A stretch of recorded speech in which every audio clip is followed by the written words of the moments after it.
Yes. So Rupia. Yes. Inaonekana Kisumu siku hizi Ruto ndiye kusema ama what is happening? Hiyo ni siasa yako. Hiyo ni politics. Unajua ninyi mnataka kutuweka na mambo ambayo sisi hatupendi. Let me tell you, and I just wish I had explained this when everybody was here. And just bear with me, my voice, I lost my voice a bit. I was in that crowd. I was in that crowd. Even when Ruto arrived there, I was there.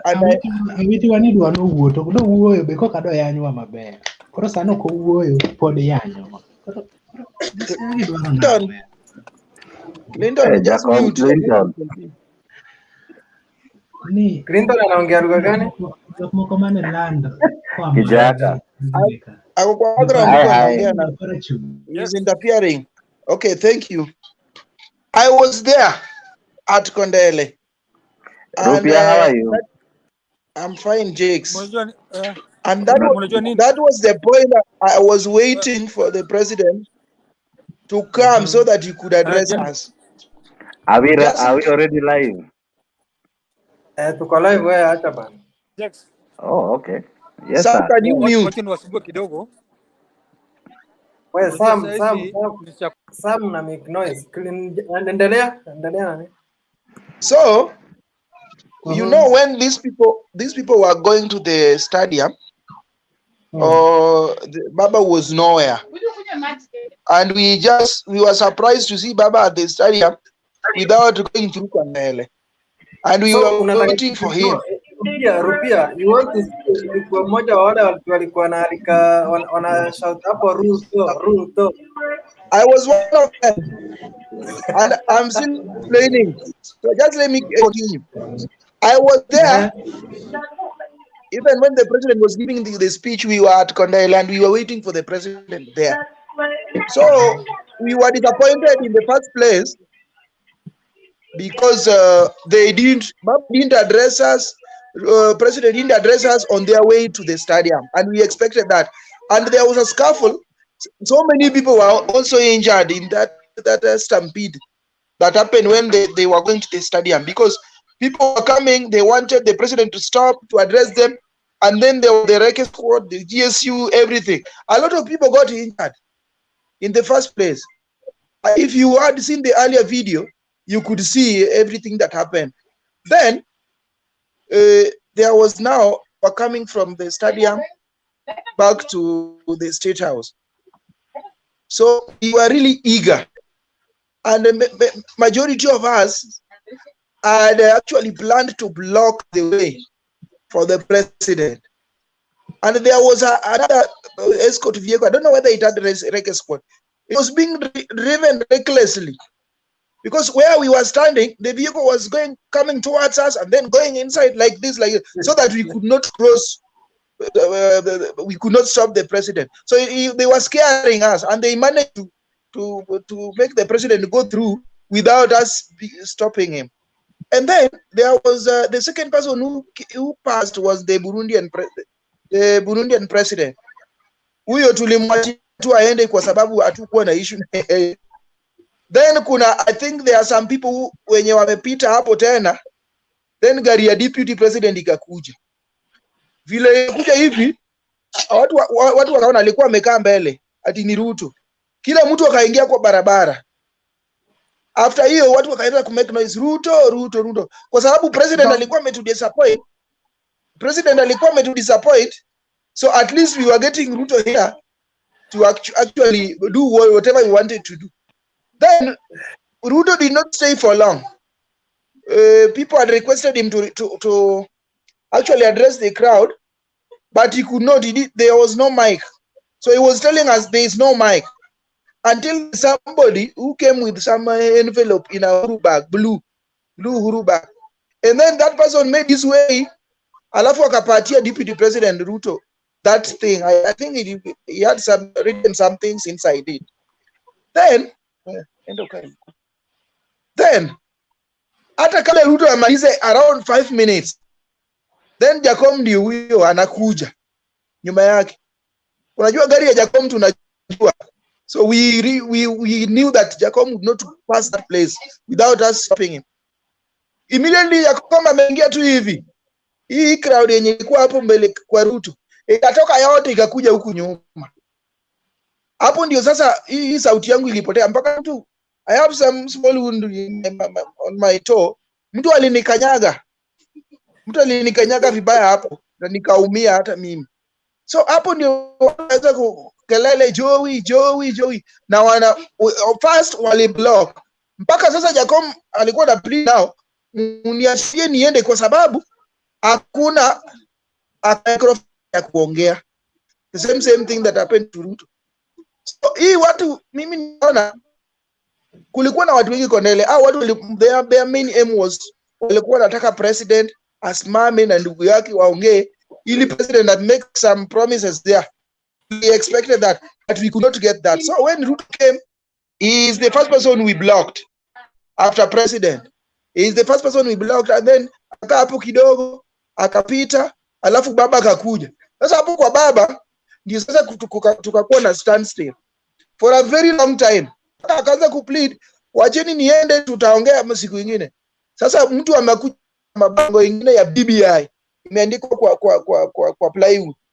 Alafu that person also made his way mpaka akapatia baba. So we were escorting him through the roundabout, na alikuwa hiyo kitu ya reggae is still on. I don't know ilikuwa imeandikwa aje. I think maybe you have seen it. So tukaende mpaka hapo ni karibu na Kondele police station. Hapo ndio barabara ikafunguka na akaenda. Sasa hii story ya unajua, I want to tell you that what I saw in Kisumu is historic, and his maturity when it comes to politics, because if somebody expected us to shut down Deputy President William Ruto, that did not happen. So I think some people were disappointed by that, because they wanted us to do what happened in Durai. But this time round, the Kondele people were very mature. They actually sang Ruto chant.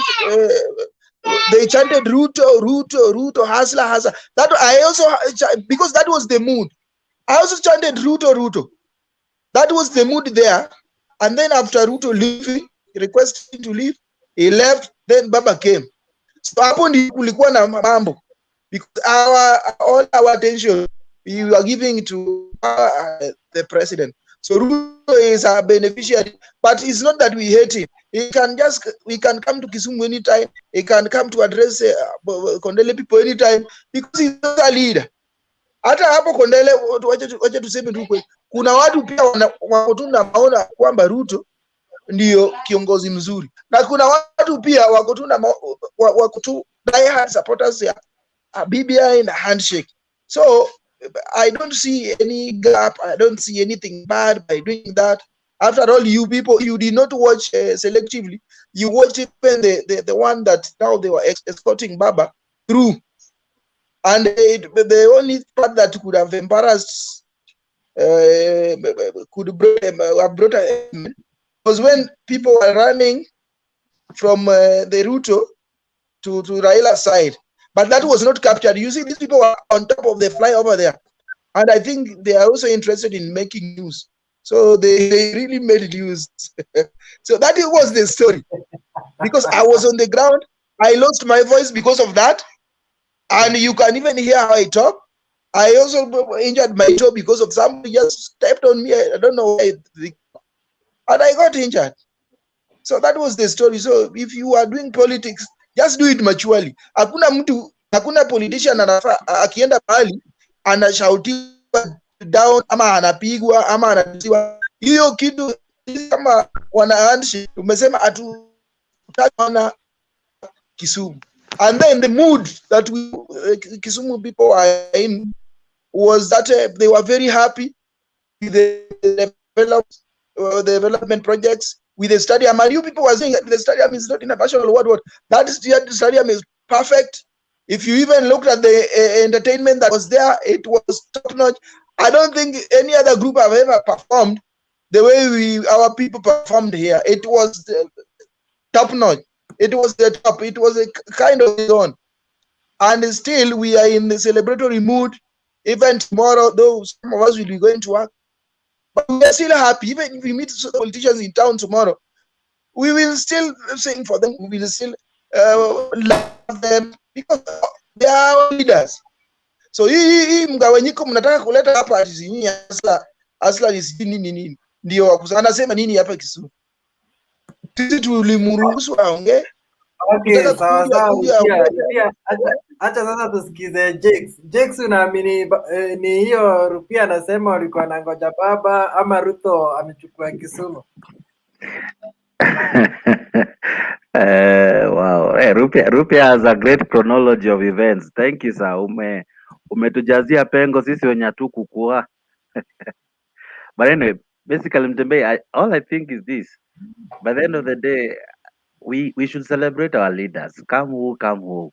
Because by the end of the day, wote wanatuongoza sisi na hatujui who will be the next president or any other position. Above all, Uhuru came, he will go. So will the next president. And I love the maturity I saw with the Kondele people and Kisumu in general, because far from the expectation, because I think people, the reason that's why it's making news, people maybe expected heckling and jeering of the DP. You see, he has been missing in action ever since Uhuru went to the coast on to the region on Sunday. So, and it was only Baba and Uhuru. So the coming in of Ruto was a game changer, and maybe it brought forth some unexpected expectations, and that's why maybe it may create news. But to me, I think it is okay. It's normal. I would love to see Baba being celebrated in Rift Valley when he comes. I would love to see any other leader when he comes to a different place instead of us throwing stones. I think that's great maturity from the people of Nyanza, and it was good. Actually, it is commendable. We shouldn't even politicize anything. By the end of the day, they were not voting; they were cheering. I'm sure if it was time to vote, tungeona different results. So it is wrong for anyone to say it was hustler's moment. There was nothing like that. These were people celebrating their leader. They were not being, they were not electing. They were just celebrating, and there is nothing wrong by celebrating.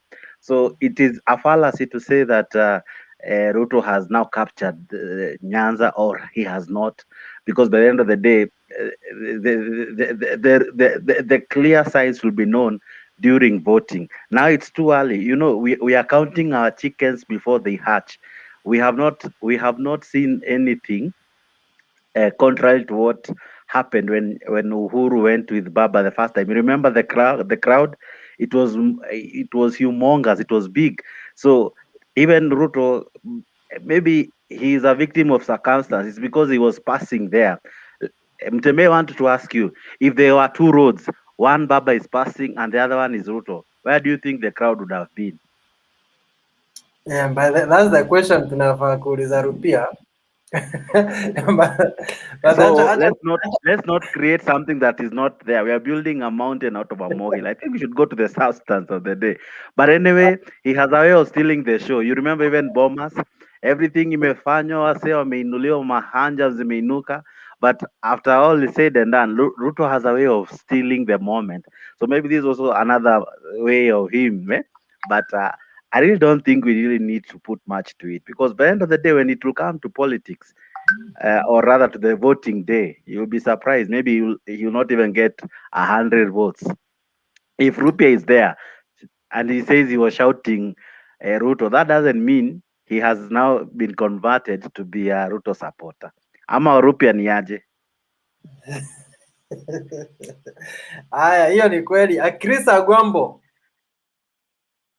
ni Agwambo ama ni Auabo? Chris, unmute your mic bana.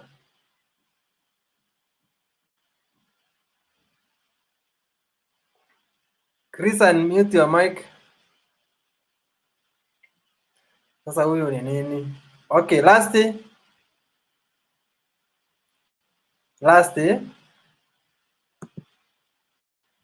mmekuja kujaza nini studio hapa na muongei. Felix. Thank you. Are you able to hear me? Yes, endelea, tuambie. Yes, continue. Yes. Well, okay, thank you. Let me start by congratulating my brothers and sisters from Kondele for the level of maturity that they showed. And though I came in late, but not so late. Now, there was a crowd at Kondele. But why were they there?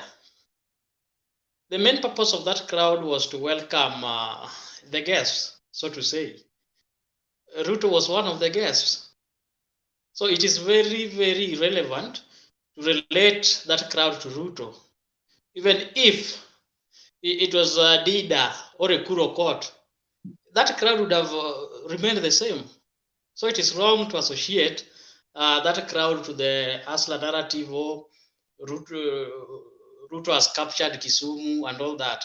And if at all, that is the perception, then I think it can only be right for the Asla nation to prove by setting another date to Kisumu, same spot, so that we can compare the crowd. Otherwise, as James was trying to say, let us not build a mountain out of an anthill. It doesn't amount to what we are equating it to. That is my opinion.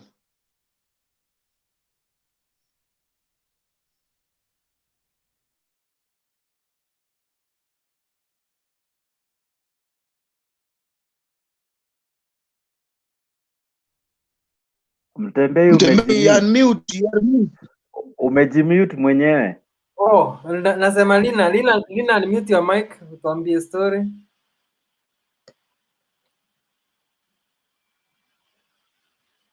Lina? Yes. Yes, tuambie. Ruto amechukua Kisumu. Hello. Yes, endelea Lina. Ndio tunangojea. Hapa nimesikia vizuri. Ulikuwa unasema? Tunataka kusikia maoni yako. Nilikuwa siwapati vizuri.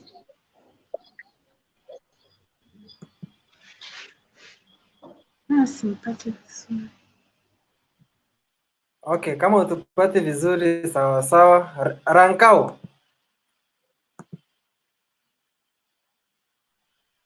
Hello. Yes, endelea.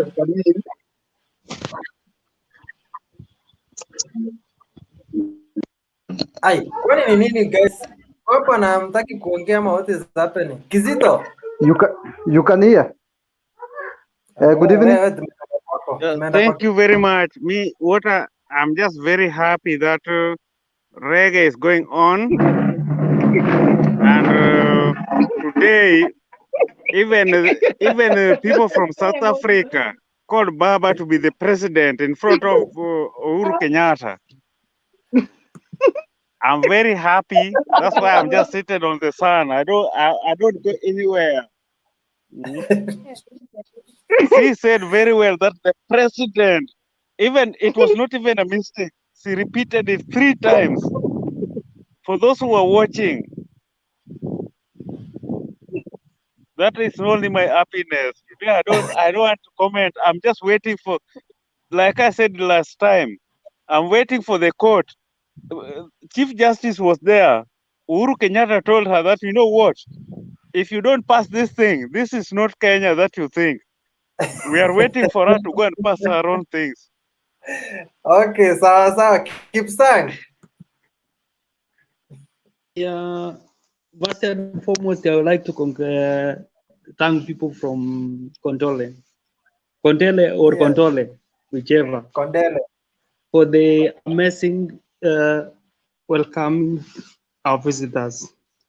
Actually, to some of us where we are out there, they have shown us that everything is possible.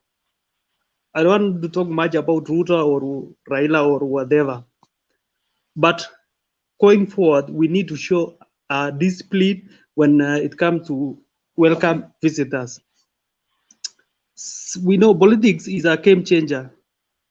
We don't know to just thumping our just that 1, 2, 3 because ati kwa sababu ya Ruto sijui nini, lakini kitu ya muhimu tuone maisha ya kesho.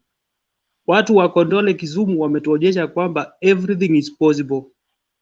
And Mutembei, I want to thank you for the amazing good job that you are doing for telling us everything is possible. Na tukue na umoja. Umoja ni kitu ambayo inatupeleka mbele. Tusikuwe tunapikana tu hapa hivi kwa sababu ya viongozi. Kwa sababu sisi ni wenye tuko na namba out here. Viongozi ni sisi ndio ambao tunapatia direction. Na tunasema ni pamoja ni nguvu. Asanteni sana. Sawa. Twende kwa Willy. Willy, unmute your mic tukusikie. A point of interjection, Mr. Mutembei. Yes, please. This number that this Kim Sang, what is always telling us. Can you please show us these your numbers? These your numbers, we want them during the debate, not only for BBI, but everything we discuss in parliament. Let these your numbers appear. Why do you always talk of numbers? Because it's the easiest English you can say, or what? Okay, Kizito, hiyo tunakuja hapo kwanza. Sasa tunaongea about nini peke yake. Tunaongea mambo ya Kondele people. Twende kwa Mkenya. What I can say, Yes.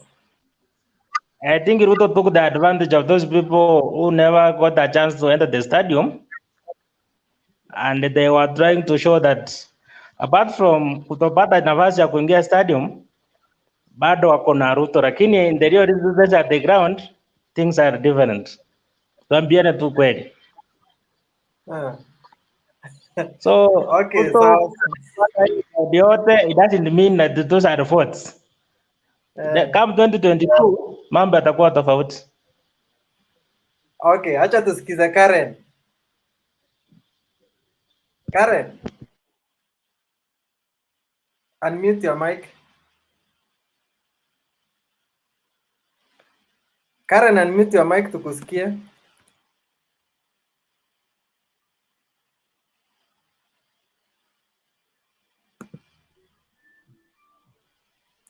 Karen? Yes. You can hear me? Yes. Okay, I think akina Raila walikuwa na avoid that crowd.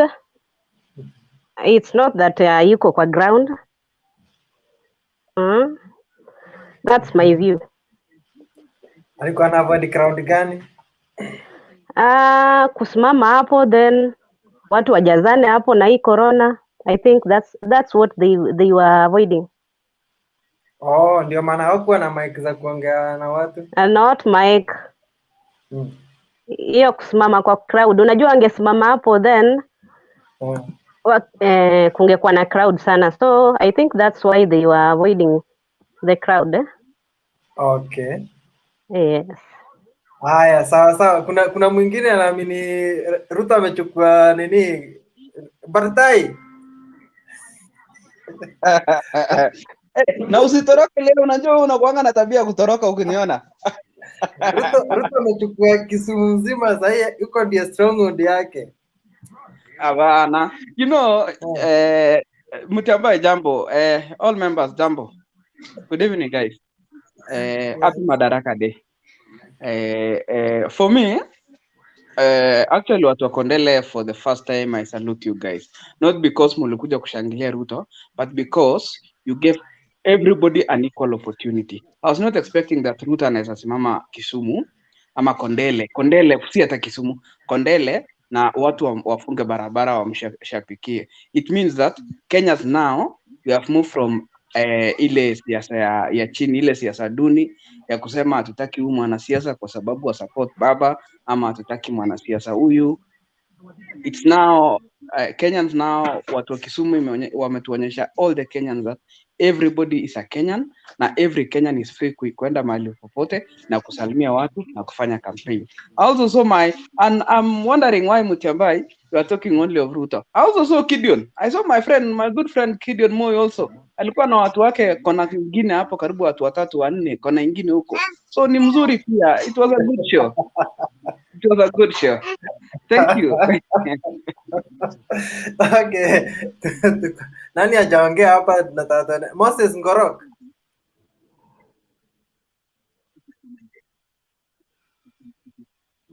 Nimemuita akatoka. Iya. Okay, nani mwingine hapa? Kipsang umeongea? Kipsang. Okay, so I hope watu wa Githurai wameona what people can do. Si baba akienda huko wametupia mawe. I hope they are learning something. So apart from that, kwa hiyo kwa speech ya president ameguzia sana judiciary juu ya the 5 judge bench wenye walitoa ruling ya BBI. Na akaelezea vitu mingi sana kutoka the ruling ya presidential nullification, na saa hii anasema this thing BBI was started by the people na judges wanafaa kufuatilia the public interest. Mnaonaje hapo? Tuanze na Rupia.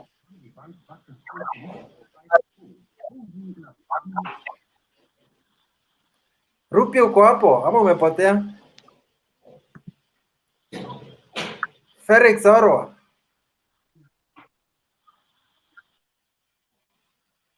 Felix.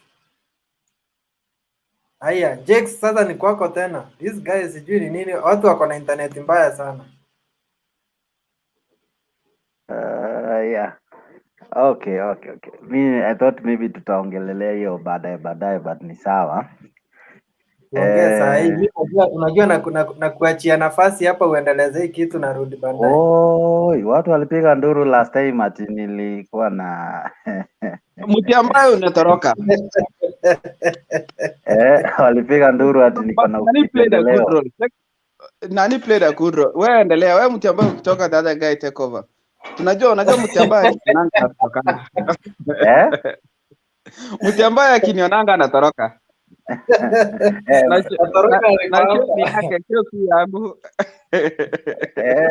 Unajua but anyway, sijui kama tumeexhaust hiyo part ya Kondele kabisa, but anyway, Kondele unataka kuendelea na Kondele? Hatuna mtu wa Kondele hapa. Kuna mtu anasema you have a question hapa, sijui ni question gani nisindeulize. I think the best thing is Mutiambai, I choose let's discuss the issue of Judiciary, and if you will allow me, I'll let me go first. Okay, I feel president was a little bit frustrated, but this is my opinion. I don't think I'm qualified to advise the president, but this is my opinion. So you know, in the Bible, for those of us who go to church, there is a section in Bible that says, "What you use to measure for others, it shall be used to also measure for you." The president, for a very long time, has failed to honor all these court orders. So, what do you expect from court?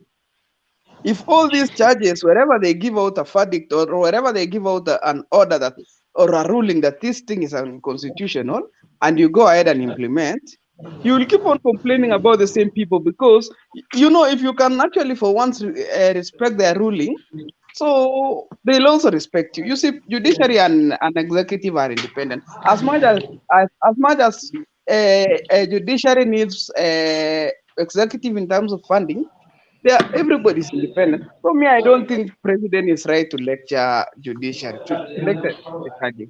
Give the judges to allow judges to do their work. If they say it's unconstitutional, send your lawyers. If your lawyers are defeated, let's go back and do the right thing. Because in this problem actually started way back even before 2017 general election. There was a push and pull within the judiciary and executive. But the basic thing is, even any other person who will come in as a president, let judiciary be independent. You know, now the moment presidents start dictating judiciary, that is when now we lose everything. We lose everything. It might favor him today, it might favor him tomorrow, but the day it does not favor him now. What will happen? So for me, I think the basic thing is, let's not victimize the judiciary, the high court judges, because they give the ruling.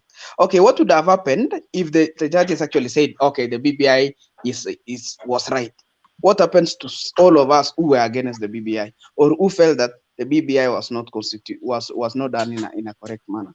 Let president apunguza hasira kidogo na akubali. Si amesema kina Orengo ataenda, kina Orengo waende nini watetei. Kama if I could say it's okay, if court of appeal say it's okay, we go back, rege iendelee. Kama ni mbaya, there is a way. Of course, court will not tell you this is wrong. It will tell you this is wrong, but this is the right procedure to be used. It will interpret. It will help you to interpret the correct. It will give you actually the correct route. We follow the correct route, unless there is something these guys are cooking that time is not on our side, that we need to close this thing before 2022. But if this issue of BBI is something it can be done even by Mutiambai one day when he'll be the president, or I can do it when I'll be president, even after 30 or 40 years. So there is no any pressure.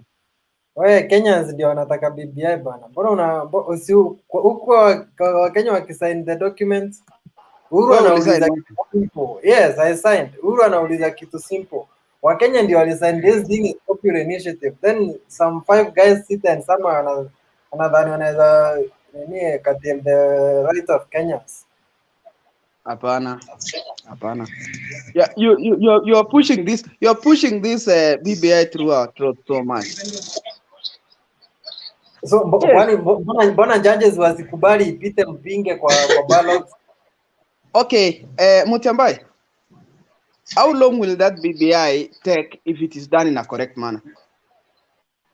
How long aje? It's already we are already almost kupiga kura. Yes, why are you so much into this kupiga kura? See, we just make the process legal. Tunataka Wakenya wenye waitaki waipinge, wenye wanataka waipigie. Then we see who wanted the BBI. That is, we know, because you want to use the numbers and the tyranny of numbers and the system to win it. No, let's do it in a place. We don't have a problem, my friend. Unajua the majority want BBI, but sasa nataka kusema kuna watu wanaipinga na ndio few people wanaipinga ifai kuwa. Boss, let's follow the correct procedure. Let wewe Mutiambai kusuna support, labda narudia hapo, mwanzishe the popular initiative, the government was support, tuipitishe. We still have only 1 year. We can still finish this thing. And don't worry, if even Manueli will be the president or Musalia will be president or Clinton will be president, bado ataendelea kusukuma hiyo kurudumu na ya constitution is something which is living. We need to build it each day. But why do you want to? Why are you giving us limits that this thing has to be achieved before? Always, you guys always give us. Unajua Biblia inaanza wewe. In 2010, you told us. Zima mic yako bana. Napigia watu kelele. Sylvester, zima mic yako. Msipozima mic na nitakuwa na watoa. Mutembai, in the year 2010. Yes, endelea. In the year 2010 ulituambia katiba ni sasa. Kama si sasa ni sasa hivi. Tukasema sawa. You had your way, we had our say, you had your way. Now you're giving us, you're still telling us this BBI has to pass now. But you see, why don't we learn from our previous mistakes? That tulipitisha katiba 2010 with some with a lot of things that everybody, some of us had some feelings that let's kindly watch it to reframe, then tuipate a perfect katiba. Mkasema no, katiba si kitu tutafanya ikuwe perfect. Wacha tuipitishe, tutairekebisha hapo mbele. Sasa saizi umefeel tu kuna some 2 or 3 things that are your favor, so you want amapi unasema tulipitisha tukasema tutarekebisha hapo mbele, na sasa tumefika hapo mbele, so what's the problem? Tukirekebisha sai na hatujakataa, tumesema turekebishe. Actually tumelan for the last 10 years tangu tubadilishe katiba, tumeona kuna 1 2 3 4 5 things that iko na shida. Hatujakataa turekebishe, lakini turekebishe wote kama wa Kenya. Na si wa Kenya wanarekebisha ama ni kina nani? Mnataka kuilazimisha turekebishe your favor tena, na tuliwapitishia already we have over 5.2 million wenye walipiga signatures. Stop cooking the numbers. Okay, you might have 5.5. Sikatai, hata mimi personally I feel like kuna mahali tumefinyiliwa. Lakini it doesn't mean that kwa sababu this thing tulikuwa tumekataa bado hamtaki tuirekebishe. If I was the one who was coming up with this popular initiative, ningekaa chini. Who is the owner of the BBI? Yeah. Maliza tuende kwa Sylvester. I'm saying if actually I was the one who was doing this BBI, the BBI thing, ningekaa chini niangalie from 2010 watu walipinga katiba 2010, walipinga katiba kwa sababu ya nini na nini na nini. We list all those things. Tukuje tuseme between 2010 and 2020 tumekuwa na new constitution.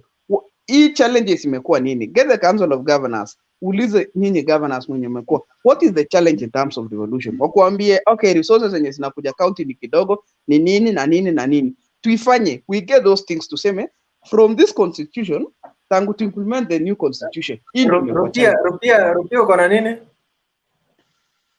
Niko na jambo la kusema kuhusu hiyo maneno batai serikali anaongea. Waja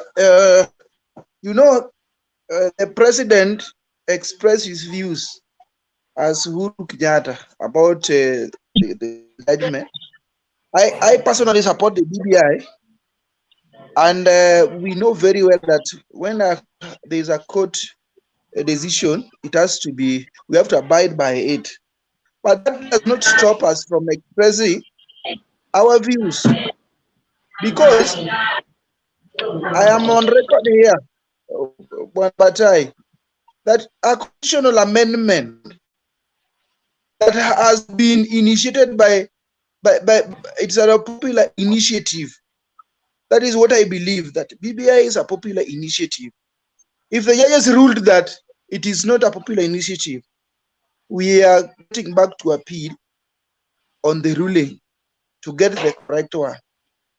But you should not fear. There should be no fear, because at the end of the day, we will follow the lay down procedures that we are required to follow. And then the most interesting part about BBI, the people who are supporting and the people who are not supporting, like Batai, that there is something called a referendum. This referendum, if you go to a referendum, You either vote yes or no. If you vote yes, you are for the change. If you vote no, you are against. At the end of the day, we will have those who have won and those who have not won. If we have won, you join us. If you have won, we join you. So that is the most critical part, that there is a deliberate effort to block this constitutional amendment, not to reach a referendum. And that is something that we are taking seriously. So don't just take us for granted that we should not talk about, we should not even appeal, we should not talk about the court ruling. We can talk about that court ruling, because we can even say we are going to appeal. And we will appeal, and if we are successful, which I believe we are going to, that ruling is going to be overturned, because it is like that ruling was not, it had some selected decisions made and left a lot out. Okay, Bartai ni kama ametoka. Muriongi Junior, unmute your mic tusikie.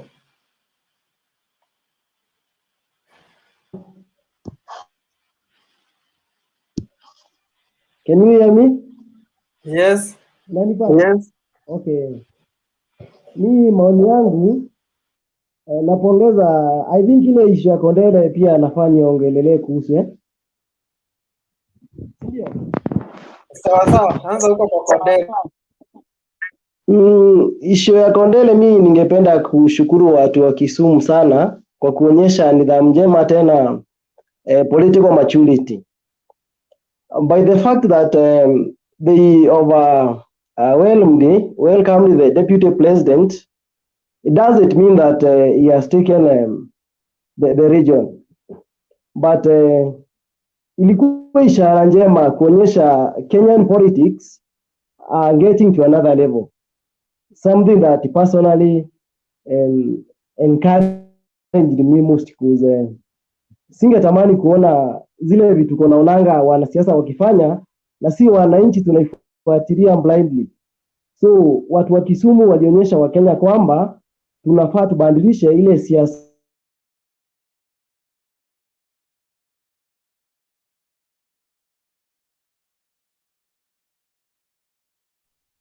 issue.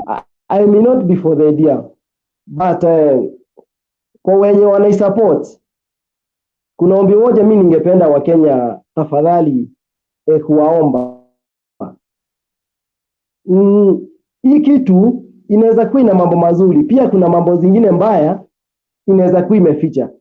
Na sababu mimi niseme hivyo, kuna swali moja nauliza, why ama mbona tuifanye before the general election?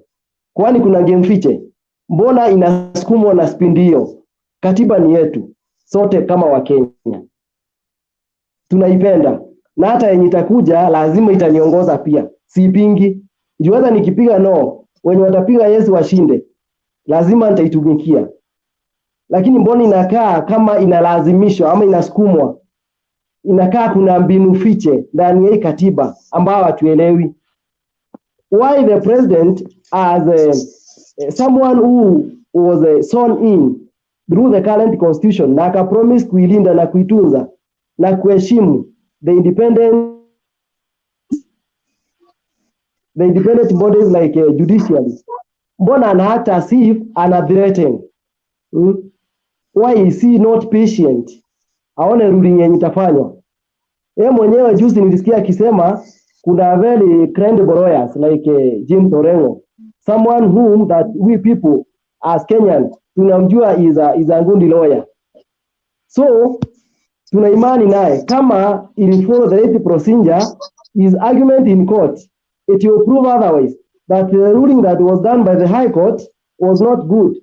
So tunafaa zote tukue patient, na kama sisi wenye tunasema pengine BBI ni baya, kama pengine the whatever the court of appeal itasema it was ruled unfairly, si pia sisi tutaenda Supreme, that's the right procedure, na kila mtu atasikizwa, and by the end of the day whichever the judgment that the Supreme Court will make, we will go for it. sababu hatupigani. Kenya ni yetu zote. That is my view. Unasoma hapo, unaona venye zima mic yako kidogo kwanza, kuna echo. Ufungulia tab moja. Unaambiwa hapo BBI hakuna mtu anakimbiza, imekuwa hapa for 3 years. So mbona sasa hivi inakimbizwa and hii unauliza mbona inafanyike before elections? Kama after elections utakuwa na over hizo constituency tunaongeza. Si we need it after and before elections.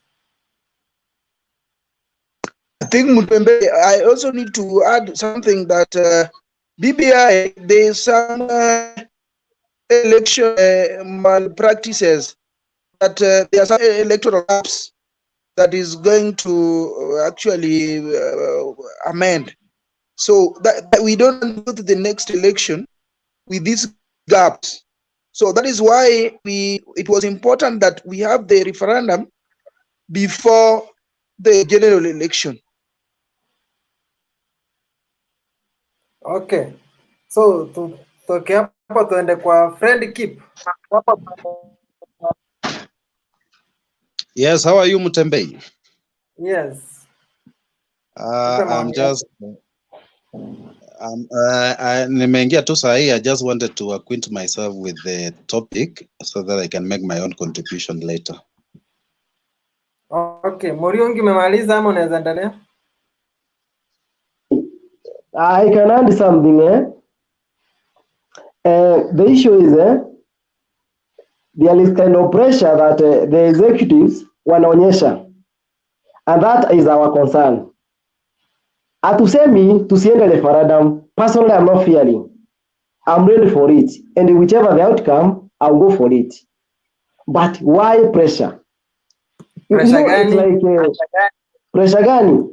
Why the president keep on addressing this issue mpaka inaapia kwa hotuba yake in every stage that he stands? We all know the constitution amendment is on the process. The other thing is the outgoing president, ndiye anaenda. Why is he fighting so hard for this change? That is my question. And many Kenyans are asking the same question. Mutembei. Which Kenyans ama ni wewe tu? Are you not a Kenyan? Am I not a Kenyan? Mimi siulizi hivyo. My friend, when I speak, Mutembei, let me just answer. Let me answer Muriungi. Go see, on, the president, one of his legacies that he wants to leave behind is a united Kenya. And BBI has got a lot of things about inclusivity. So if the president is for BBI right now, it is actually very pertinent to what the president, to the direction that the president is taking, because BBI is going to solve some electoral problems that we've experienced in the past. It is also going to address what is called inclusivity. So those two things are very key for us to have the BBI amendment before the next election.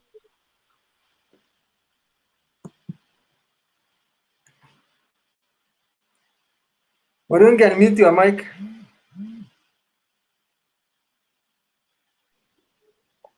Unmute your mic. I'm asking. I unmute or I mute? Sawa. Can you hear me? So nauliza, who are these not included in this constitution that you are amending?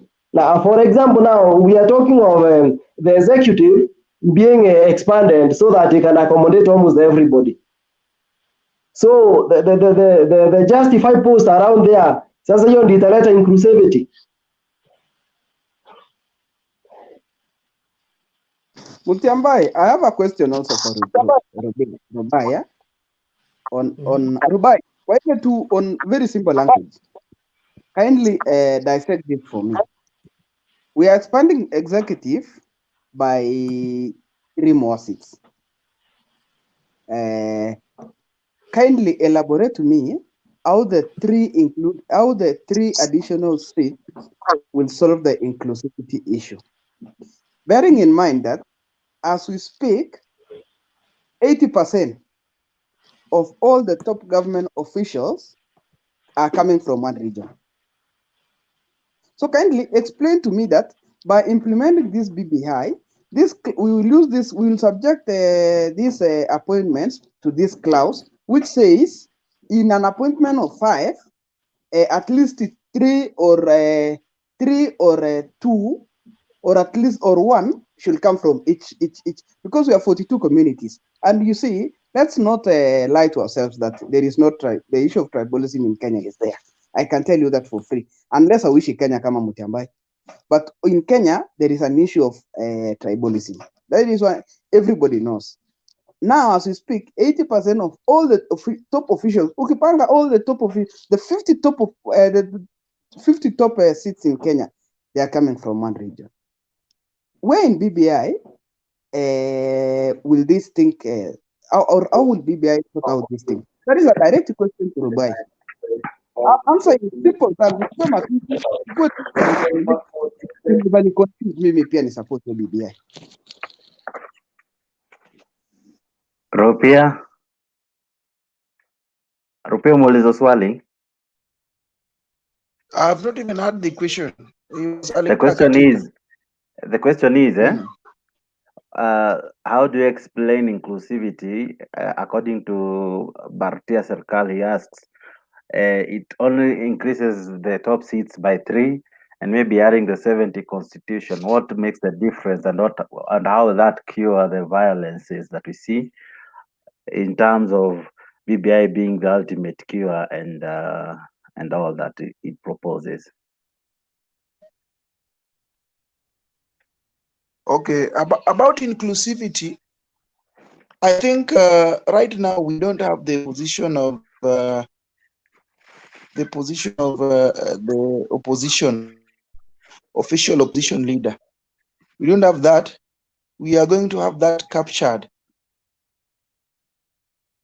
Are you getting what I'm saying? Yes, I am. Rubia, go ahead. I'm also getting. Maybe Nani Murunga knows something that I don't know, because I'm trying to explain and he's laughing. My friend, can you just tell me why are you laughing? Mulunga, I'm why trying are you to explain. Laughing? Even Selekal is laughing. Okay, Rubai, allow me to ask you this question. You have raised, you are running away from my question. My question is, yeah, we are increasing seats from 2, that is president and deputy president, to president and deputy president, and prime minister, and first prime minister 1 and second prime minister 2. I don't have a problem with that. But how will that cure inclusivity? Or labda sijasoma BBI, or is there in BBI, kindly enlighten me, how will you first distribute these 5 seats? Number 2, you are talking of the leader of opposition. I don't have a problem with introduction of leader of opposition. Don't even talk about it, because I support introduction of leader of opposition. I support. But what I need to understand is how will these 5 seats cure the issue of inclusivity? I think if you look at the way the government is structured now, there are missing checks, because you'll find out that if you look at our current system, we have our Attorney General, we have our Speaker, we have you count them, there are several. And these people, you find out that if you look at it very clearly, the president has the powers to appoint these people, and without any consultation, and he ends up appointing people from his backyard, whereby you find everybody in government, in top key government positions, are Kikuyus.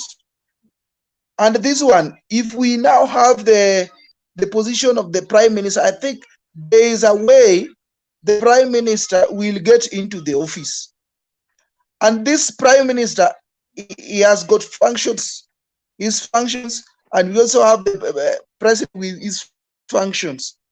Somehow the powers of the president will be reduced in that they are going to work hand in hand so that there are checks.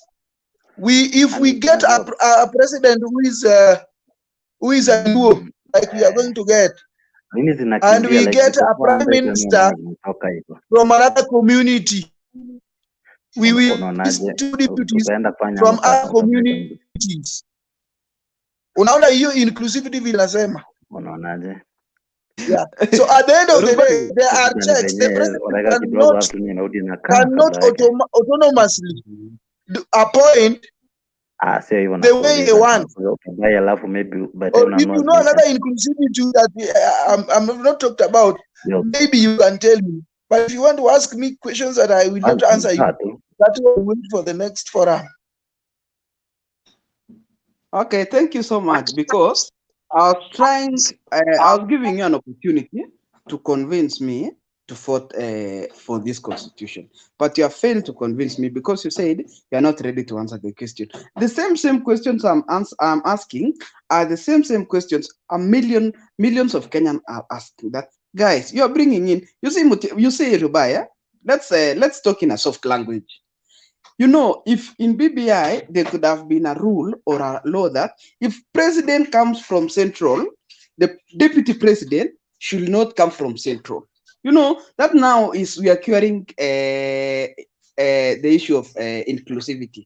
Or we say if president is from, or okay, let me use example. If president comes from, have you read BBI?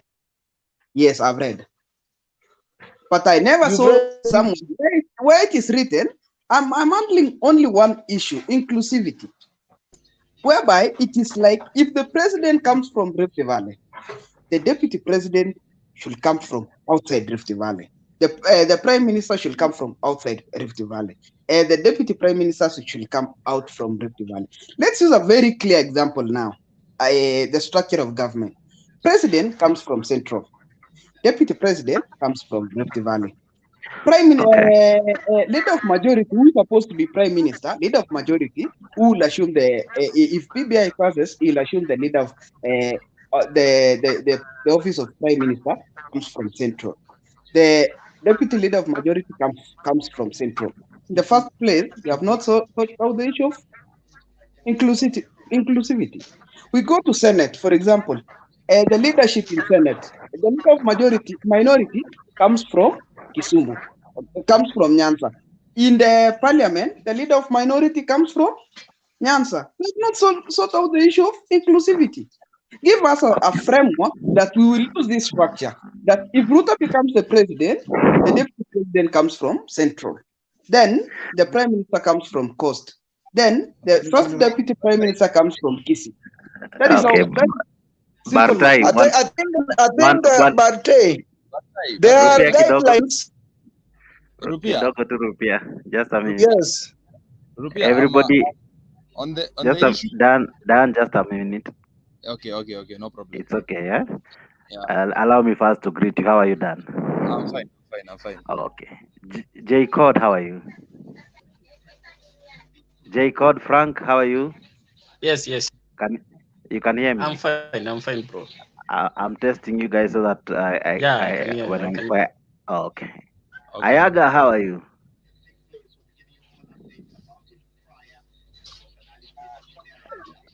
Ayaga, unmute your mic. You are good. Yeah, thank you very much. How was your Madaraka day? Cool. I'm not complaining. Okay, sawa. Allow me to greet people also who are commenting. David Olo, thank you. Karibu sana. Robert Joshi, karibu sana. We thank you for joining us today. Peter Luganduru, karibu sana. Nyakandi Nelson, welcome. We see you. Many people are joining us. We see you. The many who are joining us. Eric Limo, asante sana. Milka Harrison, asante sana. Stanley Birundu, thank you so much. We thank you for joining us. Cosmas Mutai, asante. We see your text. Stephen Jenga, asante. Sami Cherry Songoi, thank you so much. Oscar Keter, thank you so much, and many others. So many. Keep your comments coming in. We are happy to have you tonight. Rupia, there was a question for you by Serekal, but before you answer, I wanted to put it to Bartai that there are guidelines, okay, and the fact that I might not explain to him or convince him about the inclusivity in the BBI, it doesn't mean that that inclusivity is not there. okay, So maybe, just like him, I have not read the BBI, so I might not explain to him how inclusivity is coming, but I okay, believe there are guidelines. okay, Yeah. okay. So, Mr. J Cod, how are you?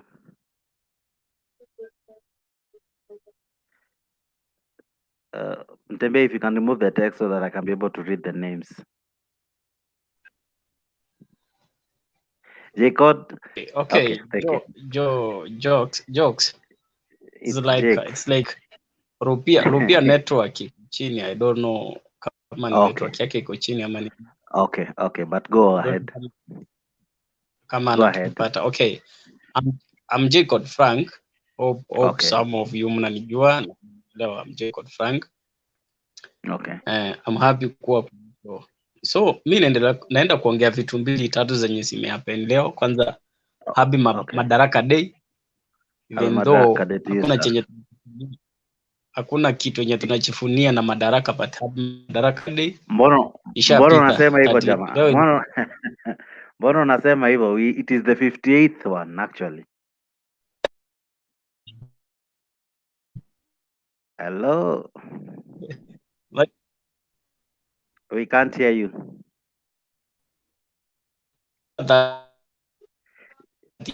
Jacob Frank, angalia network yako alafu utucommunicate. Celebrate. We can't hear you. Wacha nikae hapa. So, chenye nilikuwa nataka kusema. Okay. Unanipata? Wewe nakupata sasa. Okay, today ilikuwa Madaraka Day na some few things zime happen politically. It's like ilikuwa tu political, ilikuwa celebration ya kisiasa. Nataka niulize watu wa Tanga because they have been telling us that watu ODM we are cows, sisi ni mang'ombe. So nataka niulize watu wa Tanga before niendelee na mjadala. Wamekuwa wakituita watu ODM ni mang'ombe, sisi ni cows. Wamechukua nini? Kuna huyu mwenda wazimu mwenye anachiita Miguna anatuambia sisi ni mang'ombe. Sasa nataka kuwauliza watu wa Tanga. What happened today ni Kondele? Watu walisimama wakasalimia huyu I think mimi namuitanga former deputy president William Ruto. Nataka kuuliza watu wa Tanga. Hao watu wenye walisalimia ama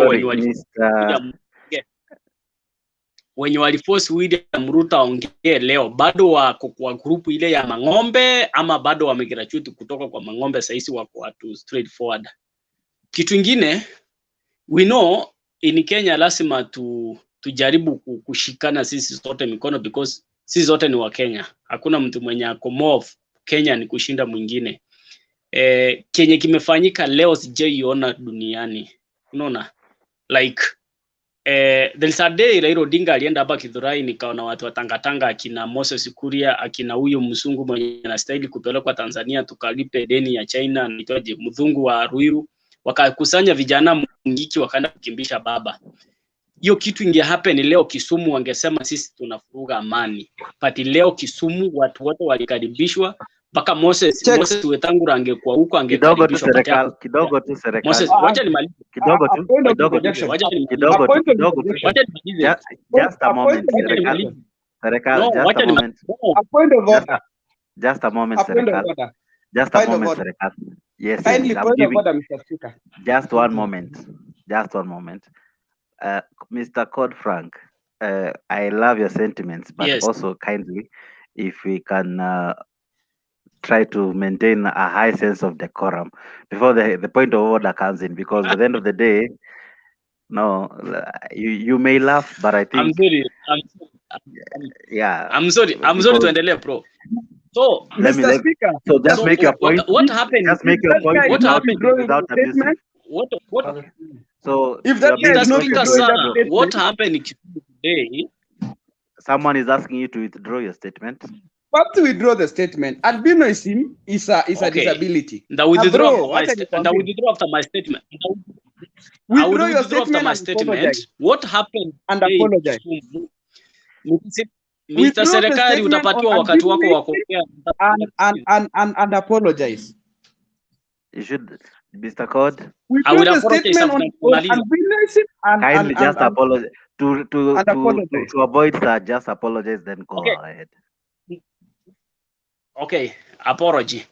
Okay. Okay. Kitu yenye ilifanyika Kisumu leo ni kitu yenye ilionyesha democracy.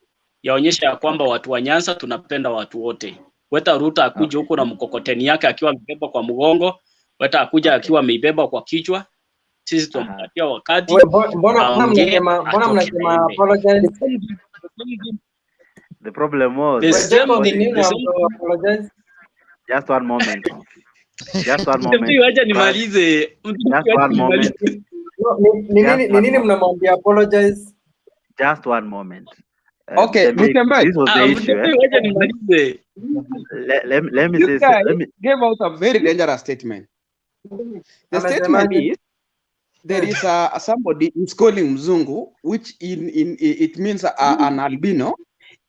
You want to take him to Tanzania to sell him, so that we can use the money to pay Chinese loan. Boss, that is backwardness. That is wrong. It is wrong. It is very wrong. It is immoral. It is satanic. Okay. As the one who was okay. Just a moment. Okay. Just a moment. Frank, God, Serikali. Just a moment. Serikali nipatie Just a moment, God. Mtembei na jokes na serikali nipatie time nichibu. Endelea Clinton. Huyu mtu mwenye nimeongelea ambaye ngoja Mtembei. Huyu jamaa mwenye anajiita msungu fake huyu wa Ruiru alienda mjao before 17 akisema Raila Odinga alienda akaua kijana yake. That's why I mean nasema maana ili kuusania. Nimehiyo taa ni uchungu wa Radio Jambo kusema si kijana yake.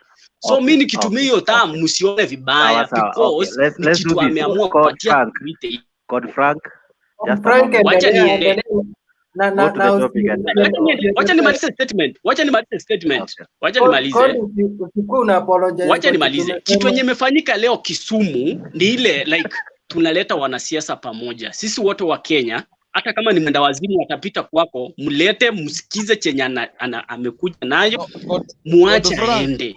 Like now, sijui kama watu wa acknowledge. Sijui kama watu just a moment. Dan, wait kidogo.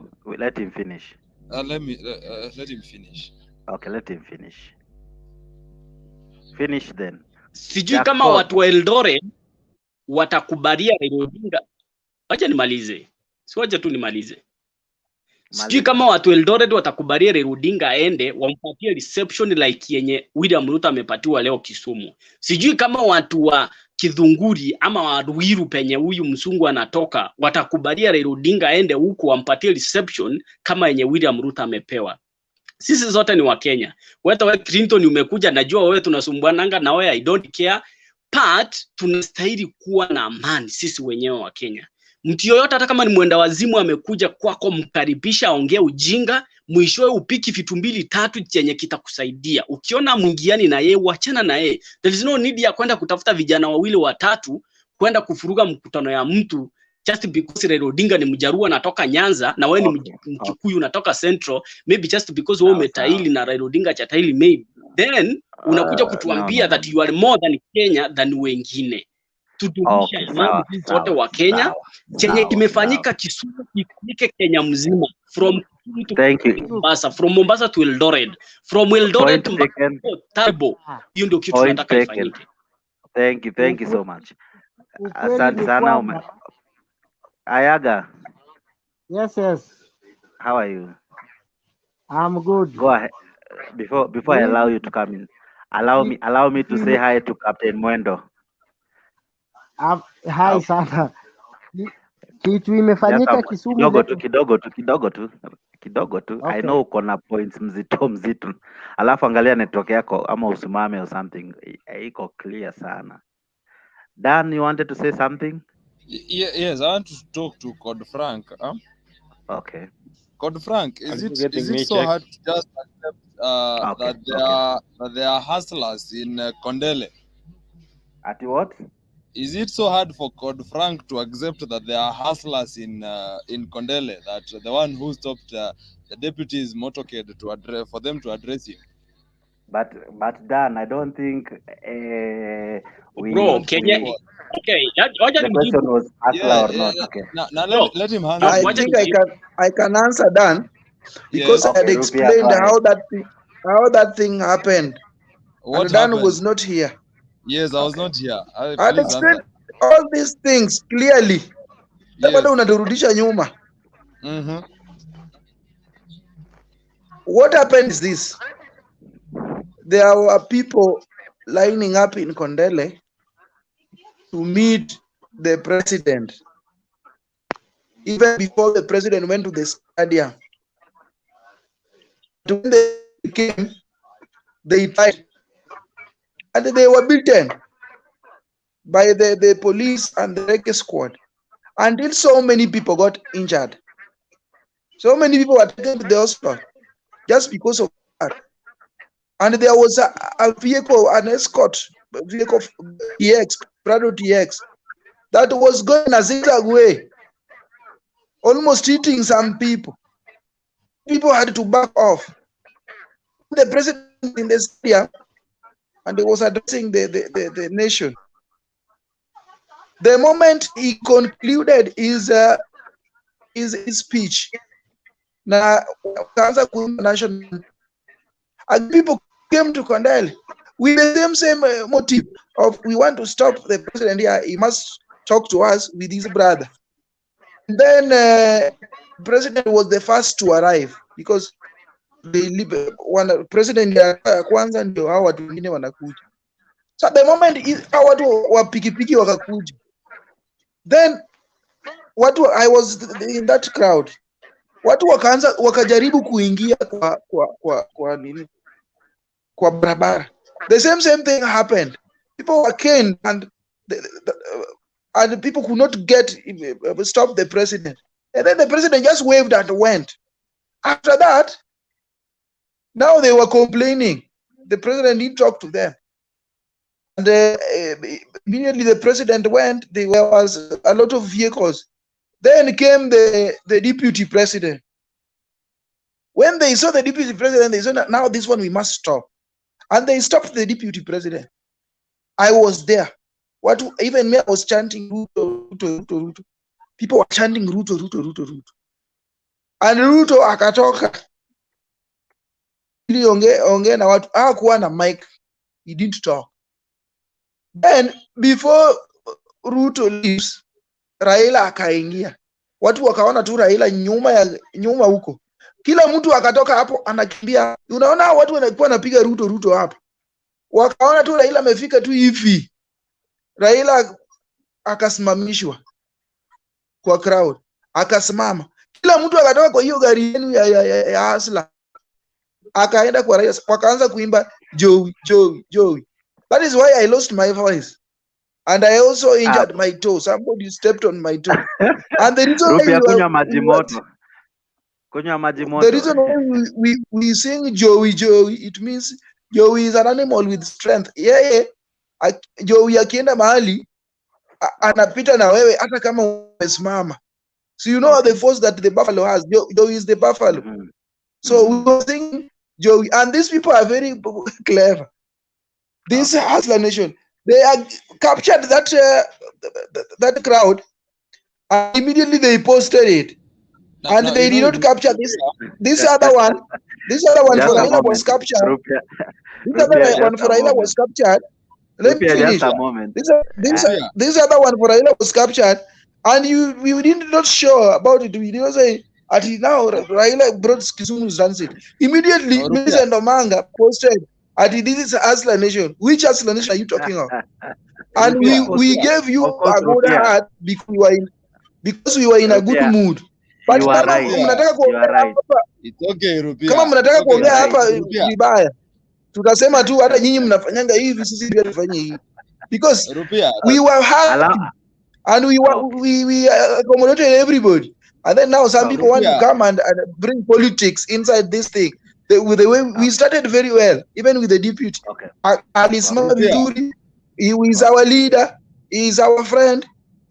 Tukamwambia deputy president kudos, tukamaliza vizuri. Sasa Dan na watu wengine hapa wanataka kukuja na sao ati wanasema hustlers. Which hustler are you talking about in fact in Kisumu there is no common man. If Ruto wants to come to Kisumu, let him not come with a wheelbarrow. There is no common man. We are above wheelbarrow. Rupia. Let's just accept the fact that Luos in Kondele have changed their mind and they have known that popular Baba has been a scam to this country. Okay. Just before Rupia answers, allow me to have a control of this debate. Is it okay, everybody? So that at least we can make headways and we move forward, so that we can discuss topical issues and we can discuss the day as it was without probably giving our sentiments. Because by the end of the day, no one can prove whatever happened was true, but only maybe Rupia, who was there, can tell us what truly happened. And he started by narrating the story. And thank you so much. I can even send you the photos. I have even the videos. You have done well, Mr. Rupia, and we are grateful. Now I want us to go to the topic. Before I do so, let me allow Captain to greet us and then Danis to follow. Hello guys. Hi. Anawasalimu mjambo. Salama sana. Mimi allow me to comment Rupia. Okay. Unajua Rupia kila siku anajaribu kukimbia kutoka from the truth. Huwa anaipanga the truth. Nataka niwaambie ya kwamba ile sherehe ambayo ilikuwa Kisumu haikuwa ni ya siasa, kitu cha kwanza. Lakini nao ground ilibadilika wakati Ruto alikuwa anatoka. Ruto, huwezi niambia ya kwamba Rupia akitueleza ya kwamba walikuwa wamesimama katika gari ya DP, then wakaona Raila wakatoroka kurudi kwenda kumsikiza. Sasa swali langu mimi nauliza Rupia, kwani kiini chenu kilikuwa ni nini? Mlikuwa mnataka nini? Maana sasa ukituambia mlikuwa kwa Ruto, mkatoka mkakimbia mkaona Raila, mkaenda kwa Raila. Nao hivi mnataka kutuambia nyinyi ama nyinyi ni akina nani? Hilo ni swali langu nauliza Rupia. The truth is, Ruto has taken the ground. Ruto has really taken the ground. Tukishuhudia kile kitu ambacho kimefanyika Kisumu baada ya mkutano, Ruto is really the man on the ground. Let the tune change. Kama kweli Raila atakuwa in 2022 kwenye ballot, sit afikirie ile ni nini ilifanyika Kisumu baada ya mkutano. Arudi kwa ground kama kweli anataka kusimama, of which hatujui, maana yeye mwenyewe hajasema ya kwamba anasimama. Harudi kwenye ground, atengeneze ground.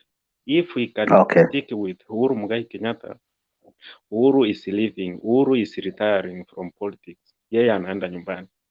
Kwa hivyo Raila arudi kwa ground, atengeneze ground, wakutane na Ruto, ndio tujue mbifu na mbichi. Okay, sawa. Asante sana. Ayaga,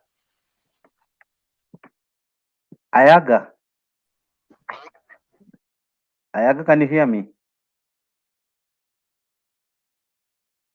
Hello, Ayaga, I think. Jay Clinton. Okay, sawa. Clinton, are you there? Ngoja kidogo nakusikia, sema baba. Endelea, ni wewe, ongea. Ujibu Captain, namuuliza maswali serious hapa. Thank you very much. Kitu ilifanyika Kisumu leo, naweza sema imeaibisha watu wengi. Watu wengi wameaibika. hata ndugu yangu hapo mwendo safi wangependa sana wakati Ruto amerushiwa mawe kule Kisumu, wangekuwa na yale ya kusema, lakini wameaibishwa. Wakati umeaibishwa una la kusema. Mimi siko Kisumu kwa sahihi, lakini kitu nataka kuambia wale wale watu wako Tangatanga, watu wa Kisumu have disappointed you. Mtabidi muishi hivyo hivyo kwamba mmekuwa disappointed kwa sababu Ruto hata hakutangaza anaenda, na wakati amefika pale amekaribishwa makaribisho hata hakuamini yeye mwenyewe, mpaka ikabidi akaongea Kijaluo. Ruto hajawahi ongea Kikamba, akija kwenu ikabidi ameongea Kijaluo. So uzuri ni kwamba makaribisho ilikuwa mzuri, na mimi napenda hiyo, and that was my prayer kwamba all politicians wawe wamekaribishwa pale, sisi tukakue watu wa kuwekwa na sisi na violent ni the same thing. Unajua watu wengi na mara mingi Jukes, watu wengi na mara mingi huwa tumelinganishwa na watu wale wamezoeana kutoa vita, lakini venye tumefanya leo, mimi naweza sema kudos to my brothers downtown in Kisumu. I adore you. I celebrate you today. Umekaribisha hustler, the so-called hustlers. Hata makaribisho wenyewe, unajua hustlers wale wengine bado hawaelewi, bado wanasema ni ndoto, bado watasema Ruto amekaribishwa ati kuna hustler wengine kule kwa ground, bado watasema mayale, wanasema wakati yule mama aliita Raila Odinga president, nikatext kwa group nikasema hiyo itakuwa discussion like for the whole year. Because they discuss nonsense like sijui Atwoli Road sijui like whatever, but I thank God. My prayer, and I want to tell Grace Mwangi, you people, you are the people who told us when president is in Kisumu, we should ask president whoever killed Robert Ouko, we should ask president who kills Kim Sandu. We are not that much foolish. In education, always we are better than you. So we know when to act and when not to act. And we have disappointed you. Point of correction. So a point of correction is yourself. So what I'm saying is only one thing. Mmekuwa disappointed and no correction, you will correct me. I'm not wrong anywhere. Ruto is welcomed in Kisumu. Wrong. You are wrong. You are wrong. What is your point of correction? Mr. Yaga, you can't mislead us, my friend. Wakati unatuambia Ruto hakutangaza ya kwamba anaenda Kisumu, that was a national, it is a national function. It was not a political function. So you cannot mislead us telling us ya kwamba it seems you are forgetting tangaza kwamba anaenda Kisumu. Ruto, it seems you are forgetting the same William Ruto has been absconding national event. No, Ayaga, even the program for the event was out.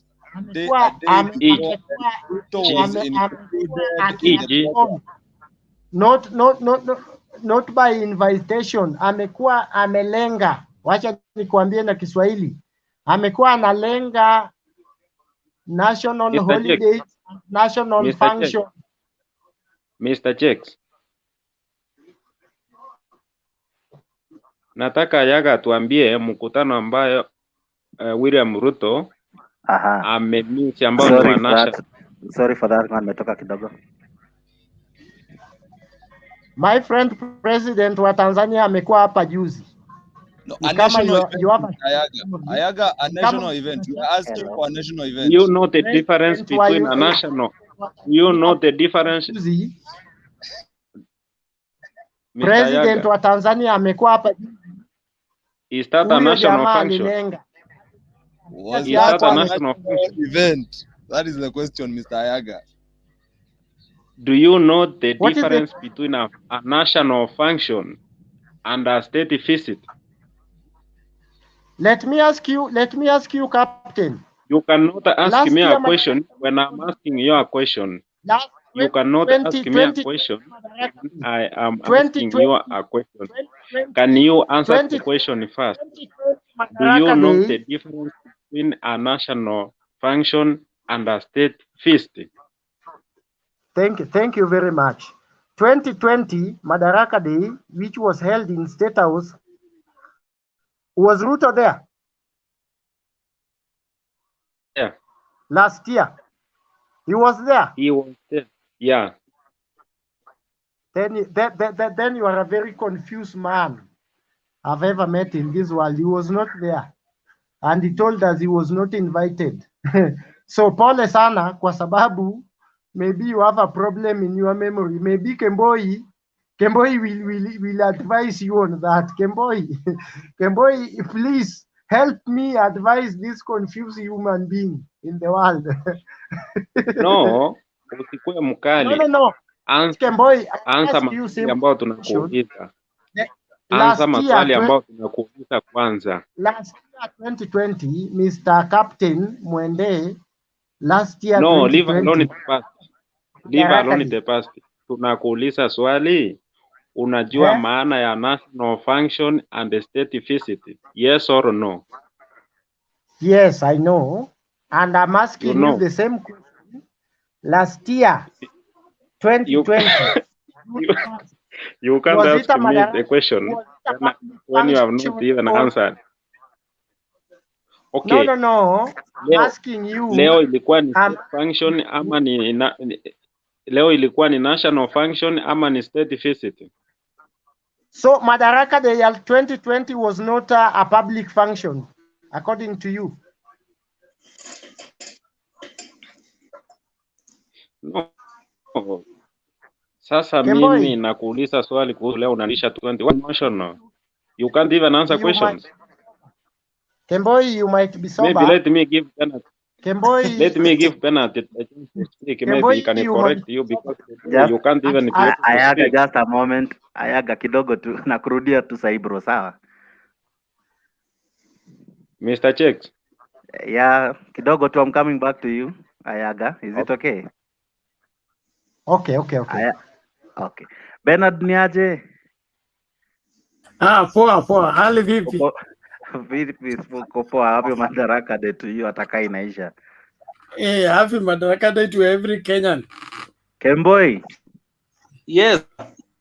Happy Madaraka Day. Happy Madaraka Day to you. Umeona debate yetu leo? Ndio nimeingia, mimi ni mgeni.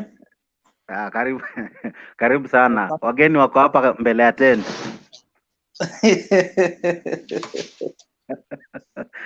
Angari Innocent, how are you? I'm good, and you? We are fine, thank you sir. Karibu sana. I've just joined because I'm seeing a nice exchange from you guys. Okay. And basically talking about what happened today. Okay. Yeah. Karibu sana. Before tuendelee na Ayaga kidogo, maybe nianze na Bernard. Bernard, what is your reactions to today's event and all that transpired? The event was colorful to the degree that I followed. Okay. It was, I think it was exceptional in terms of the flow of the program. Despite the normal upsets that are expected. And towards the end of the event, the Kondele reception, I see that is the bone of contention here. That is normal, in my opinion. And if my memory serves me well, it was a payday. Okay. You remember what happened in Kisi in the funeral of the I think was the father to the deputy governor. Yeah, And Maingi. Arati and Osoro had Yeah, exchanges. it was the burial of the father of Maingi, the deputy governor. So Yeah. Baba and Arati left early and carried the town away. Left the hustler and the mourners.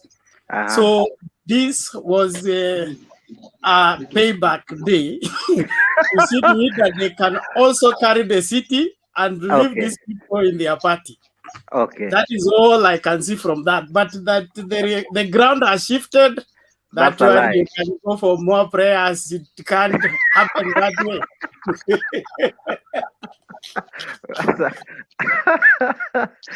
So, according to you, there was no shifting of the ground. There is no ground shifting anywhere.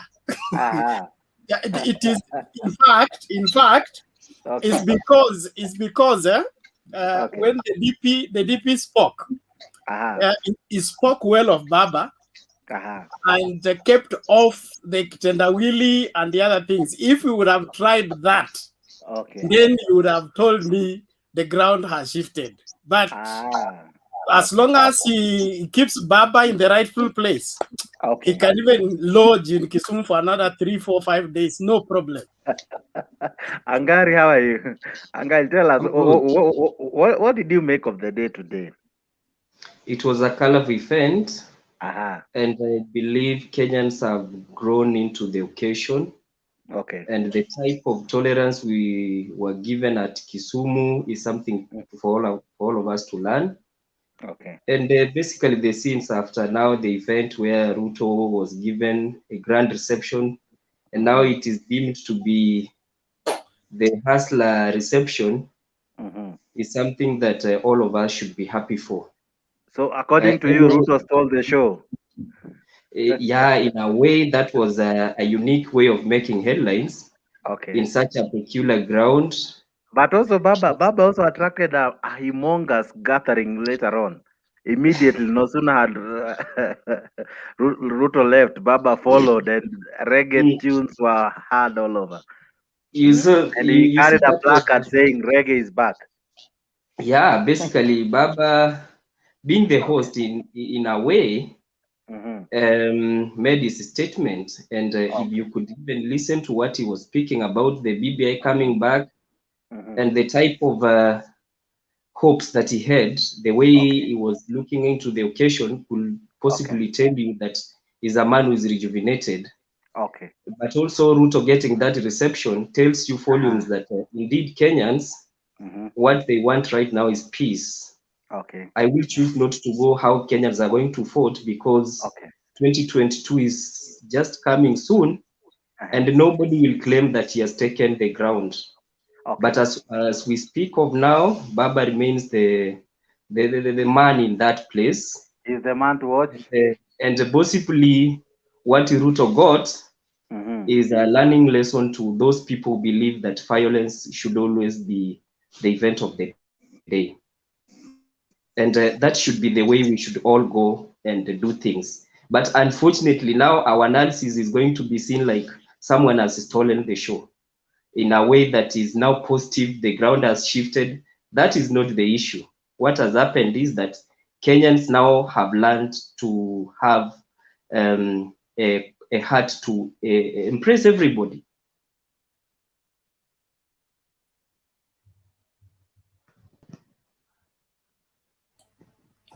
You are mute, Jex. Oh, no, nimemute kweli? No, I'm not. Unanisikia? Yeah, Can you hear me? Okay, I'm saying, we see these gatherings. We saw how Ruto would push the crowds in Western, even in Matungu, if you remember, we would have huge gatherings, huge followings. But honestly, when it came to the ground and the day of voting, what happened? Who stole the show? Who stole the votes, Bernard? There are things we have to avoid because we want to sound fair to the show. But what if the hustlers also thought that there was a bone in his pocket? And mostly that is why they were coming out in large numbers. So there are several factors that could lead such people to behave the way they behaved. It was an ecstatic moment. Do you know an excitement of a moment here, or that instant reaction? Does it really indicate that those are your following? Because I think that's where our politicians get it wrong. Because I can attend a function, but that doesn't mean that person who has come is a supporter. Anaweza kuwa tu ako hapo maybe because anapenda such. What do you think? You know, politicians love respond? crowds. Politicians love crowds. Okay. And everybody will wish to pull a crowd. Okay. I'm telling you, even sorry to say, the one who has now bereaved, Kalembe Ndile, akipata crowd kama hiyo when he was alive, he could say he has made a statement. So politicians, naona when they have even events, wakiamua kupeleka wafuasi wao, these are people who love to have numbers. Okay. So for you to get such numbers in such a strange place, that is why it is making headlines. Okay. And several things can happen. Okay, just a minute before I come back to you. Kemboy, how are you? I'm good, sir. Now I'm asking, does crowd indicate a shift in anything? Because these were just people reacting to their leaders, welcoming them. But we saw Twitter going wild by people saying, "Oh, Hustler Nation." And there was nothing about Hustler. It was just a leader coming from a function, and every leader who passed, I think I've seen several clips. Every leader from Moi to Raila to any other, they celebrated every leader. Do you think it was wise for the Hustler team to celebrate and to almost, if I may use such words, to make it as if it was their function and it was not? Now, I can say that according to the crowd, it was set by in saying that it is not a mass. We know that people follow their politicians according to their people do follow politicians. Some people find. Are you me? Are you there? Hello? We can't hear you properly. I don't know what the problem is. Is it network or? We can't hear you properly. I don't know. I think maybe it's your network. Check your network and come back, eh? Jukes, Ayaga here. Ayaga, unapenda kuniita jina mbaya. Mimi naitwa Jakes. Now let me educate you. You love saying educating people. My name is Jakes, not Jukes. Thank you very much. Anything Kidogo tu kuna mtu unaruka kabla uendelee. Bernard alikuwa akuje kabla yako, ni sawa? Wacha niongee before Bernard. Ayaga wewe, happy Madaraka Day. Bernard, nipe muda kidogo.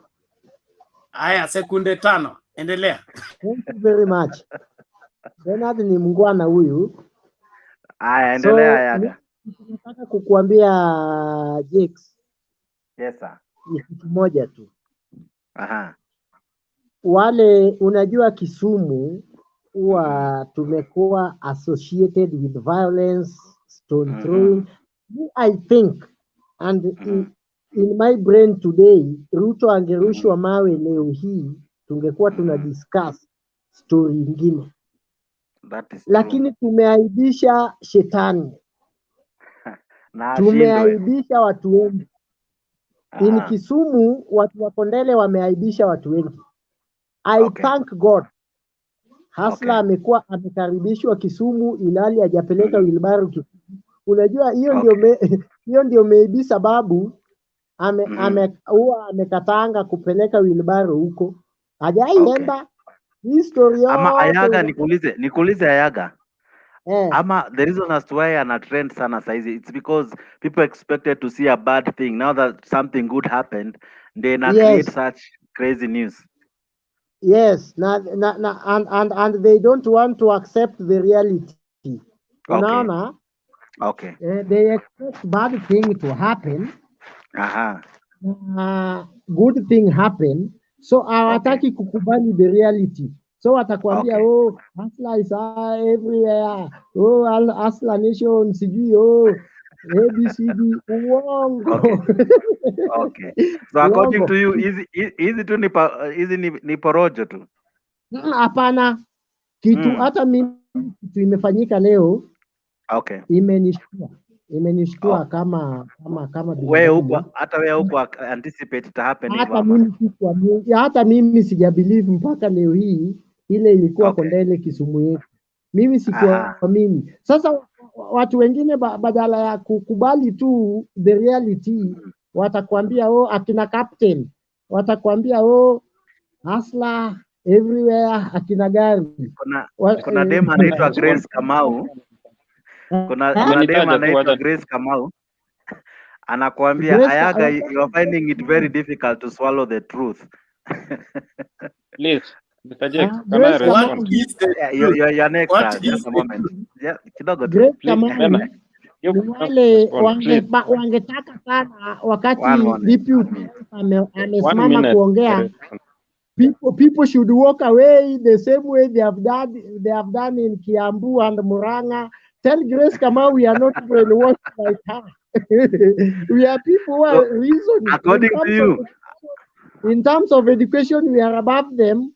We can't walk away on a leader. Wangependa sana waone William Ruto akisimama watu watoke maybe kwa stadium waende ndio warudi. Okay. They are disappointed. Those are frustrations. And they don't know. Kuna swali lingine. Kuna swali lingine unaulizwa hapa na Captain uliza swali yako. Unajua Mr. Jakes relax, uliza swali. Ayaga, relax. Ile kitendo Kisumu imefanya leo tunafurahia, lakini wewe ndio unajaribu kuharibu maneno. Kwa sababu gani nasema hivyo? Sio mara ya kwanza tunaona kwa Kisumu. Sio mara ya kwanza. Ni Ayaga, not you, Ayaga. Okay.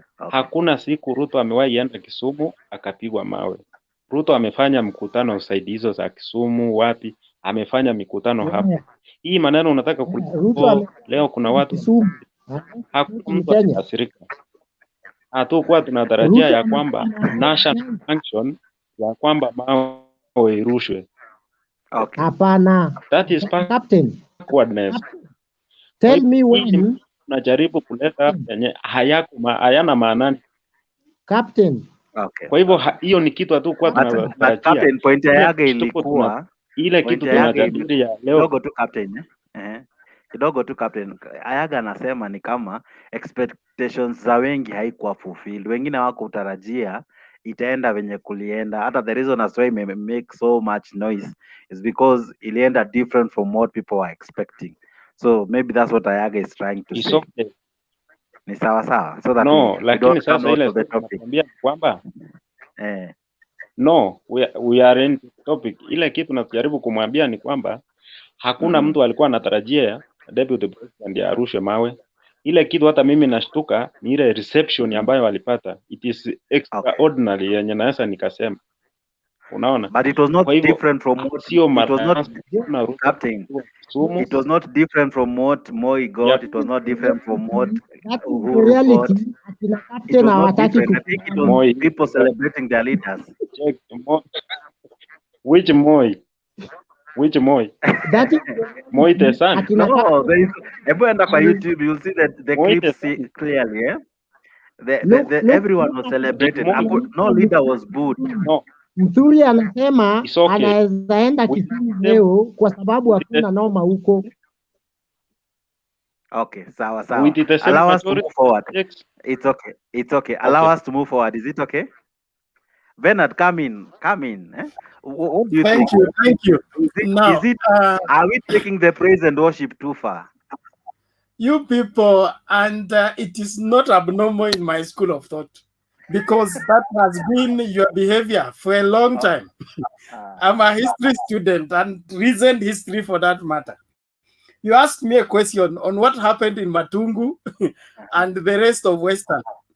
And I'll take you all the way from 2013 in the, 2013, 2017, and even in the by-elections. the Jubilee had a very hard time selling the agenda in the NASA stronghold. They invested a lot in terms of making trips in Western, making trips in the coast, trying to make conversion. But when it came to the voting, there were very few converts, if any. And that speaks that the ground does not shift just because there was a visitor who was looking good and was attractive. And so people got attracted to that person. And the DP himself is on record complaining in Matungu, say that if we want the road, we talk to him. If we want church, we talk to him. After he delivers the church, we don't deliver the vote. Because this vote is not gotten through that means he's trying to use. And that is one lesson that we need to get. And also as a statesman, if I was the DP today, okay, there is how you carry yourself that helps your campaign, or you carry yourself and you destroy your campaign. There are some celebration you must keep away from, and even call your soldiers off for the sake of your national appeal. And you know, you can't be in constant strive and in constant competition everywhere if you want to make it in terms of being a national leader like he's aspiring to. So there is some level of decorum you need to carry that helps you for the future, not for the present.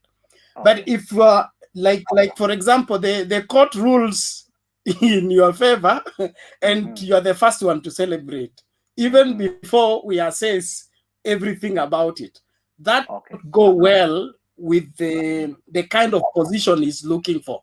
If I will give that as free advice. Crowds are nice, just for the moment. And most politicians will celebrate that because it creates perception.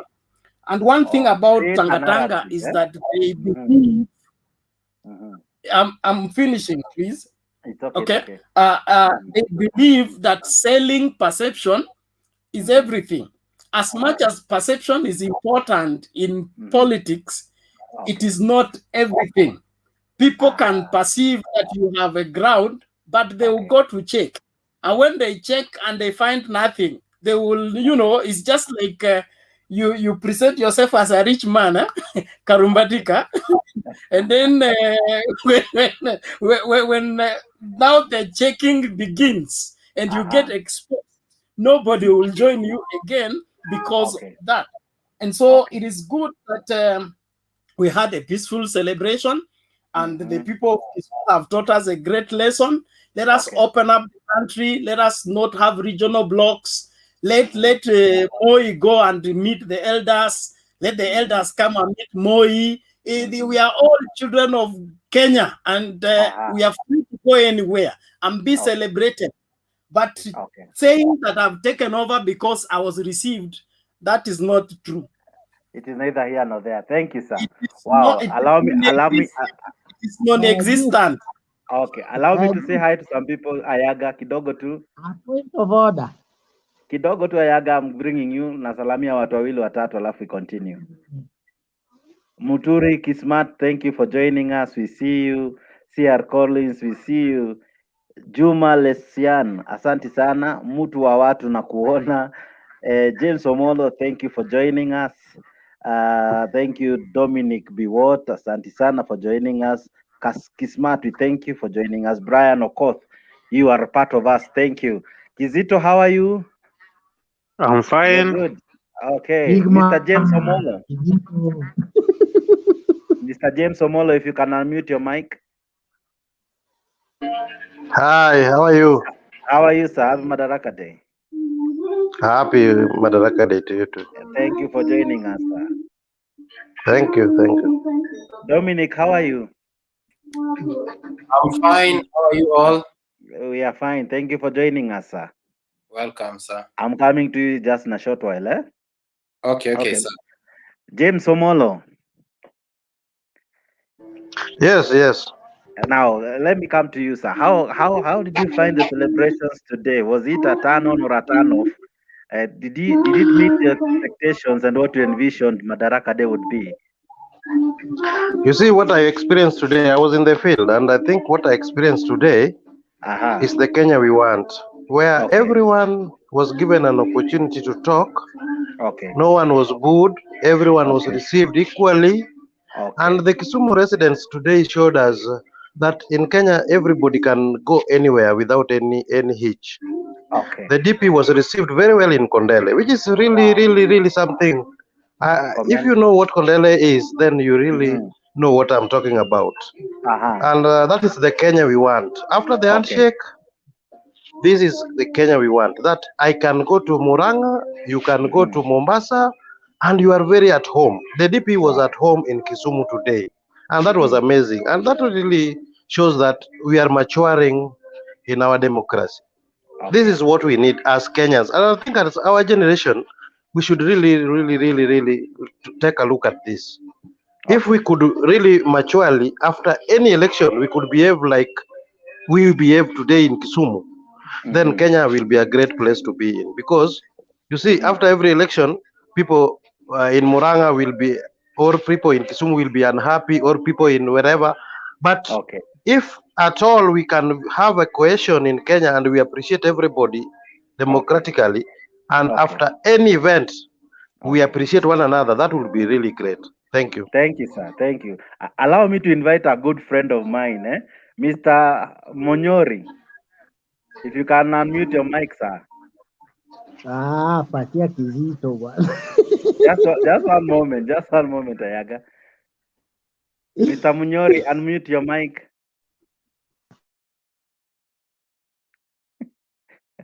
He can't hear us. Dominic. Yes, sir. How are you? Continue. How was the day? How do you explain what you saw in terms of the expectations? Were they met? Was it what you'd say, this is what I felt today ought to have been? Okay, thank you so much. I'm so happy with what I saw today. Okay. You know, sincerely speaking, I expected, I'd expected that whatever was done to Jomo Kenyatta, the last time Jomo Kenyatta went to Kisumu, was going to happen today to William Samoei Ruto. That's what I was thinking. Okay. But we thank God that the comrades of Kondele, they behaved themselves. They behaved themselves in a manner that was not even expected. That one is like another world record. Something that, because we know one of the hostile places that we have in Kenya that you cannot go and operate any kind of politics in a manner that you want is one place by the name Kondele if you don't sing to their tunes. Okay. But indeed, the people there showed some love and some changes that this country deserves. In fact, if that's if that's the way that we're going to take we as the Kenyans, then believe you me, the service delivery that we're going to receive in this country is something good that is going to articulate and stand before the comrades of this republic. Another one thing that I saw, after the handshake, Kisumu has totally changed. Totally changed. Even the roads were running smooth. Like we saw so many changes. And I was like, oh my God, this handshake could have even happened in 2013. Because Kisumu could have been having another brighter picture from what we saw today. So what I think is that the people of Kisumu have also seen where this republic is headed. And believe you me, they want to say, it's like this is a legacy to be. After President Uhuru has retired, whoever is going to take after him, either William Ruto, either Raila Amolo Odinga, or any other preferred candidate, is going to swim to Kisumu smoothly. And I do request the government, in fact, the next coming holiday, let it be in even Eldoret. Okay. Because we want to see, is Kenya transiting, like, we're heading to another general election. Are we in that right path? Are we in the right path? Okay. Because if Kondele has shown us that peace is more sweet than any sweets on this earth, okay, then this is the way to go. This is the way to go. Okay, thank you, sir. Mr. Greta, how are you? Unmute your mic. Greta, unmute your mic. Kizito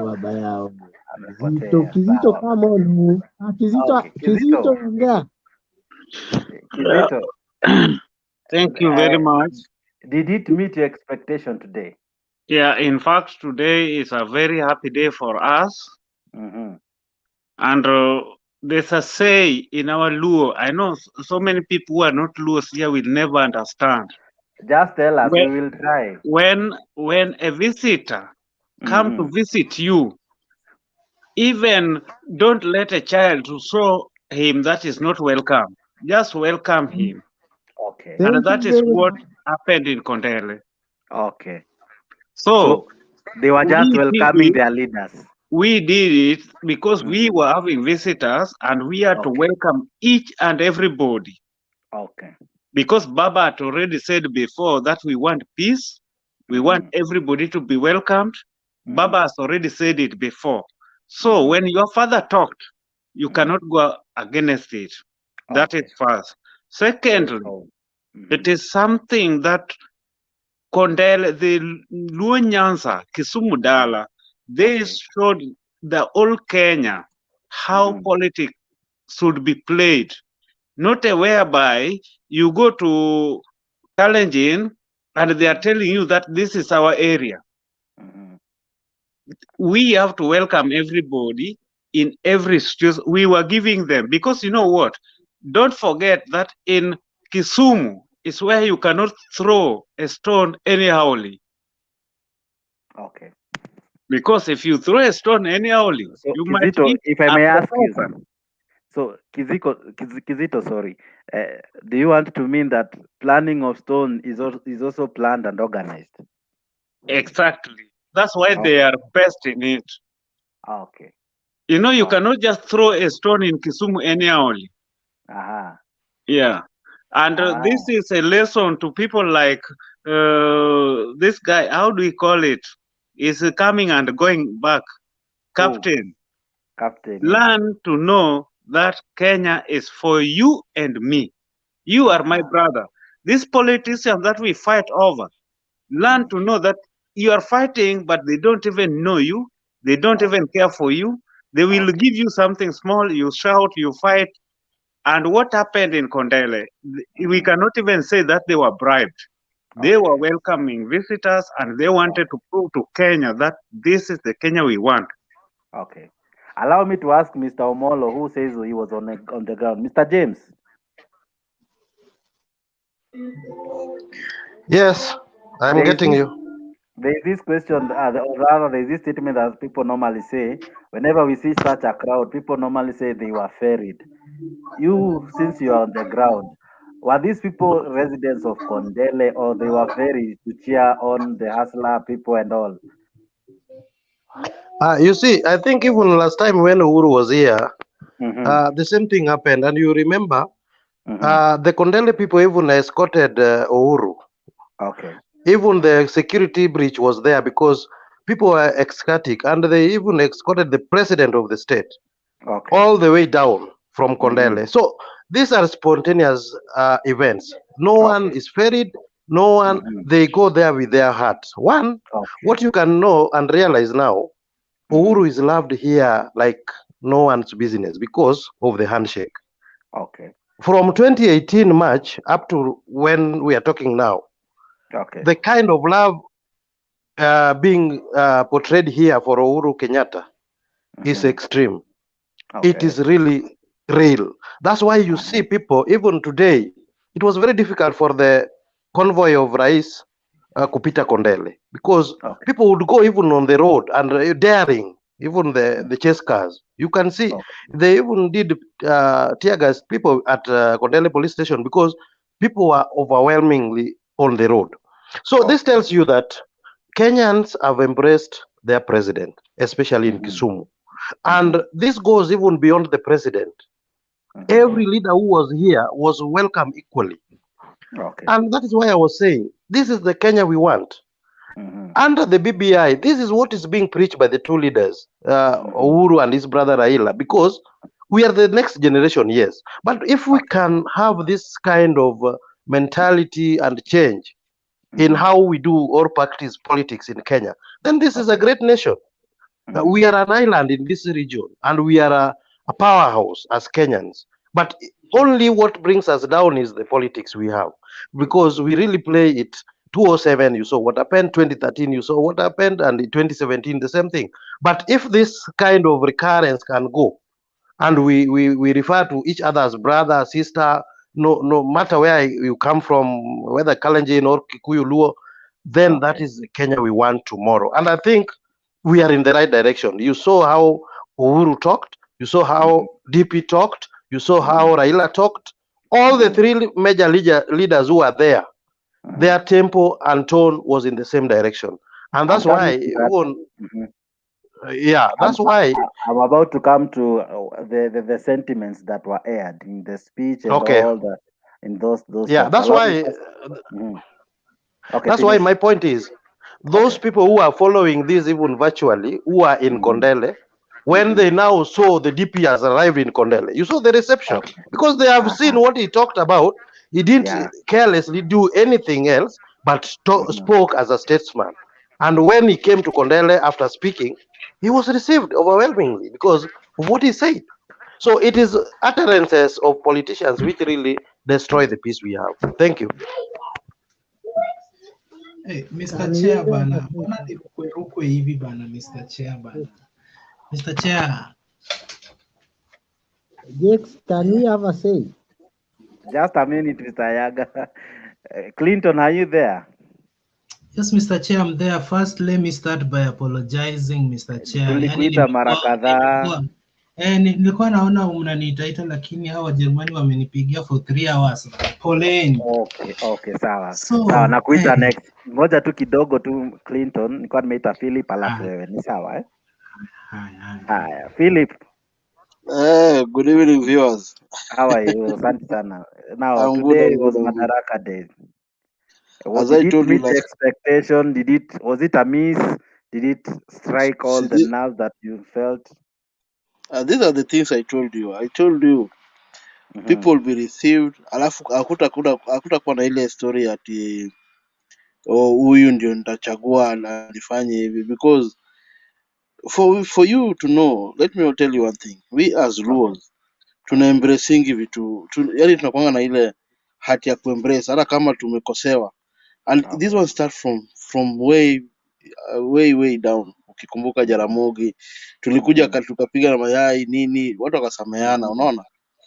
Even up to date, I always tell people, if we can live the way we used to live back then, we could have been better. You see, there's a time that you'll find a Luo will rent a house built by a Kikuyu, park his Mercedes, and unapata ni kitu normal. And then people will start at least watu watakuwa na embarrassiana, and that's the thing, now for now they are trying to bring back. But hii watu kukuja at times wanakuja na unasikia wanasema ati huyu ni Jaruo, huyu hajatairi, huyu hajafanya nini. Those are the kind of words unapata zinaumiza politics ya Kenya. And people should refrain from that. We should just embrace, unajua politics, there's a time that kwanza hii vita imeletwa sana sana na ilikuwa sana sana because of the Rift Valley issue. Ile nyakati most of the central guys were brought to Rift Valley. That's when the issue of history post election violence ilikuwaga. For us in Nyanza, we never had this issue of post violence. Imeanza kukuja hapa 2007. So if we can allow that kind of politics to go on, you see even how Ruto was embraced. I told you, if we come to Kisumu, a section of it, a section of the Luos are with Ruto. A section of other Luos are with Obado. A section of them are with Baba. So people should just tukue tu yani ile level tu moja tuangalie, because I'm very sure today if Raila goes to Rift Valley, I'm sure nobody will even come out. Know that. Sawa. Yeah? Clinton. True. Where? Kizito umesema vizuri. Everywhere. Clinton. Yes, Mr. Chair. Go ahead, sir. Sijui kama nasikika vizuri sana. Sijui hata wewe umeshout sana leo hasla mpaka sauti imepotea. Anasikiki lakini hatumuoni. Ati hawakuoni na usikiki. Konywa tumaji. Mimi si de, mimi ni yule Clinton wa kawaida bwana. Ni yule Clinton wa mask. Sijaweka weave, sijaweka ama hiyo kitu wanawake huweka inaitwa maybe bado unataka kuweka powder ama inaitwa fountain au mountain. Foundation. Foundation. Mr. Chair, endelea.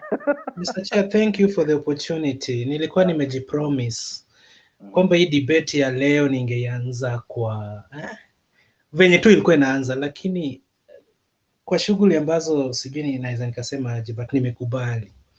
So Mr. Chair, mimi nimekuwa free leo nika watch from the beginning to the end. Okay. And maybe I can start by commenting from what I saw at the very end of the occasion. Hiyo reception ya my party leader daktari si doc. Daktari ni yule alikataza Moi kula nyama. Sasa nazungumzia daktari. Hiyo reception yake, we were ready. Clinton, we were ready for anything. Kama ingekuwa bad reception, tulikuwa ready. Okay. Ingekuwa venye imekuwa vizuri, we were also ready. Okay. Ni venye tu Itumbi should be fired. Haku sneak na gari yenye imebeba microphone. Hapo ndipo Itumbi ametulet down. Ametukosea ametukosea hapo. Itumbi should be fired. Angesneak hata na pickup kamebeba sauti, William angesema kitu. But hata baba hako amebeba sauti. Baba hakubeba juu alikuwa anatembea na rais. So hata yeye alitamani sauti, but kwa sababu rais alikataa mambo na kuongelesha wananchi, baba ilibidi atii. Okay. Sauti zilikuwa lakini sauti zilikuwa. Endelea tena Captain, ngoja tu kidogo. Captain kidogo. And another thing that I saw, Mr. Chair, yenye maybe ilinibamba na maybe pia haikunibamba. Kwanza nataka nizungumzie hiyo maendeleo tunaimbiwa kila wakati. In Central Kenya kuna maendeleo worth billions zinaendelea. Nasikia kuna damu kwa constituency ya huyu jamaa wa Pepa anaitwa Kuria. Kuna damu worth over 25 billion inaendelea kujengwa. Hawapigi kelele.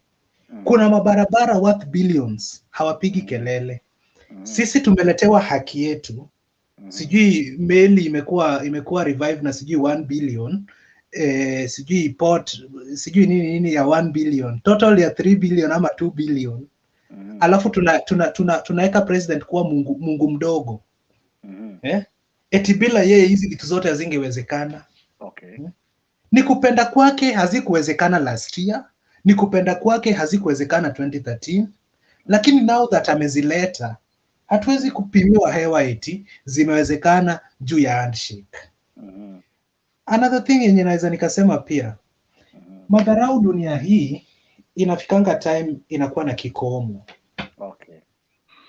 William, sorry, just a point of interjection. I would like to ask Jacored only one thing. Please. Just one moment, Zito. Just one moment. Just one question. Okay. Mr. Jacoredo, sir, I would like you to tell us which Kenya you want us, because when something happens good, you still criticize. When something happens bad, you criticize. You Tangatanga man, when will you be satisfied with something good in our country? Or you, as a Kondele person, you wanted us to throw stones to Dr. William Ruto, that's your doctor. You wanted us to throw stones. Can you please elaborate to this podium, to these people, why you only want to tell us that only this thing was up, it happened miraculously. It is like it happened miraculously. Kizito, we have heard your question. Clinton, malizia ndio tupe watu wengine. Yes. So maybe na usome hiyo comment umerushiwa na Mtembei. Robert Josochi nimemzoea, huyo ni beshte na umwambie kura tutapiga tu na tutaenda street na yeye. Okay. So nilikuwa nasema hivi, acha nianzie hili swala la Kizito. Kwa jua Kizito ni beshte sana In fact hii weekend kuna venye naweza mnunulia ile coke ya 30 bob na kana nikazia maisha.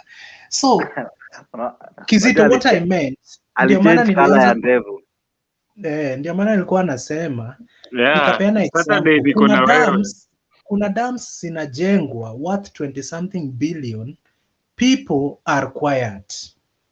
Lakini sisi wanataka tu mop lami juu tumejengewa port ya 1 billion, something that is our right. Kisumu ni Kenya. Kisumu haijakuwa Kisumu after the handshake.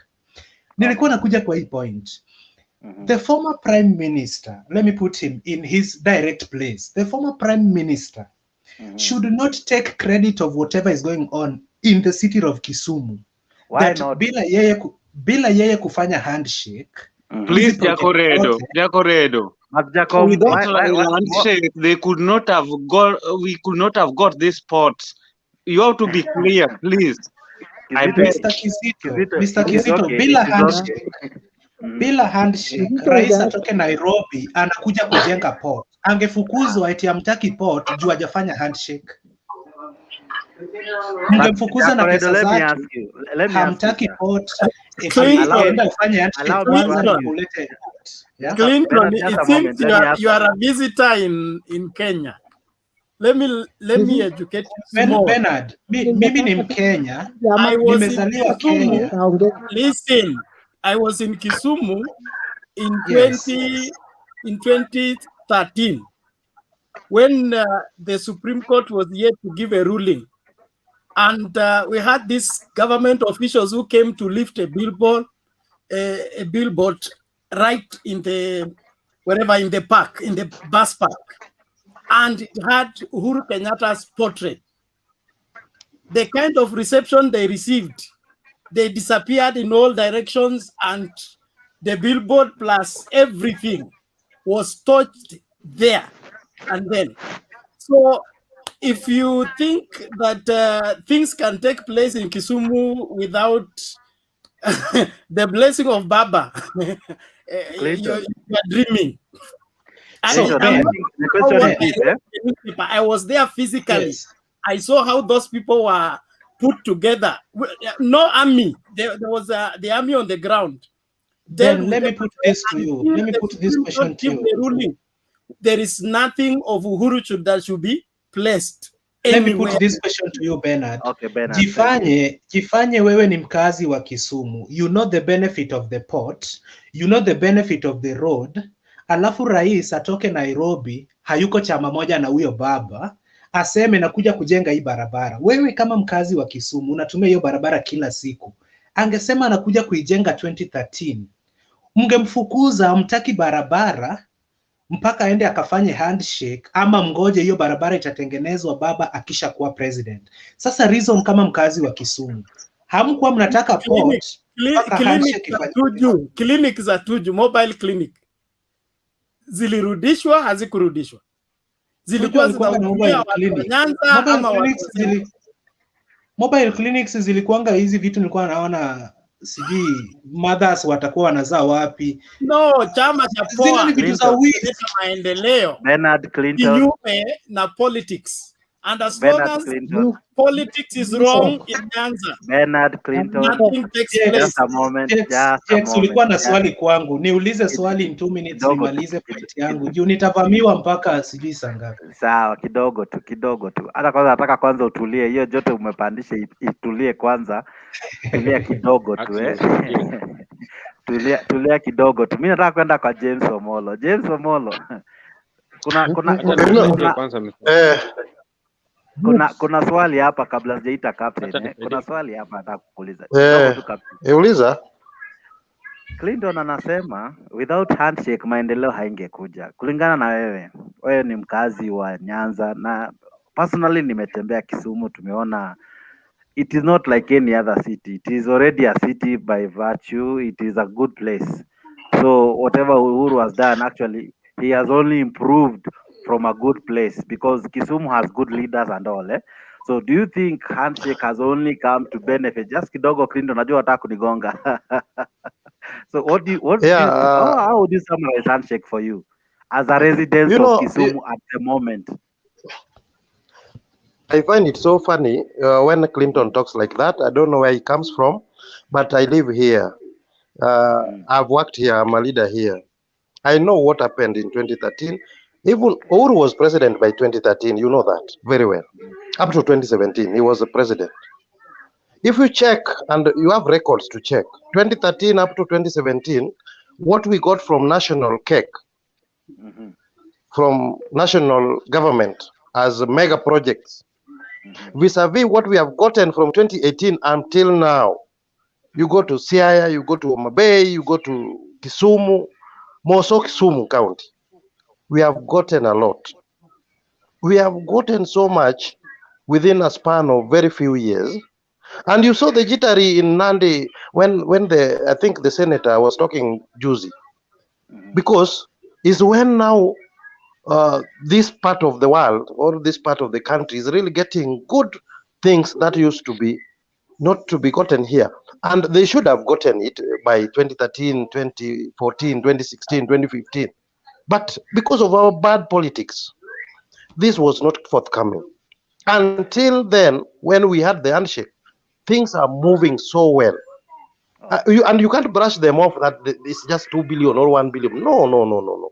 You know, if you quantify what has happened, the kind of interchanges being done at Ahero, the one in and the road to Miwani, the water project in Siaya, there is a lot. Kisumu right now in the city, within a span of 2-3 years ago up to now, within the CBD, it's like Europe. And I thank my governor for doing a lot. And this could not have happened if we were not getting money from national government, because mega projects in Kisumu are from the national government. The new market, which is being done, Uhuru Market, that is a national government project. You go to the CBD, the walkways, the non-motorized walkways, they are done so well. I think you go to Nakuru and Nairobi. I've just gone to Nairobi and Nakuru and I've seen the same.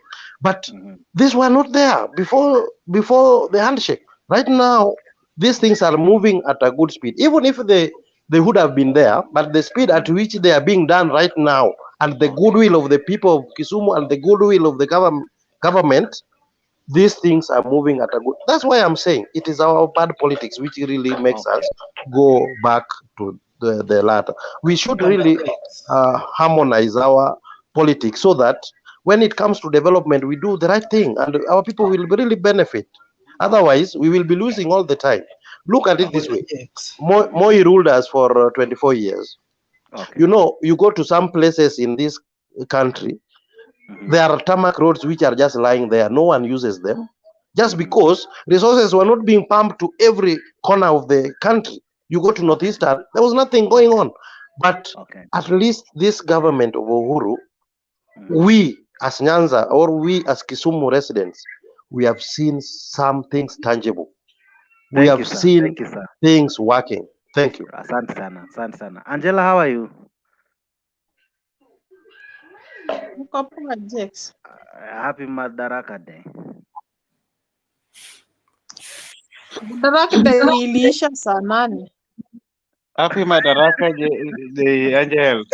Sawa, unasalamiwa na wengine hapa, hata Kizito anakuvutia salamu. Kizito, happy Madaraka Day na huku nitumia nyama ya kuchoma. Is coming on with DHL.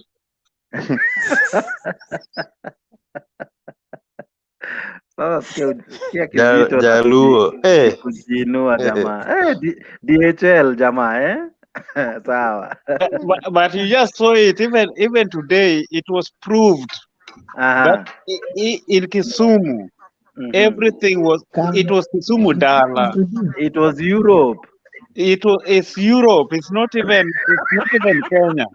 Okay. Even one anchor said that our Republic of Kisumu, not even Kenya. Wow. Okay. Angela, just a minute Clinton. Kidogo tu at least kidogo tu tusikie Angela, alafu wewe next. Is it okay Clinton? Yeah. Okay. Angela. Acha Clinton aendelee tu na after yeye alafu nitaongea. Haya basi. Jex, nimesikia venye James Omolo ameongea, na James ni kiongozi na mheshimu sana, na tena naheshimu naheshimu kila kitu ambacho amesema, unaelewa. Ngoja kwanza tufurahie hii comment ya J Muvo. Anasema Kizito, you are looking sharp without beards. Like sasa without beards, na ameweka rangi kwa beards. Je, ndio ako na beards kushinda jana? Alisema ilikuwa ya kusherehekea Madaraka Day. Kesho atatoa. Wacheni kusoma comments, tuongee kenye tunaongea. Sawa. Kale wewe ya flag ya Kenya. So, Mr. Chair, back to business, Mr. Chair. Okay. Sasa Mr. Chair, wajua mimi nimeingia, nimevamiwa na kila mtu na mind yake, unaelewa? Okay. So you have to protect me from achude like Kizito. I don't know achude in English, Mr. Chair.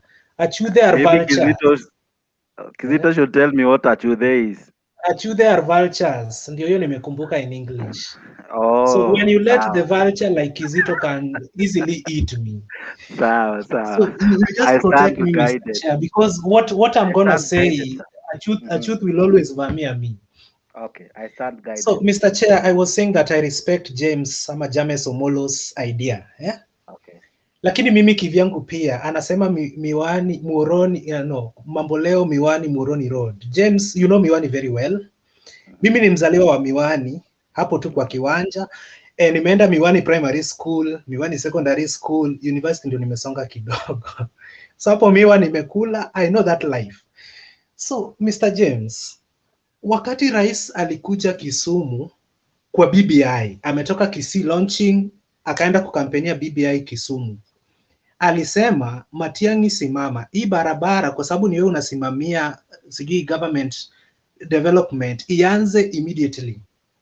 Mpaka alirejea Kisumu wiki jana, barabara haikuwa imeanza.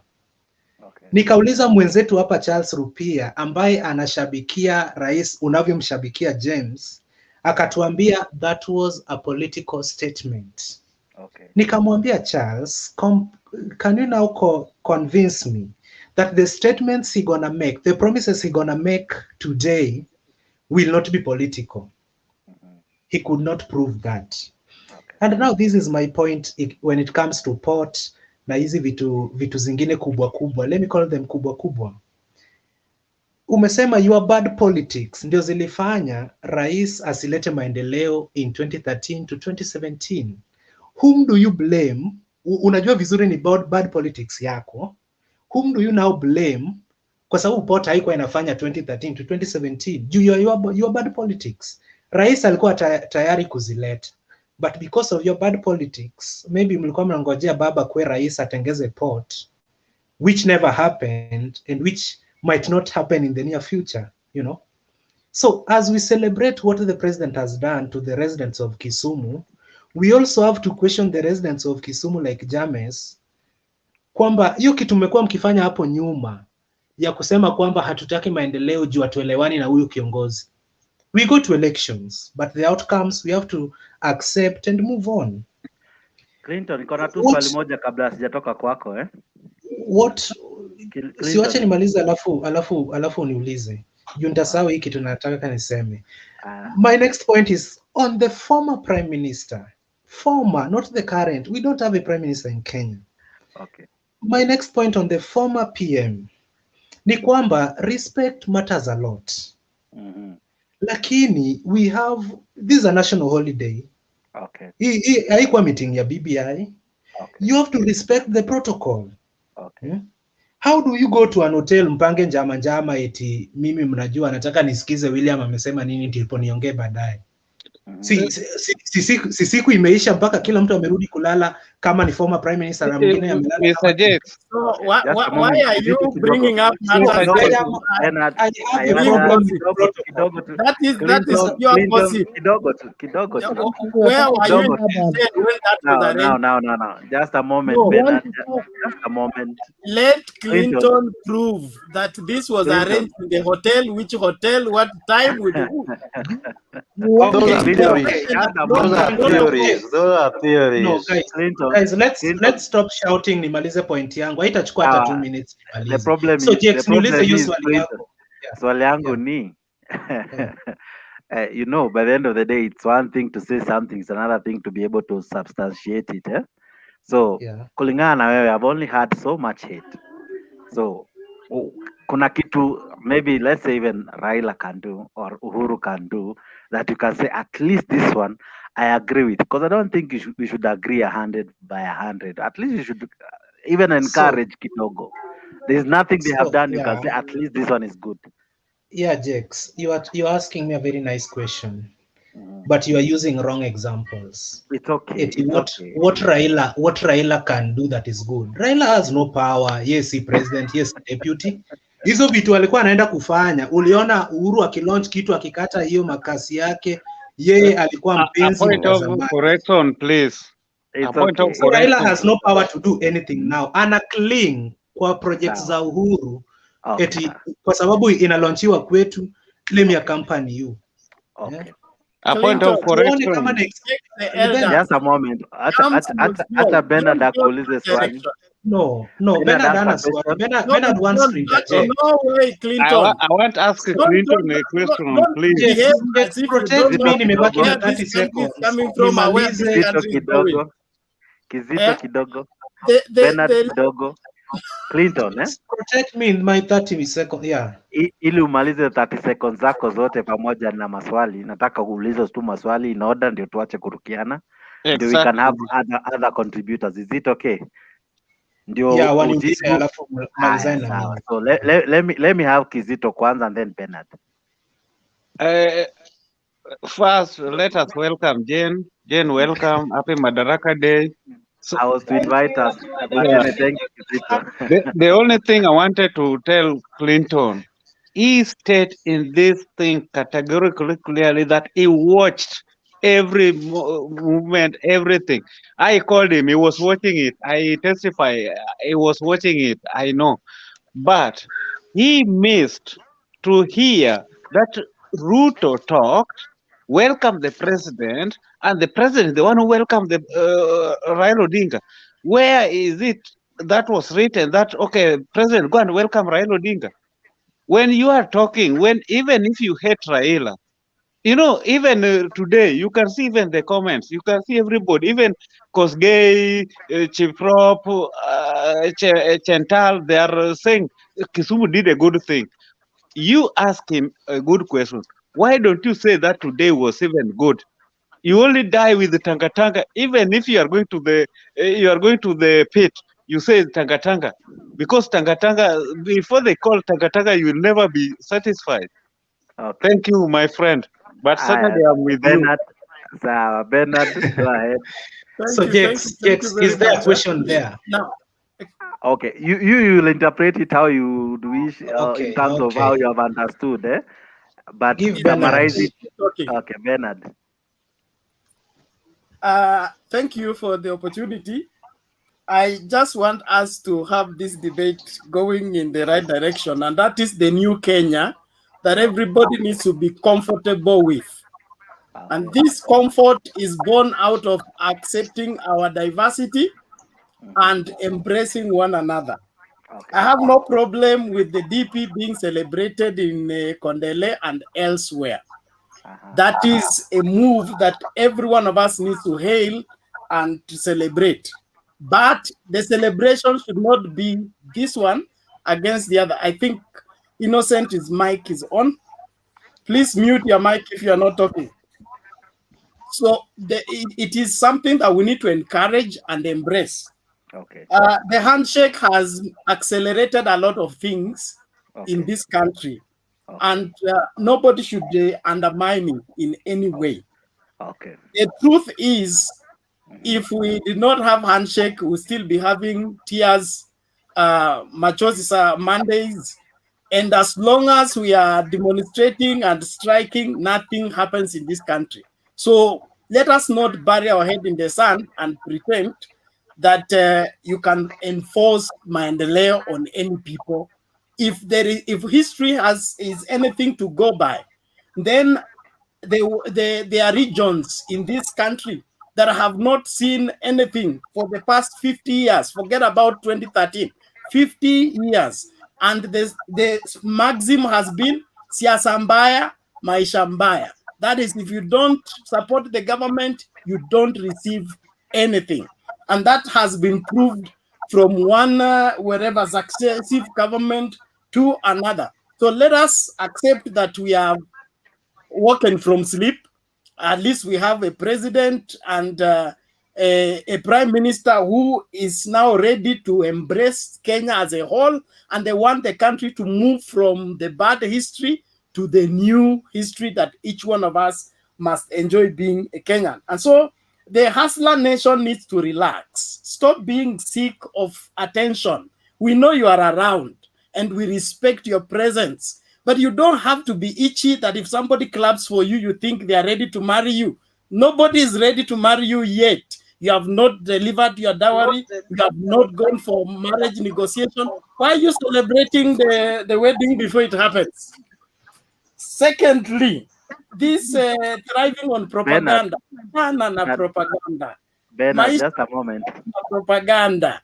Propaganda wewe unataka tuamini kitu fulani, lakini tunajua ukweli. Kwa hivyo lazima ukweli na hii propaganda yako uelewe kwamba ukweli utakidhiri kila wakati. So let us accept that we are in a new dispensation. Things are being done differently. The adversaries can be friends, and let that friendship be true. Just give me a minute. There is a point I want to make here. Ask a question so that Clinton can finish. We go to Jane. I'm finishing, please. Okay. About the Nyanza people. There is one time I had one of the council of elders of the Nyanza people say, Luo elders, and say that the Nyanza people are proved through history that they are forgiving people. But their counterparts, talking about the mountain, he said they seem not to be as forgiving as they are. They can easily embrace their former adversary and with a pure heart. And that is one thing that is being demonstrated in today's occasion, that even after being adversaries, we can still be friends for the sake of Kenya. And that for the sake of Kenya needs to weigh more on our hearts, especially as young people. If we don't preserve this country, we will destroy it. And when we destroy it, we'll be the first ones to suffer. These elders we are fighting, they are on their way out. We'll be here longer. And we need to lay our bed well so that we lay on it well. Thank you. Just a moment, Clinton. Yes. Allow me to allow you to cool down kidogo, prepare your points. Umeuliza maswali, watu wamekupea contributions, but also let me at least niwe gender compliant kidogo. Is it okay? Yeah, Jane ni my dynasty anaelewa. Let her continue. Jane, how are you? I'm cool, thanks. How is everyone? Tuko salama. Happy Madaraka Day. I don't know if you're in Kenya, but all the same, happy Madaraka Day to you. Happy Madaraka Day. Karibu sana. Tulikuwa holiday jana, nyinyi mko leo, ni sawa tu. I want to make a confession before I start. Mimi ndo Kindly nilikuwa do. nimeandika nini ya Kizito, nilikuwa nasema Kizito, you looking sharp. Nafikiri ilikuwa typing error. You looking sharp with your beard. You look like Koffi Olomide. Okay. Thank you, my sister. I know. I really appreciate. Bana hujaambiwa comment. Utafanya afurahi sana. Man, sikuchukua Siku kwa notice ubaya. nilituma bila nilituma bila kuangalia, ilikuwa na typing error. Okay. Okay. No, it was a big deal. You know me, I always like to joke and we don't have problems. Yeah. Alafu, another thing I wanted to say, me I can say, and I'll confess, that was the best Madaraka Day ever. Okay. I loved the music. I loved the setting. We were dancing along, me and my son. It was very nice. But I didn't get to see the president's speech because I was going out I had some training to do. But I managed to see Baba's. Okay. And I managed to see Ruto's. But I can still watch the president's later. Okay. And another thing I want to say, I give Kongole to people of Kondele. Okay. I always preach peace, and I always say, please, let's not do what the leaders are preaching. The leaders, they want us to be against each other and fights and everything. I was so happy, and I'll still continue preaching this. Let's not hate each other. Let's not fight. Tupendane. Mimi ni Mkikuyu, lakini baba mtoto wangu ule wa kwanza ni Mjaluo. Na mimi najua Kijaluo yote.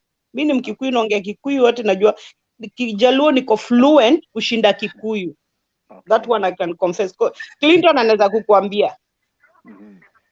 Na understand. Kwa hivyo aki tusipigane, tuendelee tu hivyo. Mimi I was really happy. Tuendelee hivyo mpaka 2022, tusipigane. Usiende kupiga jirani yako ule unaweza omba chumvi.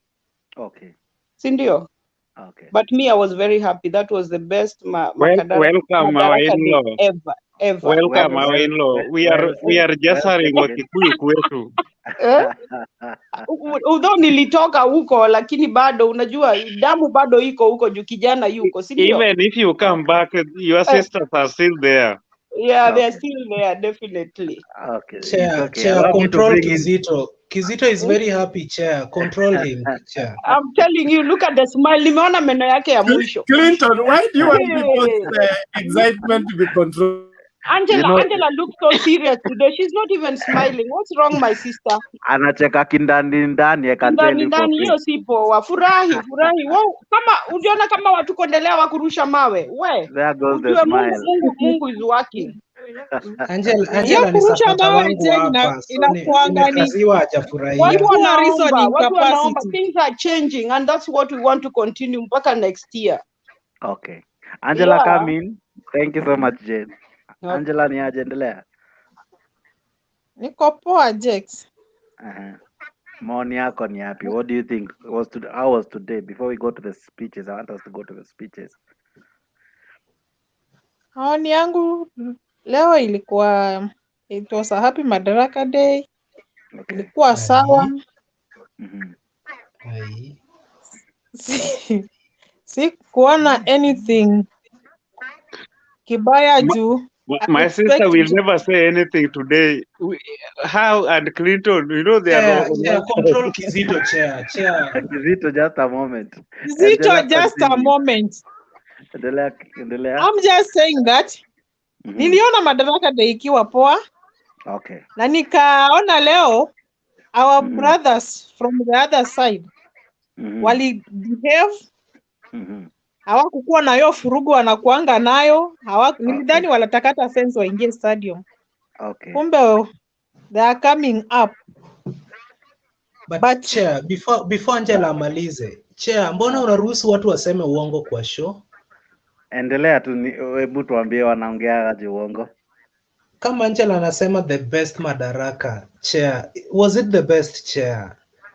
Chair, siyasemi hata ilikuwa nzuri kiasi. Lakini akisema completely to the best, Chair. Clinton, unajua kila mtu ana maoni yake. Clinton, like mimi, ilikuwa ni maoni yangu. Kwa maoni yangu, mimi ilikuwa the best. Nilipenda sana, mimi napenda muziki. na muziki ilikuwa poa, ngoma na watu kudance, that one vitu Clinton, vingi let pia me fafanua it for you the breathtaking. way I'm saying it was in Kidogo as tu. much as you are controlling Kizito and Bernard, hata uongo pia. But you see, Clinton, you know, by the end of the day, kuna maoni ya mtu kama venye unatupea yako na ninakuachilia you go free kwa sababu siwezi control maoni yako. So kama kwa mtu maoni yake that was the best, hiyo ni maoni ama No, Clinton should tell us what went wrong. What is it that Clinton, ni I will nini mute you now kilikera and katika sherehe za Madaraka leo? Munakula time yangu. Nyinyi mmeongea kutoka 8. Nani? Kwa nini? Bernard kidogo tu Bernard. Chea, mimi Clinton. sita misbehave tena. Sawa. Yes. Angela continue.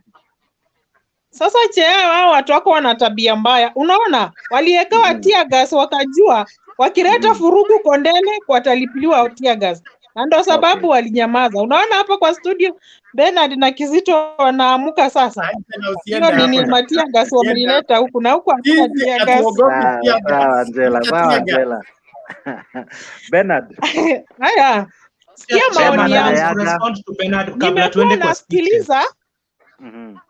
Nimekuwa nasikiliza mtu akisema ya kwamba handshake imefanya Kisumu ipate maendeleo, ipate miradi. Okay. And I was asking myself that Baba was a prime minister by then. Hakuna maendeleo alifanya huko mpaka ingia handshake. Labda exactly. Hapo sasa unaleta point. Apewe 10 minutes. we unachokoza watu. I can answer. Kidogo Kizito, wait niongee nimalize. Wewe ndio unakosea Clinton. Continue. Kizito, ngoja niongee nimalize, utaniuliza maswali na nitakujibu. Kizito ulianza kuongea saa 2. Haya. No, but to answer you is allowed. To answer you is allowed, not to listen. Just a moment. I'm not allowing any question until I finish. Is when you will ask me a question. Hizo ndo rules zangu sasa. Sawa, endelea tunakusikiza. Hata tumwambie woman. Hey. Endelea Angela. Another point is nimesikia mtu akisema ati you know in Kisumu they welcomed Baba deputy and rais, but in any other place haezi karibishwa. Who told you? Let me tell you, wananchi are very funny.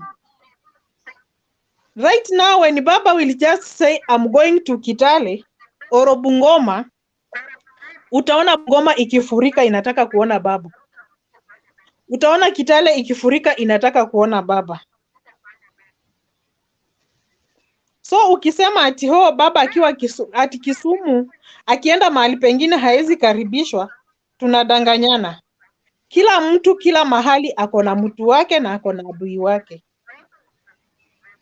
Kama si hivyo, then why did Baba win the elections? Na huwa ananyang'anywa. Huwa anawini juu kila mahali ako na shares. Chair, nime-complain tu juu ya kusema uongo sahi. Chair, Baba aliwin, Chair. Control I'm very happy today because this Tangatanga people, they are accepting that Baba aliwin. Baba kona point. Aliwin. Chair, in as much as you are controlling Kizito and you are eating up my time. Tafadhali. Exactly, Angela. Na we pia useme ukweli. Baba aliwin mara ngapi? Hata kaa time yako inaliwa, tutakugeukia na wewe.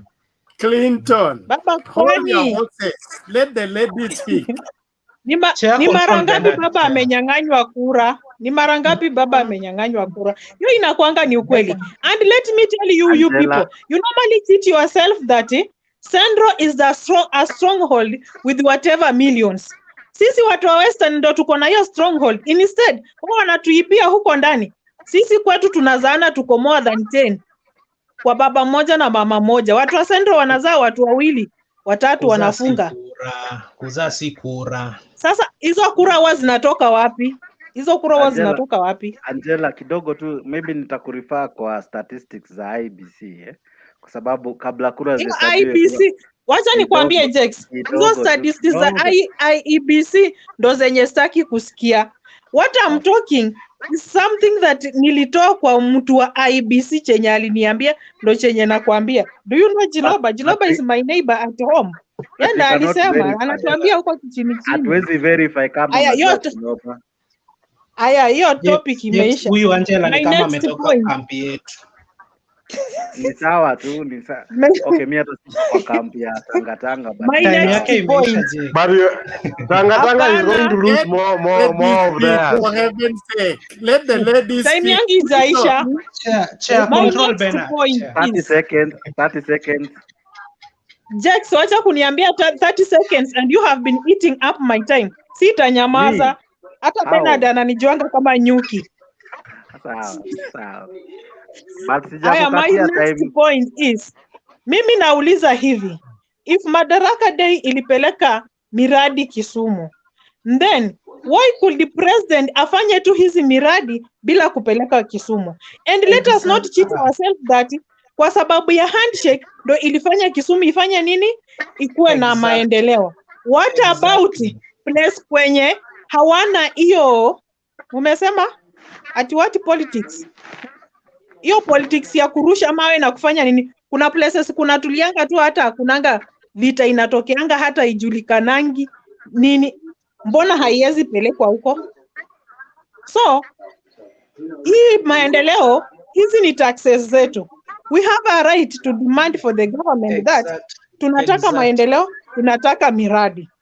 And my point is, nilikuwa nasikia ati anaenda kufufua ni Muhoroni ilishuka kamba ni ama ni Chemili. Sometime back, hiyo kampuni ilikuwa inaanguka inahitaji sijui ni bilioni 2. Why could he just wait atupumbazie hapo ukweli akili ya kwamba anaenda kuifufua siku ya Madaraka Day, na wakati inaanguka ako hapo anaangalia na anajua ya kwamba vijana wetu wana depend hapo hivyo. Mbona anangoja zina collapse? That's not leadership. Kwa nyumba huwezi ngoja kiti ivunjike ndo useme unaenda kuripea. Si repair kabla ivunjike kabisa iishe. Tupeane hiyo maswali jibiwe. Ayaga, dawa ya moto ni moto. Niulize maswali. Ayaga alituleta. Jex, mimi nitajibu Ben sangapi ndio tuende kwa speeches. Jex, ni saa 4:14 bana, tujaenda kwa speeches. Aya, jibu because hata Ayaga amepotea. Hatano, wewe uko wapi bana? Let me answer Bernard. So Ben, I was very happy with what you are saying, Ben. And and what you Jex. Hello. Jex. Ayaga, are you back? I'm back. Sawa, umechelewa nikakuwa nimepeana. So upe tu dakika tu moja tu, tupe tu dakika moja alafu ukuje next. Ni sawa? Na usipotee, just be near. Okay. Thank you Dynasty Ayaga for understanding. Kwa hii show itabidi tuanze kuwaita kwa majina, where you belong. Ben, wewe unajijua. Wewe tu ndio utaanza kuniambia chair protect me. Mimi nimezoea kuatakiwa bana. So let me now talk. So Ben, umeongea vizuri, tena umeongea vizuri sana, and watu husaidiana. Lakini unatuambia we have to embrace the political dimension that we have right now. I accept. But huko mwisho wa statement yako unatuambia watu wa Tanga headed by William Ruto wao wa relax. Where is the inclusivity you are talking about? Wajua mimi nilikuja hapa Mutembei show bwana chair. I found everybody was supporting BBI. And I just wanted to be different from what people were doing at that particular night. And that's where I got the tag Tanga. And I've been living with it. Okay. Na haimanishi niko pale na pia haimanishi siko pale. Unaelewa? Ni venye tu nilichukua hiyo tag the very first day. I wanted to I wanted to go against BBI na pia sikuwa na points za against BBI hiyo time, nilibambanya tu. Okay. Another thing, Mr. Chair, that maybe the panel asked me, I was addressing James before you took my time, Mr. Chair. Okay. James made very important points, but from the bottom of my heart, I have to accept that what went on in Kisumu today was the most beautiful thing ever witnessed in the history of our country. You know, wakati Mheshimiwa Rais alisalimiana na baba, we felt like we always have political differences, but let's forgive one another and we move on. You understand? Okay. Na mimi nilianza kusense danger wakati baba alisema sitaki uchaguzi. Obviously kuna kitu angepewa. Okay. Either angepewa pesa alafu achwe kwa street, ama angesema si pesa, acha tu nikae hapo nikusaidie kuendesha serikali. But on the other hand, the DP felt like I am being played, ambayo pia ni opinion yake. He has a right to do so. Na ukiangalia statement ya governor wa Mombasa immediately after handshake, eti to protect Kenyatta na Ruto tuseme ni mbaya. Hiyo statement peke yake ingefanya DP afanye vitu amefanya mpaka leo. And we don't blame him, that's his opinion. So Mr. Chair, I don't see a problem. Kama ukweli handshake ni ya kuunganisha Kenya na si about 2022, vile ambavyo Mheshimiwa Rais anatuambia kila siku, then the handshakes should include each and every person. Okay. Including the DP, Ruto na wale wengine wote ambao hawako ndani. Okay. Back to the development in Kisumu, they have genuine kidogo tu nikukate. Yeah. Kidogo tu umesema vizuri Yeah. See, I think tume almost dwell sana on development and all that. So I wanted us to go to a different topic so that we can have akina James and Bernard and Philip contributing as well. Is it okay? So no, before I want to say something about what nikatie tu point yangu hapo tu venye umeikata chap. Siwache tu nimalize dakika moja. You give me a warning eti dakika imebaki moja kama mbili. No. 30 seconds and then I give Ayaga kwa sababu so that we can make headways because tumekalia 1 point sana. I want us to move. Okay. Yeah, kwanza nilianza ku apologize juu niliingia kwa show mapema nikawa late kuongea. So Bwana Chair. Okay. Naona nimetusiwa ya kutosha but si kwa kupenda kwangu.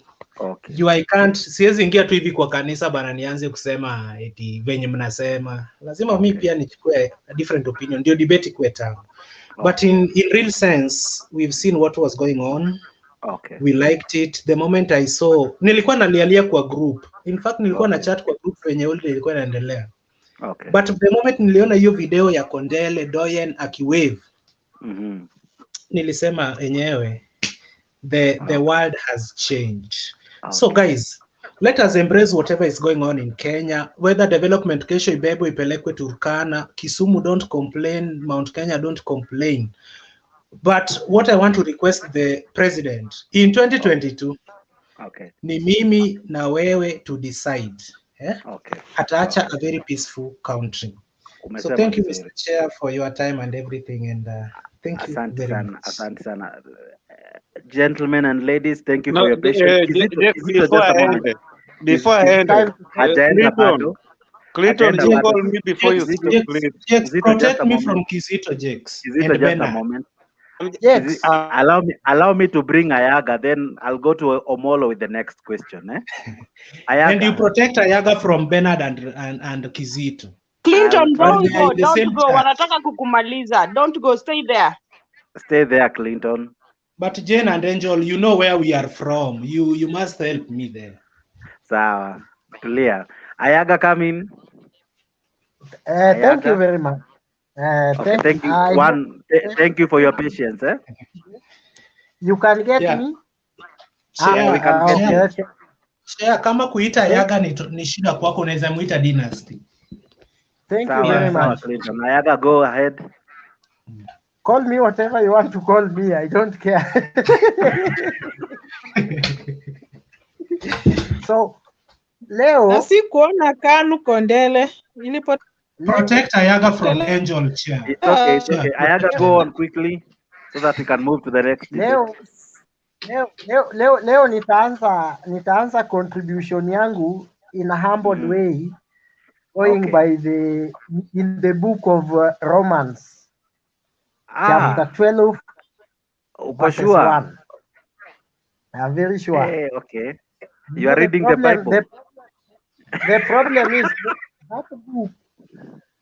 that book, John was in a vision, and he talked about the papacy. And the papacy, John talked about a papacy that they will have something called a blasphemy. A blasphemy is where you think more godly than the others, or you think you are more godly in your ways than the rest, or what you think, whatever you say. Whatever you say, no. Continue, Whatever you say,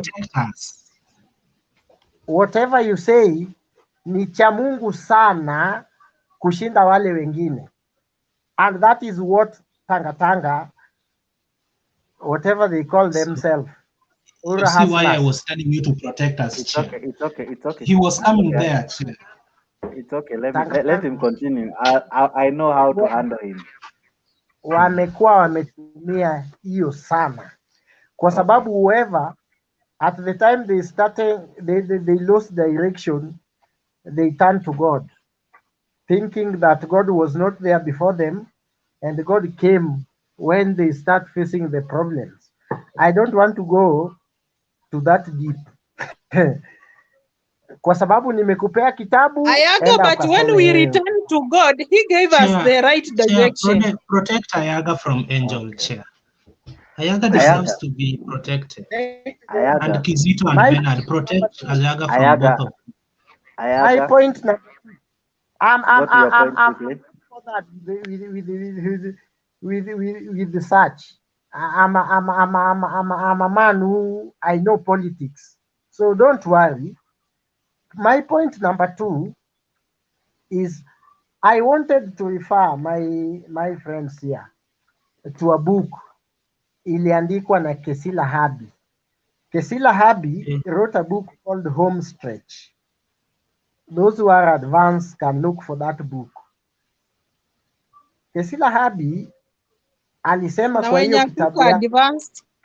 Hey, Chair, protect Ayaga. Angel, I protected you. Allow Ayaga to finish. You don't protect him from Angel alone. Bernard and Kizito also. They are really laughing. I also want to protect him from you. You also Angela na Ayaga, uwezani na mambo ya. Unaona hata jina zao zote zinaanza na A. Hawa wanajuana. Kidogo tu, because I want us to continue well, eh? Ayaga, go to your point and make them candid, eh?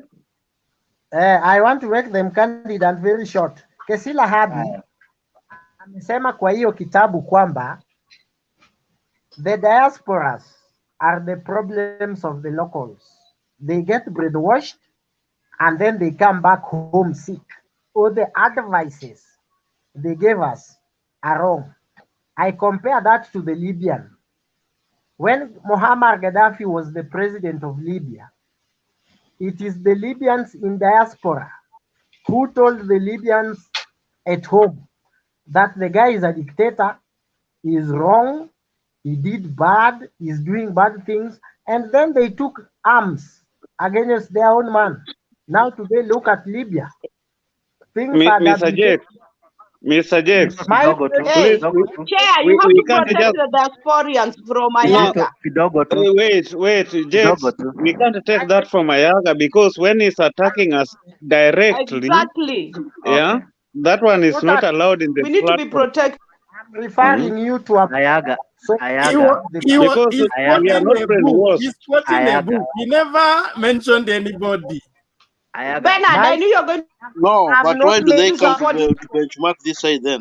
Why do they come to benchmark? I'm not already kwa comment tuko tushaambiwa mimi na Kizito tuko na blonde. Okay. Thank you very much again. I've not mentioned anybody, and if that shoes fits you, wear it. So Ayaga kuwa third point mpole is jamani, kuwa mpole. Ongea tu pole pole vizuri, Ayaga, kuwa mimi mpole. so far I'm with you. I will thank you very much. Thank you very much. My Ayaga, point, continue. on 57th Madaraka Day, which is last year, that was virtual due to Corona. He said, when you over criticize your nation, when you over criticize your government, you will get emotional thinking, and you will get emotional and what? I can't remember the other word, because people are getting emotional when they are criticizing our government. Like, how can you compare Kenya, which is 58 years old, with a government in US, which is like 200? You know, today in Kenya, we can call and even have the people who witnessed the independence, and they can tell us the truth. Whereas in US, 200 years. What about Tanzania? You cannot relax. Tanzania never got independent because they were colonized by Germany. After fall of Germany, they were ruled by British around 12 years. So they don't know anything. Mr. Chair, can you tell Ayaga today's topic? And then he's out of topic. What you also need to do, Mr. Chair. I know I'm out of order. I'm raising on a point of order. Okay. Because you guys want to maybe discuss a 20 signpost, a road leading to Oh, come on, there's a topic for today, Ayaga. What was yesterday. That was Sunday, I think. You know, if you interrupt me, I will interrupt you. So tafadhali. Before niwekwe max. Don't be rude. Don't be rude. It doesn't pay. Ayaga. My topic number three was a not your topic ya Jakes yenye watu wana discuss. My point number three, the way you want it, my point number three was a political goodwill. Whatever is happening in Kisumu today and the development, some of you wameona pale, ni political goodwill in this country. And that political goodwill is what we are fighting on BBI, those who are against BBI. If 35% moves down in the counties, we will not wait for a president or whoever, even a prime minister, to go launch a project in your county or in the former provinces or in the regions to talk about the development. Once this fact, even the president talked about it today, this 35% actually will go down to the county. The development there will serve everybody.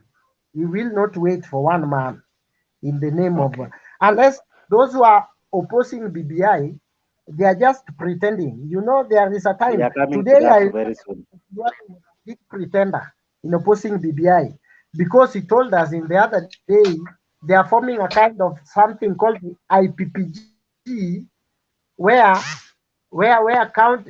the parliament are going to formulate a system where those things they think are good in BBI, they pass through parliament, president sign, and it become law. And Moses Kuria itself, you know, some of you have not read that, and they are saying reggae is stopped.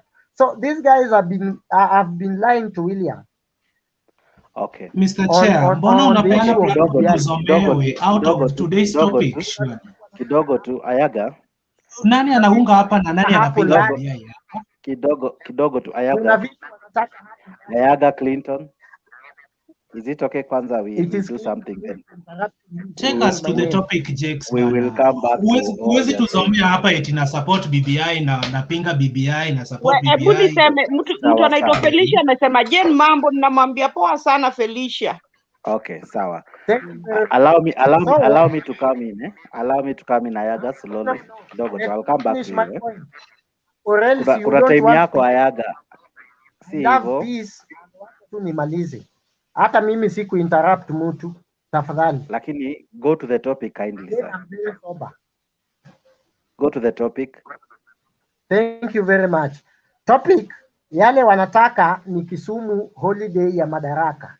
What I can say, number one, the Kisumu people and Kondele people and my fellow Luos, they have shamed the devil. The devil, kwa sababu the evil plan was number one planned in the protocol, the so-called protocol, where William Ruto angekuwa angeongea after being invited by the governor to snub Raila Odinga to invite president. According to them, Raila president asnab Raila so that tukue na shida kidogo, waanze kusema oh, watu wa Kisumu ABCD blah blah blah. The devil has been ashamed by after snapping Ayaga, Raila Odinga. did you plan for that program? You know that was government's program, so we don't know what went on, and nobody argued about that. So, wacha kutuambia hiyo story. And then next point. Why I think Ayaga, the reason that's why you wait, Ayaga, let me protect you by telling you this. The reason that's why you are getting so much interruptions because one, you are slightly out of topic, and if you can stick to what we are discussing, I think you would make us proud. I'm now in then Kisumu, also I'm now in Kisumu Madaraka Day, which out of topic. So after that, the devil was ashamed by the same man who tried to snub Raila to cause chaos in Kisumu, was welcomed in Kondele. I know Kondele very well. He was welcomed into a point that all Tanga people, isipokuwa Clinton and Nancy and Angela, they are the only two people who are here. Ungeona Dan, ungeona serikali wanatupiga hapa. Kama tu mawe ingerushiwa mutu Kisumu. Finally, kwa sababu mimi topic zangu nilikuwa naziandika na mwisho kabisa. Mwisho kabisa. Nasema hivi. Kisumu imekuwa na a very beautiful holiday, peaceful one, a very good holiday, and I thank God. I thank God. Whatever all was planned there was defeated by they bless me people who think always God is on their hand. God today ashamed them by showing the peace they have never seen in their life, and they are now confused. They are rudderless, clueless. We are not confused, Ayaga. Point times taken. venye huwa muna raise issues za vita, huwa tunawaona mkiwa wajinga, but leo tumeona mmerefuka, mmetoka kwa ujinga. Allow me to greet Diana Hits. Thank you for joining us. Brian Okoth, thank you for joining us. Franco, asante sana.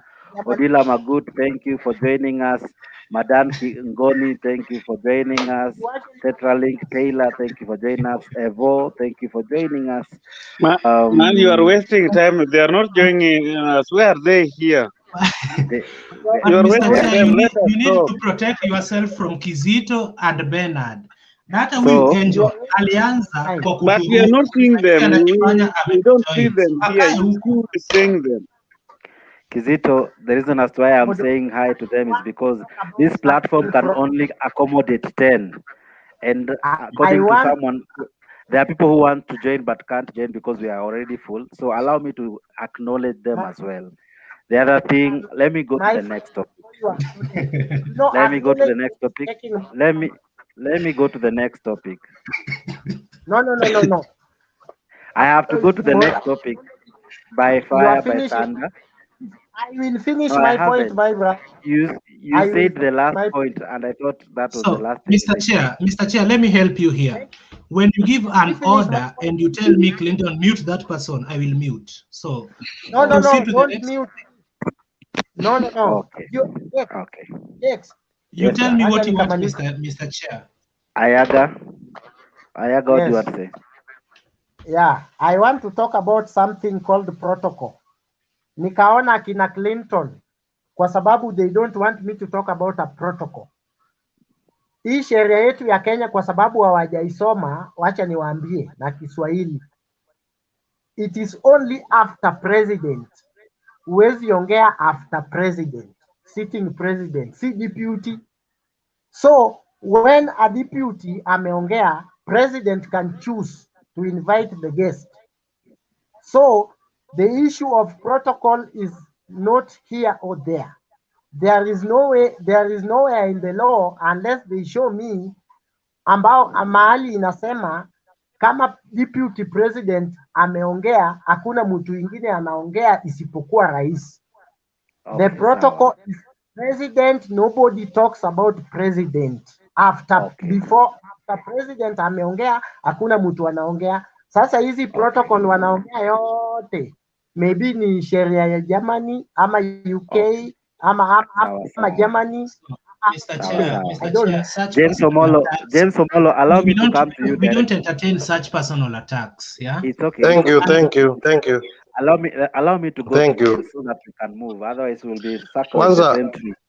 Kwanza bwana Mr. moderator, James. what you should be doing, thank you. Okay. What you should be doing is muting everybody, then you give people one by one. You have the right to mute and unmute anybody who, I think that one will really save a lot of time. One, I was in the field today, that one I've mentioned to you.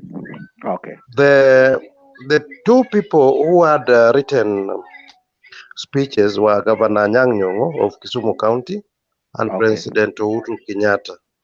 Okay. If you check the two messages to Kenyans, those two, I'm specific to them because they were written. Okay. The tempo was made clear by Governor Nyango. And the tempo was tuungane pamoja, tujenge nchi yetu, sisi tumeshukuru, tumeona maendeleo hapa Kisumu, umefanya hii rais, tumeshukuru. That was the tempo. When the DP took on, it was the same tempo. It never changed. Today, hatukusikia mtu wa kitandawili, sijui mganga, and that was the tempo. And when the president took it now, he was in the same tempo. He invited his brother, same tempo. What I mean is, if we can polish our politics and do politics maturely, the same way it went today.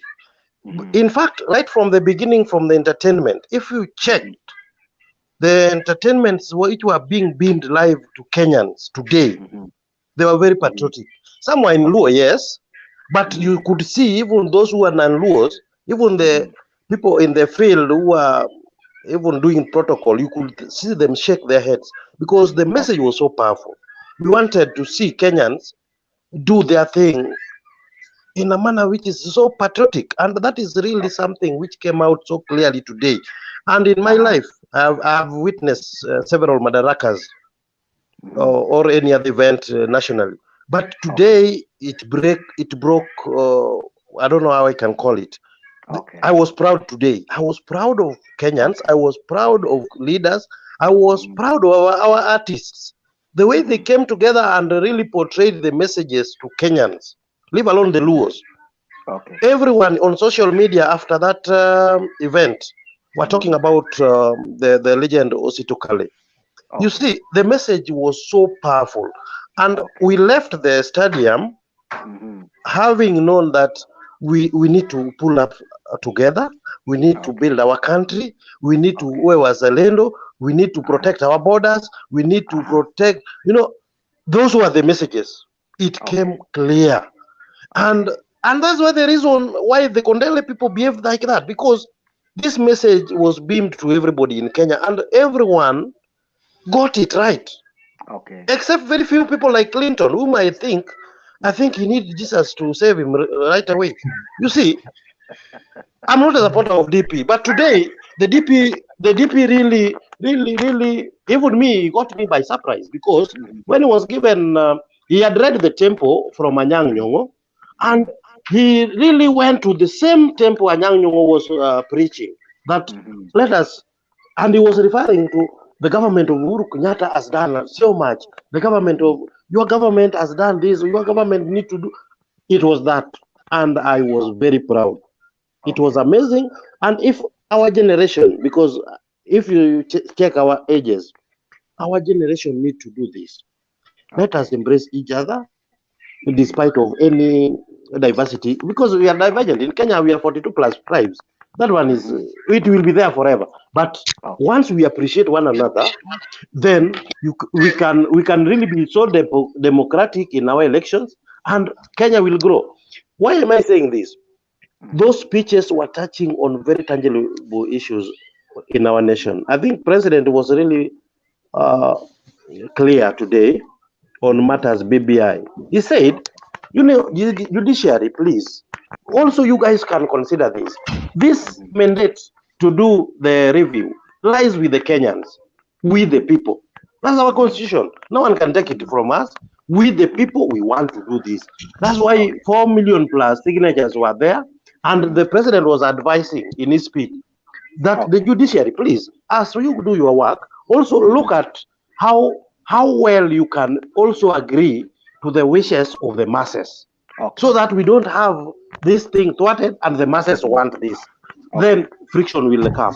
He was very clear on that, and that was really nice way of saying, judiciary, you have the mandate also to do your function as another arm of government, but do it in consideration. This matter is not about me or whoever. It's a matter of the people of Kenya who wants to rekebisha mali, wanataka warekebishe na warekebishe kipole kwa ballot. Ikiwa watasema no kwa ballot, it's okay, that is their right. No one can really take that away from them. So today, those are the things which made us very proud. Everyone was very proud, and I think we need to change. We need to change that. When something is done right, today I can't come here and say that DP did wrong or say anything, but he didn't do anything wrong. When he went to the podium, he said everything clearly, and matters of development, matters of cohesion, we were synchronized together. So I think even us, when we argue or when we debate, let us also check, because it's what we say. Some of us are leaders. When we say anything to any podium, let's say funeral or any other for that matter, the people consuming that message will consume it, even on social media. Nikitype kitu, people consume it. There are consumers out there. But if every one of us who is being consumed from says the right thing, like today, I think Kenyans will really be amazing. We have the resources, we have everything in Kenya. Another thing that he said, look, we spend a lot of money transporting fuel via the road to our neighboring countries, and we do business with them because we are at the port. Most of them are landlocked. Kenya, Uganda, those are the Congo, whatever.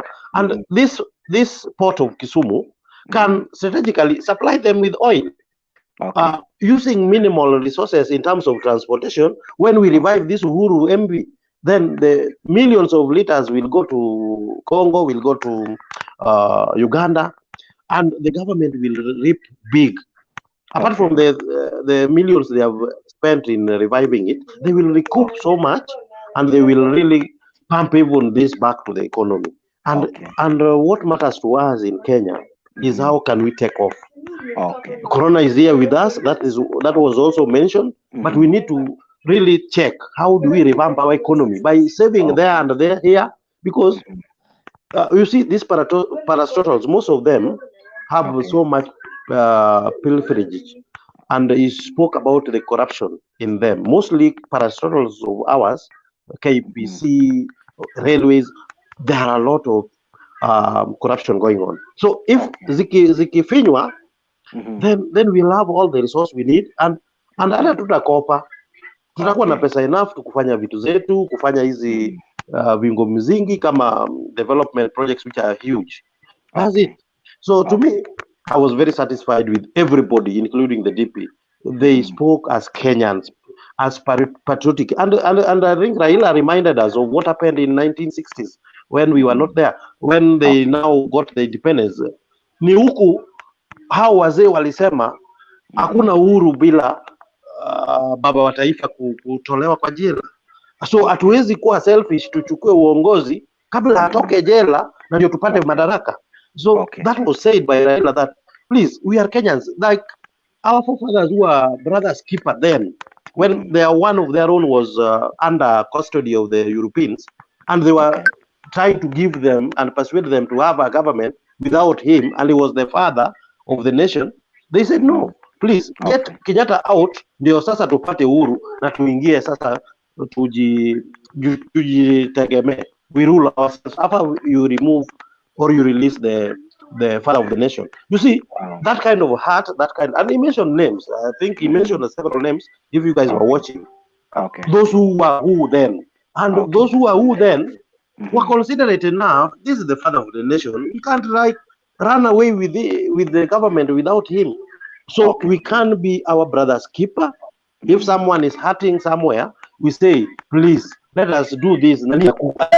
Kwanza kuje to sit together, tuone ile kitu inaenda coast, ile kitu inaenda northeastern, ile kitu inaenda and about devolution that was talked about.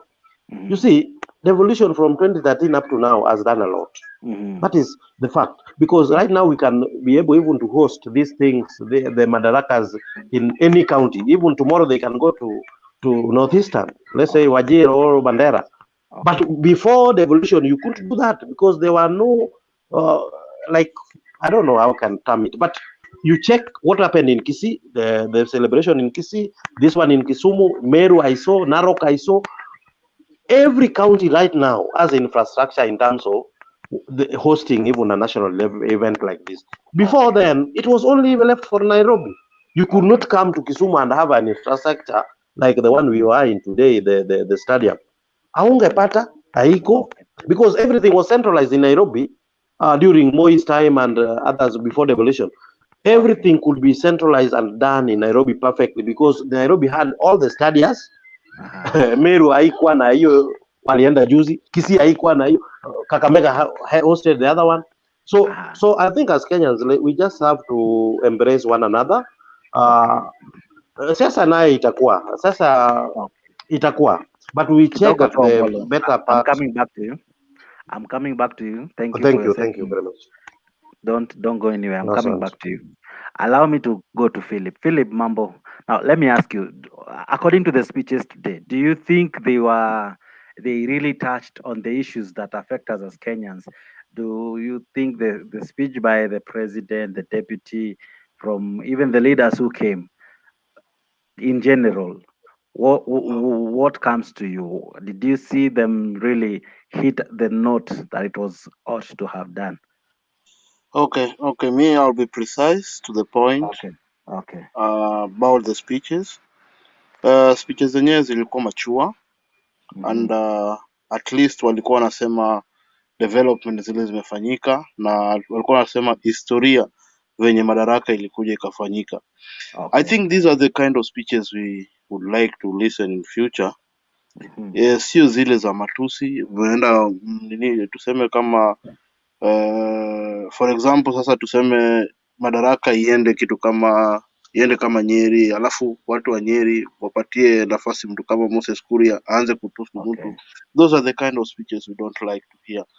If these speeches vile leo ulisikia hata deputy mwenyewe alireframe kwa zile zingine wanapendanga kusema huyu mtu ule mtu, yani ilikuwa tu ni ku appreciate what the government have done and what can be done in future, and also to give us the history of our country. That is very good. And then I wanted to echo something to Clinton, because he said about the diaspora. You know, one thing, Kenyans tunajaribu kukopi vitu kutoka nje. Hata tukienda hizi mavitu kama benchmarking, where do we go to? They go to the diaspora. Most of our MCs now they are here in Dubai because wanakuja kuangalia zile vitu infrastructure wanaweza fanya, walete huko, watu wafanye huko. So mtu kuattack watu wa diaspora ati sijui unatusomea Biblia na diaspora, it is not something that hiyo Biblia inasema, hiyo ni uongo kabisa. And thank you for that short speech. Thank you. It's okay. Bernard. Same question. The speeches before Philip we hakukuwa Clinton, alikuwa Ayaga. Yeah. Protection, please. Okay. Bernard. Yes. Bernard, Thank you. same question. Sorry, Just an Robert. overall before we go to individual speeches. Thank you, Angela. Yeah, Thank you, Angela, for protecting me. Continue. Go ahead, Bernard. Thank you. Now, the speeches were awesome. I appreciate so much. Somebody's mic is on. James Omolo, mute your mic. James. Okay. Thank you. Yeah, the speeches were good, especially for the president, because today was a historical day. The reason why we're celebrating is because of our historical experiences. And Baba and the president were able to link us to our history, bring us to our current, and paint for us the future. The DP told us about the present and the future, and forgot everything about history.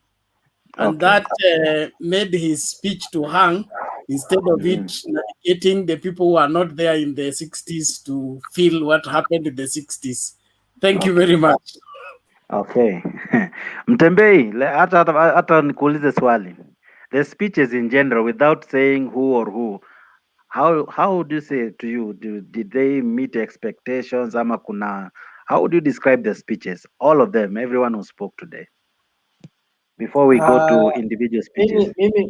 Mimi nilisikia tu speeches mbili hapo.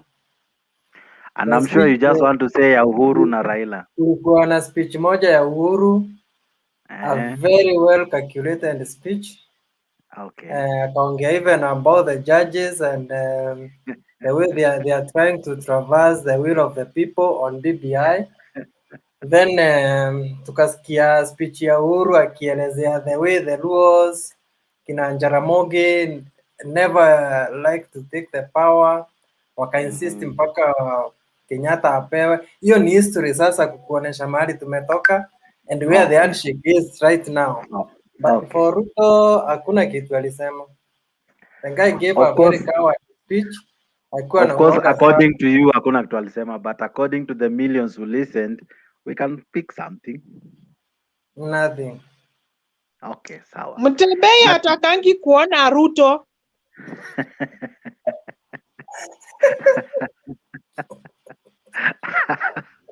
Mr. Chair, I think the DP should be protected, Mr. Chair. Mr. Chair, can I say something?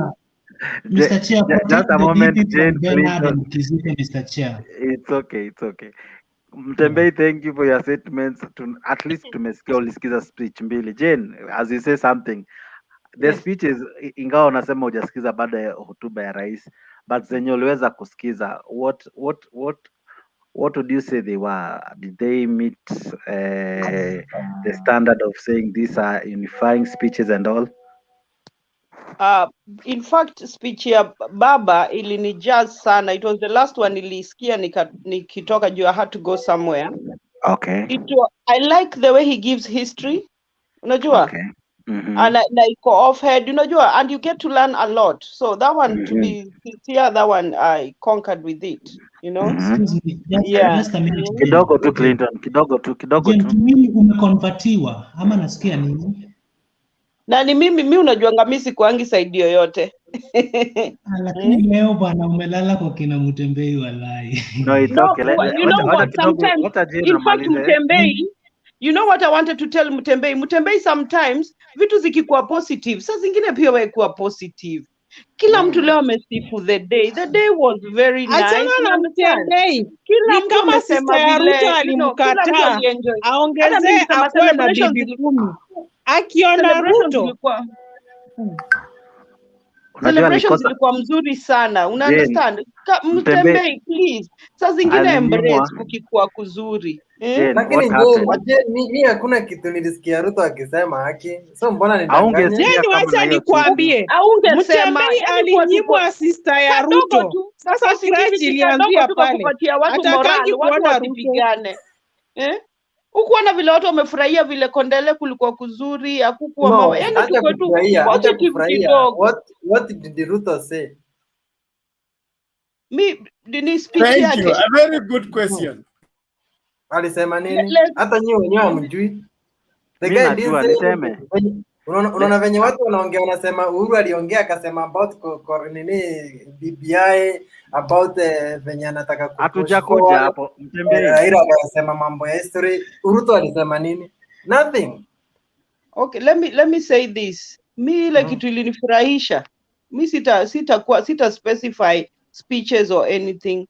Mi ile kitu ilinifurahisha sana kabisa ni the day, the celebration was good, alafu the theme Kenya moja. The theme Kenya moja conquered everything for me. Unajua Mtembei alitaka Ruto aseme we are back on BBI, we are now all supporting BBI. Hapo ndo Mtembei angeona Ruto aliongea kitu. Lakini juu hakuongelea BBI, hakuongea. Protect Mutembei from Angela. Juu saizi anataka Mutembei na statement yake ya kwanza alituruka. Sasa mimi si trust huyo Angela. Na Bernard pia kisha aliongea. Angela umeruka na Clinton. Angela huyu nimemruka walai. Alianza kwa kutuattack vibaya. Sawa, let's do this. Maybe niwaambie ile kitu niliona ya Ruto mzuri ni ile tu alienda kutegea mali Raila alikuwa anangojewa akapata crowd. At least hiyo ilifurahisha. Sijui Ruto alikufanyanga nini Mtembei? Sijui kabisa. Hauwezi maliza bila kusema jina. Wakati Ruto alipata hiyo crowd hapo, wakaanza kushauti Ruto, at least some tanga people leo wamelala na mawet dream mingi sana. It's okay. Can we go on? We know you love wet dreams.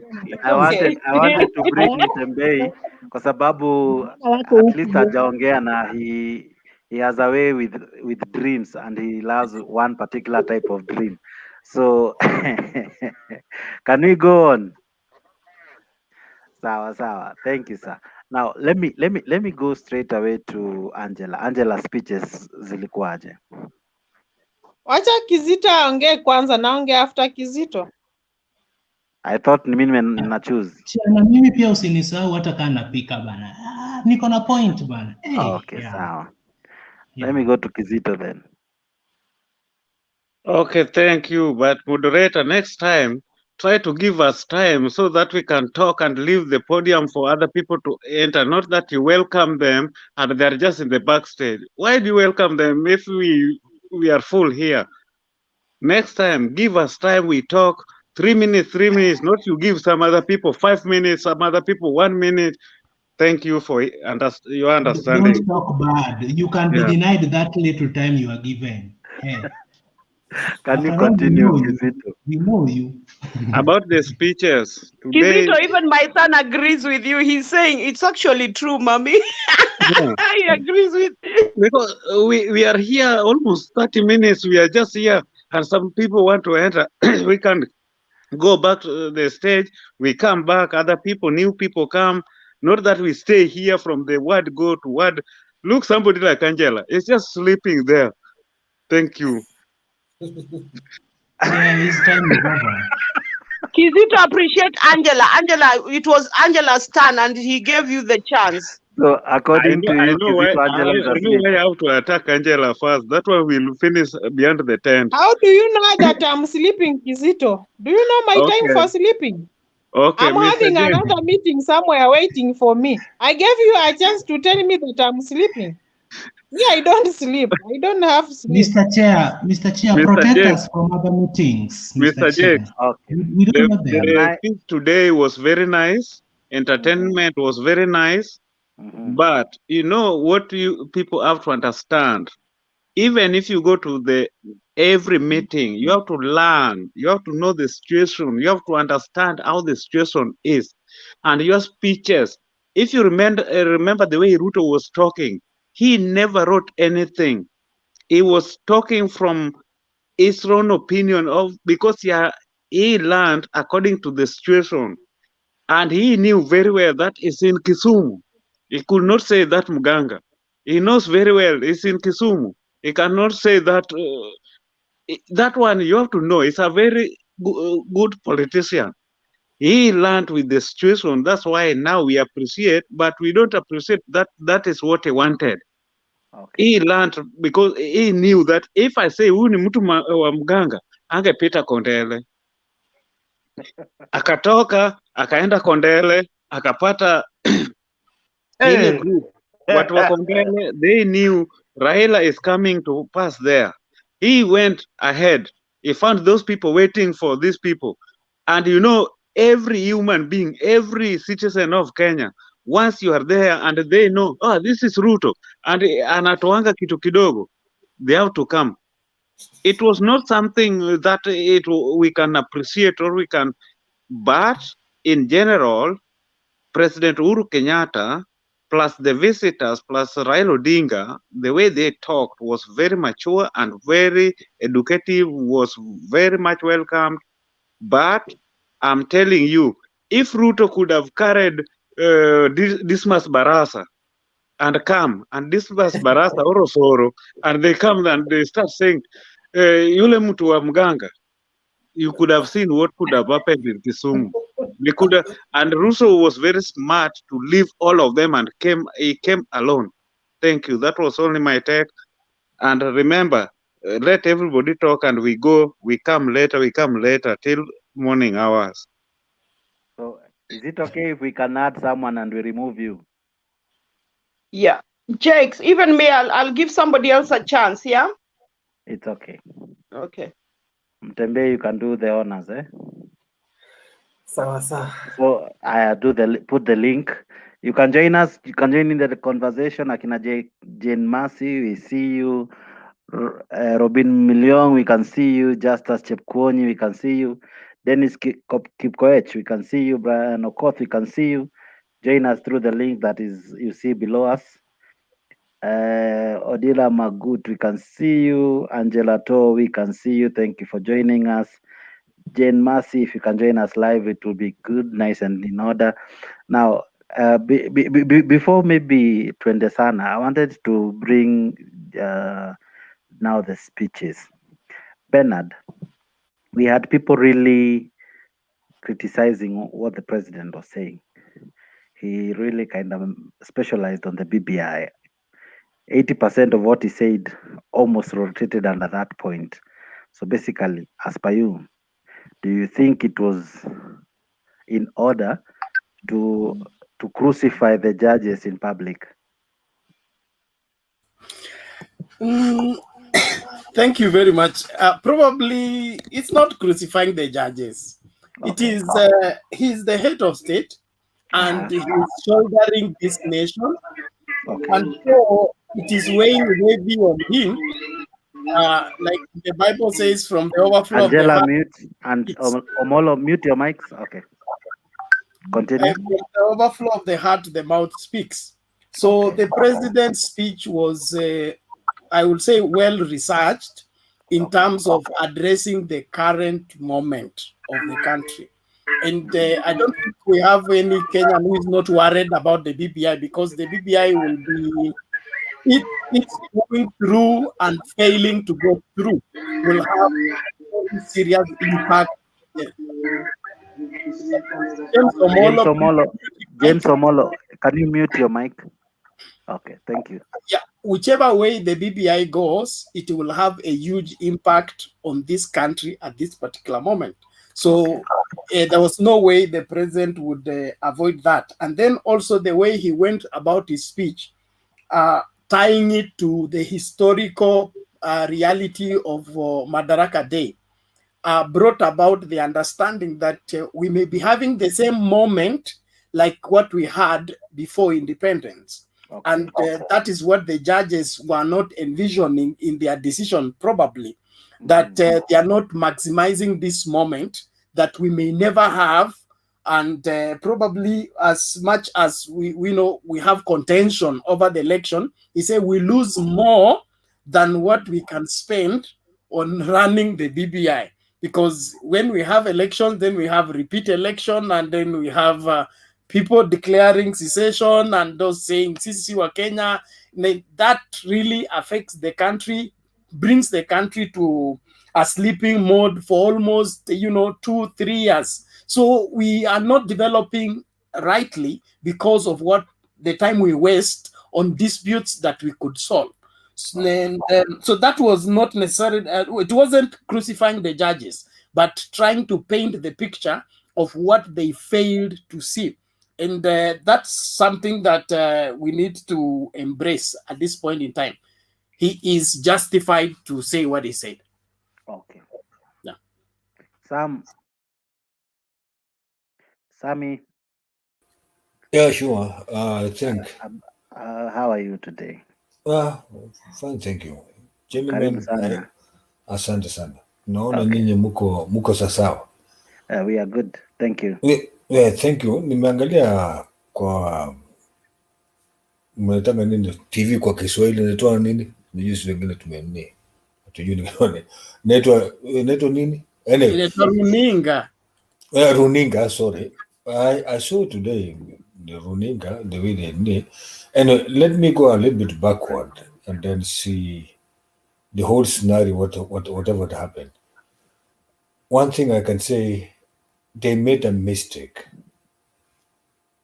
Those organizers who organized that in the function there, in a way that the president broke the protocol. It was really, it was really embarrassing. I'm sorry to say that. It was really embarrassing to the president. Instead of according this young woman from, Mrs. Sisulu from South Africa, they could have found a way that the former Prime Minister, Right Honorable Odinga, a place or a time for him to talk first. It was really embarrassing. Not only for the Kenyans, even for us who are outside, for those who are outside, who are following the Kenya. There are so many people who are following it. It was really embarrassing.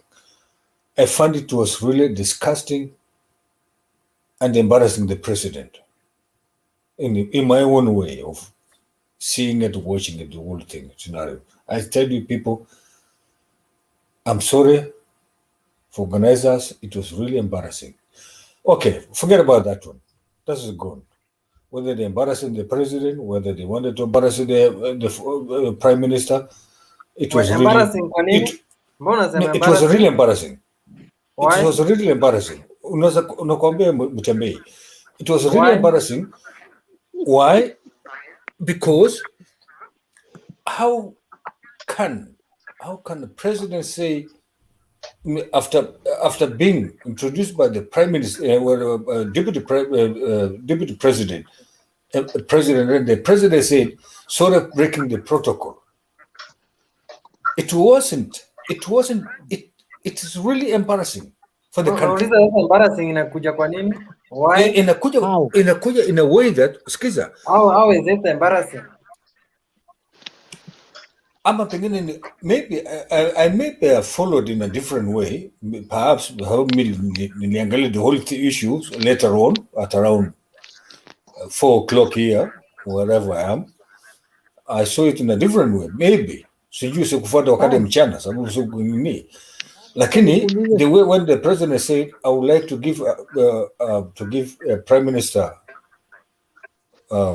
Odinga a little bit of time to talk or to say something.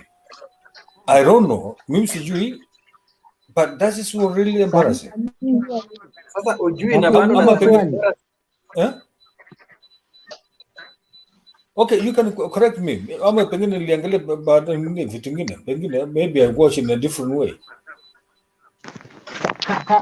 Can you hear me? Yeah, I can hear you, Ayaga. Yeah, Ayaga speaking. In law, we can't put everything in law. Easy things like protocol, is what we call the law of common sense. A common sense is what ilikuwa ni kama deputy president yeye ndiye angefaa aite Raila, lakini alisnab. Unaona, yeye ndiye alisnab Raila. Number one, with a political intention to create animosity where people will demand at Raila aongee. That commotion is what Tanga people are looking for. And that is the only reason he went to Kisumu. This guy has been snubbing these public functions for a long time. He went there to create a political animosity that has been corrected by the president.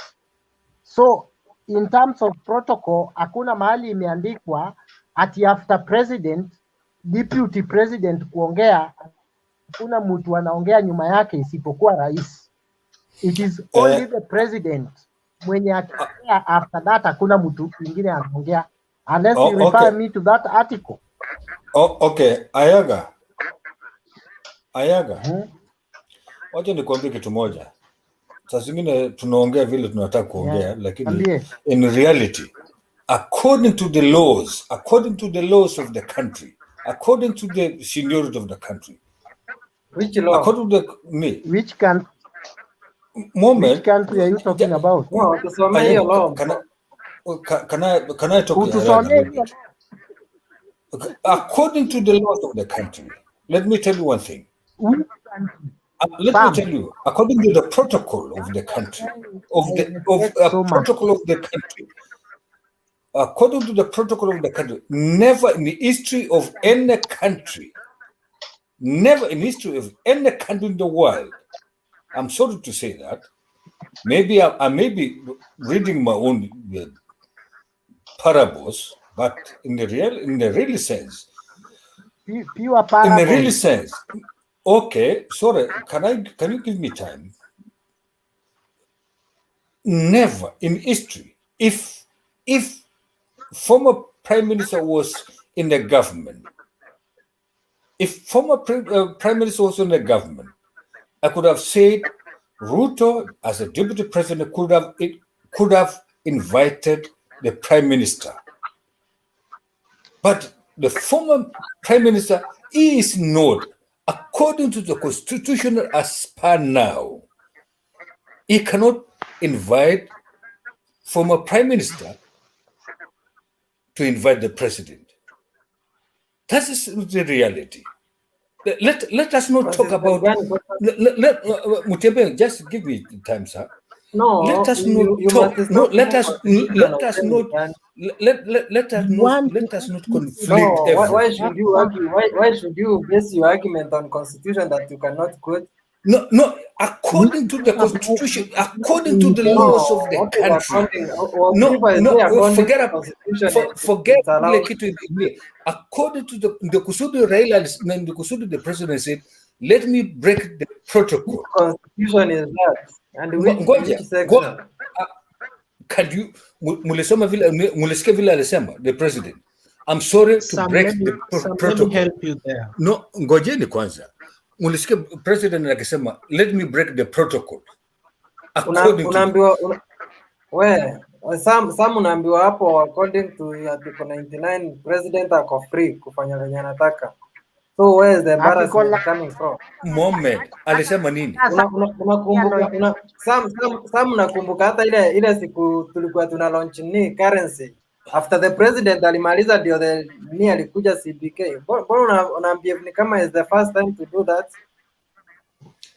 Na unajua sasa zingine Uhuru ana break the laws. No, he's doing that to embarrass. No, he's doing that to impress himself. Normally. I'm not. I don't care whatever Jean Messi said. I don't care about that one. I care about the laws, the laws of the country. Why are you basing the law and hapa according to the protocol? DP should invite the president. Angalia vile Robert ameandika. Angalia vile. Yes, soma tu uelewe. The prerogative of the president to invite whoever else. Mutiambe. Ni kama Uhuru amekosea hapo. Okay, Mutiambe. Sasa zingine lazima let us talk as mature people sometimes. No, we are talking as mature with evidence. Wewe unasema uko na according to constitution ukiuliza section gani hujui. Ukielezewa is the prerogative of the president to decide utaki kusikia, which means Uhuru mwenyewe aliangalia kwa prerogative yake akasema let him call so and so, let him call so and so. Okay. Bro. Okay. Yeah. Let me accept it theoretically to your argument. Not theoretically. We are speaking the things that no, is in theoretically.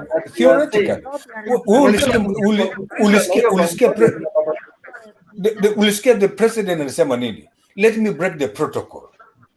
Yes, he is allowed. No. Okay. He was telling the country the protocol has been broken because it should have been. Anyway, yes, sir. Yes, sir. Let me ask you a question. Ask me. Nimekuambia kwanza, there is a law of a common sense that deputy president reading the mood in the ground, he himself, without ego or anything or bad intention, yeye mwenyewe ange-invite prime minister aongee. So yeye mwenyewe kwa sababu ya ego, kwa sababu ya ego, political ego, he wanted to snap prime minister so that Kondele people and Kisumu people create problems or troubles there. Alafu watu watangatanga kama nyinyi muwe na kitu ya kusema. No law was broken there. No law was broken. Okay. Ayaga. Yes, sir. Allow me to tell Ayaga this. Sababu ya ego. Let me tell Ayaga this. Ayaga, you are very wrong.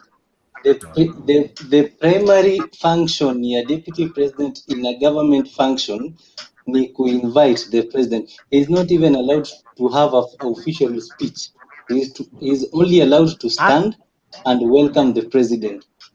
Hayuko pale afanye his own things ati kwamba simply because there is somebody who has not stopped unless directed by the president kwamba Thank you very much. So it is not stop twisting this thing ati kwamba ni Ruto alikuwa amedecide.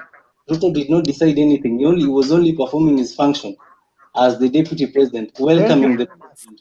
So don't twist it. Thank you very much. Twist it kindly. In law, Samilong, in law, there is something we refer as a law of a common sense. You read the mood on the ground. Even in parliament, in somewhere where authority applies. If it's authority applies. Even in parliament, speaker reads the mood of the house. No, that is parliament. Okay. Question to Samilong. What went wrong with the program today? For me, thank you, Bernard. The only thing that happened, I think the MC was the one who was at fault because one, he would have invited the prime minister as a courtesy. One, because he's one of the what do we call the national leaders from that region before the deputy president.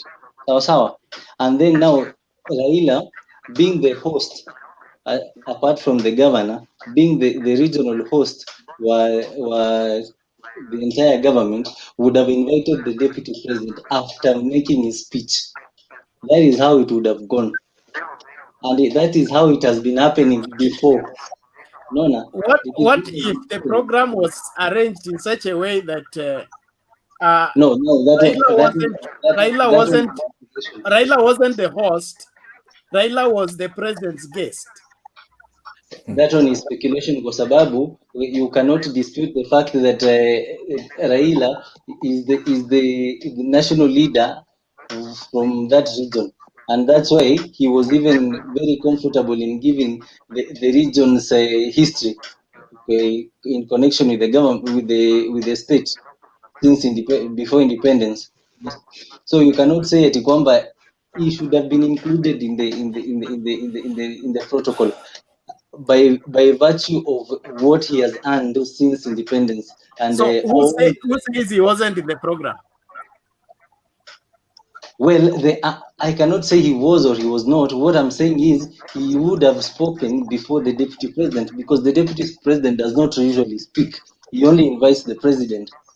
So for his only job there, the only thing that it is to come and perform his duty, and his duty is to welcome the president. Samilong. Yes. Hiyo ndio naitanga wet drone. No, unajua in Kisumu Raila is considered to be a partner with Uhuru hivi. Unaona? Yes, so Ruto is down there. There is no way Ruto can function. Mutembei. Samilong Mutembei. Just a little bit. Like somebody no, naambia ile kitu ili happen and it happened. Na ilipita hiyo kitu ili happen Kisumu na ukaona. So hiyo Ayaga and Clipper, mute your mics, please. You expect you in Kisumu then uambie Ruto akuje kuita eti sijui Raila ongee then Ruto ongee. As who? Unajua that's a people's president, my friend. The deputy president of this country. Not as ndio nakwambia hiyo tuliweka kando sasa hivi tunaongeza constitution. Come on, don't do that. We are dealing with another constitution, and that's why uliona Raila aliitwa na president. Mutembei. Yes. Mutembei na Samilion, please, can you give me some 20 seconds, sir? Wewe hata utumia constitution unasema tu vitu ukiambiwa utaki kusikia. Na mimi. Nasema constitution na usemi ni clause gani inasema it's not about the clause. It's about the laws of the country. No, okay. That is what let me go back a little bit. Unajua kuna kitu moja hapa sisi tunasahau. Wakati wao Mutembei unasema kuwa in Kisumu or in Nyanza they consider Uhuru and Raila they are the same. That is, I can tell you, it's a false narrative or fooling the people of the country, making them fools, fooling the people, fooling the citizens of the country, of the Kenyan country, making them fools. Go and rest. No. Give me a little time. To read the mood of this place. It is fooling the people. We live in the real Kenya. You live in a utopia it's Kenya. It's not about Kenya. Ikiwa kama mwezi fuata the laws now. About the law which country ngoja. Ikiwa kama tuwezi fuata the laws now, how about in the next 5 years? Ikiwa kama tu break the laws now. Which law was broken? Whatever ikiwa kama tuweze fuata the laws as per now, how do you think the next 5 years will be followed? Soma hiyo comment ya Ndivindolo utuambie kama ulikuwa embarrassed pia wakati Obama alikuja. Were you embarrassed wakati Mutembei nyinyi mnakoga na issue nyingine that mimi nataka kuambia ukweli. You know mtateta but when it comes to reality utaona Raila akikuwa president and there is nothing. Let me tell you something. Let me say this, okay? It is okay when you have a serious function like what we had today, and things begin to get out of hand. As the head of the function, you are free to use available means to correct the errors. So the president did what he was required to do in order for the function to go on uninterrupted. And I don't see anything wrong with that. We do that many times in many functions. Yes. Bernard, what the president did was the correct thing to do. But whoever arranged the protocol was at fault, because apart from anything else, and in any other government government function that Raila has been there, you know, in all the former or retired national leaders that are always there, the prime minister is always the one that is ranking and is the one that is usually given the opportunity to speak. And you can never expect in a well organized function ya government without being biased ati Raila akaribishwe aongee, akaribishwe na Ruto aongee, because the only function, tuelewane tu, na mimi sitaki ati hata tunabishana manini, because mimi najua Ruto hajafanya makosa, lakini whoever did wrong was the one who was arranging the protocol, because No. Ruto's primary function. Let me just finish kindly. Let me just finish kindly. Allow me to finish, please. Please allow me to finish. The only problem that or the only thing that happened wrong was whoever was supposed to welcome Baba was either the MC or the hosting governor, and then now we go to the deputy president, then the president. That would have been the case, but when somebody tried to not to invite Baba and then to fix Ruto in a corner and to see if he will be swayed, and he refused to be swayed, and then some people like Ayaga comes and turn issues combat, he had his own personal vendetta. The president was mature enough to correct that, because there is no way you would go to Nyanza when Baba is there and don't let him speak. Give him the respect that he deserves as the national leader and as the regional leader also. Just give him the respect that he deserves. That's it. Nothing else. Ayaga, kindly ask me whatever you want to ask me. Thank you very much. Samilong. Yes. I have a question. I hope, are you getting me? Yes, I'm getting you very well. Samilong. Yes. Thank you very much.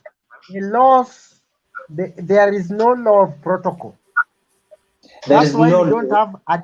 There is directive. There is somebody at the State House. There is somebody at State House doing that. It is a common sense law. There is no law. There is no law inasema kwamba the deputy president should talk. Then after that, nobody's talk. It is only on the president. But the law of common sense itakwambia he only invites. Thank you very much. That's why we don't have the deputy commander in chief. Ayaga. We can't address William. We can't address William as the deputy commander in chief of the armed forces. He's not a deputy. Ayaga, I agree so with this you. Is just a... Actually nimetafuta hiyo sheria. Samilong anasema hapo ati sijui ati Ruto sijui nini. There is nothing like that. My friend, unajua sasa there is nothing like that.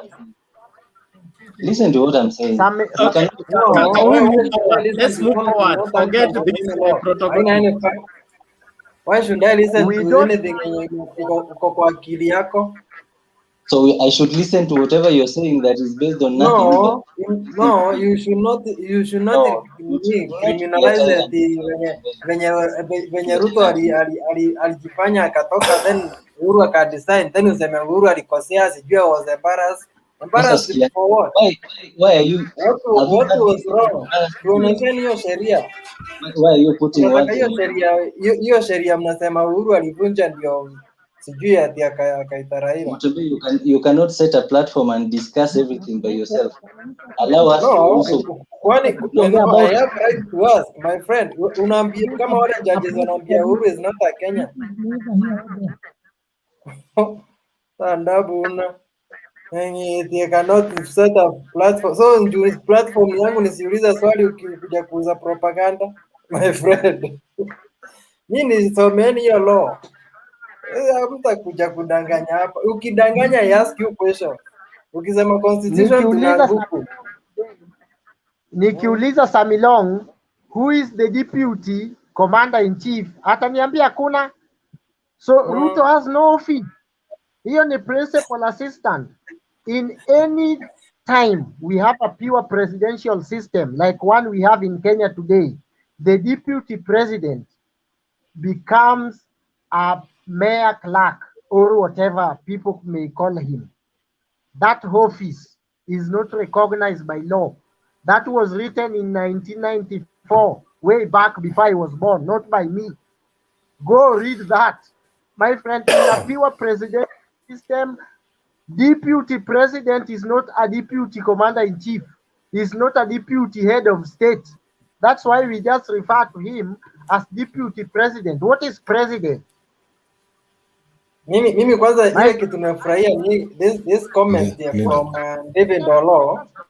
When Obama came to Kenya, when Obama came to Kenya, alialika sistake wakara in the beast, which was kwa beast yenye haijaibeba mtu wa kawaida, so ali break protocol. Sasa hii ya Uhuru kudecide kuita Raila, someone anasema ali feel embarrassed. What for? Embarrassed is a big name bana. Unakuembarrassed kwa nini? Mtambei. Yes. Mtambei. The problem we have, these guys waende wakasome vizuri the systems we have today in Kenya. We have a pure presidential system where we don't have opposition leaders. This is what we have in Kenya today is a pure presidential system. And then there is what we call a parliamentary system where we have opposition and the president and the executive. And then there is this modern we call hybrid, where we have president, we have prime minister, and then we have opposition at the same time, and the judiciary. That is the only thing that we get confused.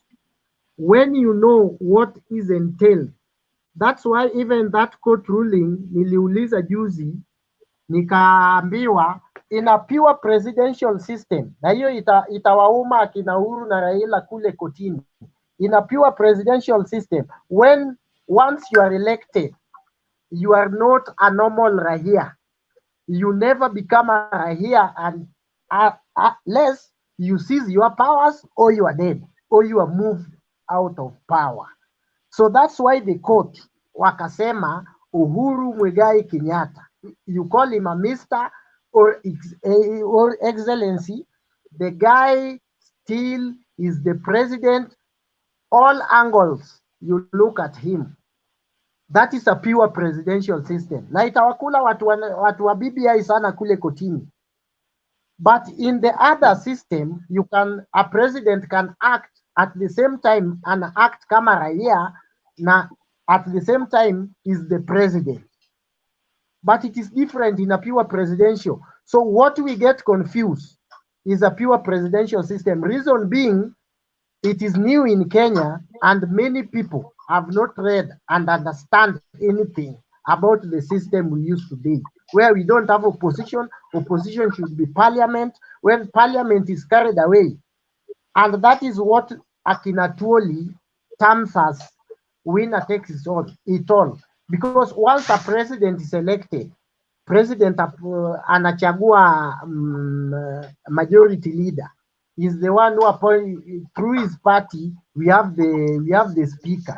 So there is no position. He can take control of parliament. He can take controls of judiciary, and that is what we call winner take it all. When winner take it all in a pure presidential system, we are used to opposition, where Moi had a position, and we have a shadow cabinet, where a shadow cabinet could have raised some issues about the government without nothing happening to them. The confusion Milong and the rest has is what we call the pure presidential system. In a pure, and I repeat, deputy president is not anywhere. Even he doesn't hold a ministry. Like long time ago, we used to have a vice president having home affair ministry. Today, we have a deputy president who is very wasteful. He has a big office, no powers. He's not a deputy commander in chief. He's not a deputy vice chancellor. He's not even a deputy anything. The He's just deputy by principal the assistant. president, doing nothing. Ayaga, you're misleading. He's the chief. Hata sijui nitoe kwa nini, nitoe kwa sheria. He is the principal assistant wa president. Well, stop lying ati kwamba he does not have anything. The only thing that you can say, he works at the pleasure of the president. Thank you. Whatever is directed to do. Assistant, so do not say that principal he's assistant anything. does not mean Ruto is a The co-president. Does not It is mean the Ruto is a co-president. You cannot have two presidents at a go. It is the presidency, not the president. And It is the presidency. you are helping president. Read the constitution. That's fine. That's fine. Let's move on. The Ayaga. Yes, Let's make progress, please. We are digging ourselves in a hole. The DP is the principal assistant to the president. That means he's assigned his duties by the president, and he does that. And when he fails to do that, that is it. But him not being deputy commander is demonstrated. He's not commander in chief. I am saying that is why, like in Tanzania, after the passing on of Magufuli, the lady president, Suluhu, could not just step in the office and begin to function. She had to be sworn in as president before he assumes the office. So the being deputy president doesn't make you president automatically. Nobody has said that. So, no, what is the work of principal assistant? Hey, principal assistant, kazi yake ni nini? Is that makes you a co-president? That's my question. No, nauliza, what is the work of principal assistant or to president? Let me answer you by this. Let me answer you by this. Ruto knew his position, and his position was to welcome the president. Sawa. And that's what exactly he did, because that's what he's there to do as the principal assistant, is to make way for the president. The principal assistant now, answering you, Mutembe, one, and the fundamental thing is he works at the pleasure of the president. Whatever he's directed to do by the president, that's what he does. As simple as that. No, ngoja samdongo hapo, ngoja hapo. Kama kazi yake ni kufanya whatever is directed by the president, na president ako hapa anasukuma BBI, why is the principal assistant anaangalia side nyingine? So tunarudi kwa BBI. No, see, unasema whatever is directed. See, that's the work of the president is doing with Raila. You know, what to pay example to pretend and to be so holier than thou that wait, Ayaga, deputy ameaipinga a government project. Mute the people who are idle. Jake's his mic and the other mics are bringing in feedback. It's not create kelele. Ayaga, you people cannot ask a question and expect to answer yourself again. So excuse me to answer Mutembei first, kindly. Mutembei, you people want to behave as if you're holier than thou. You do not know that when the handshake was happening and when the BBI was coming, Ruto was kept aside. You want to pretend so that sasa mjifanye eti he should have just come in with his tails behind between his legs to do something that he does not believe in. One of the main things that you need to understand is that they only came together because they agreed on principles that they brought to Kenyans, not what Raila and Uhuru agreed after the Kenyans voted for them. So this is the main thing.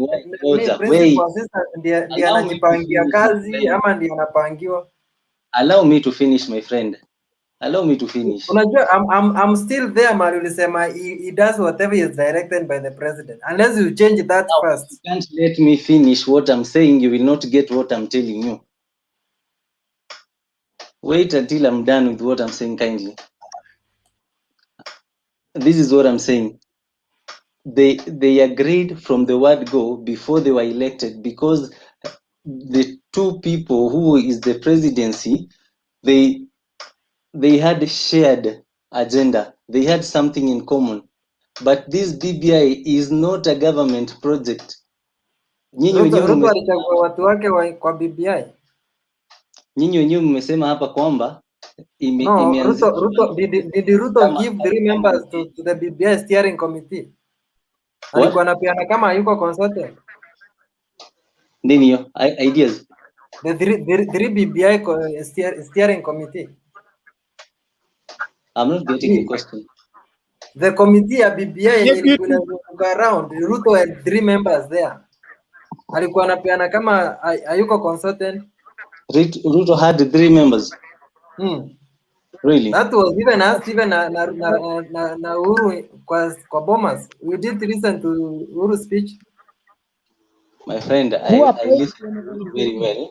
So do not try to intimidate what I'm saying. Not intimidating, nakuuliza, because this is something that is in public. Now listen Mutembe, to what I'm telling you. Sawa, you cannot force me to say what you want me to say. I will tell you because you know you are playing right. Point of order. You cannot wait. Point of order. Arnold, just allow me to make this. Allow me to make this thing clear. You know, you cannot tell me that you expect that we agree on everything simply because I'm you're my boss. That one can never happen, because I am also a gentleman with my own mind. I have freedom of expression as a Kenyan. So it is Ruto's mandate to support the government project, not an individual project, a project that you go sit down, have tea somewhere, kwa hoteli, in private, the two people, and then you expect me to support you fully. No, that one is not. It is not a principle. Point of order. BBI is a personal project. It is a personal project between Raila. Point of order. A personal project about what or what? Okay, point of order.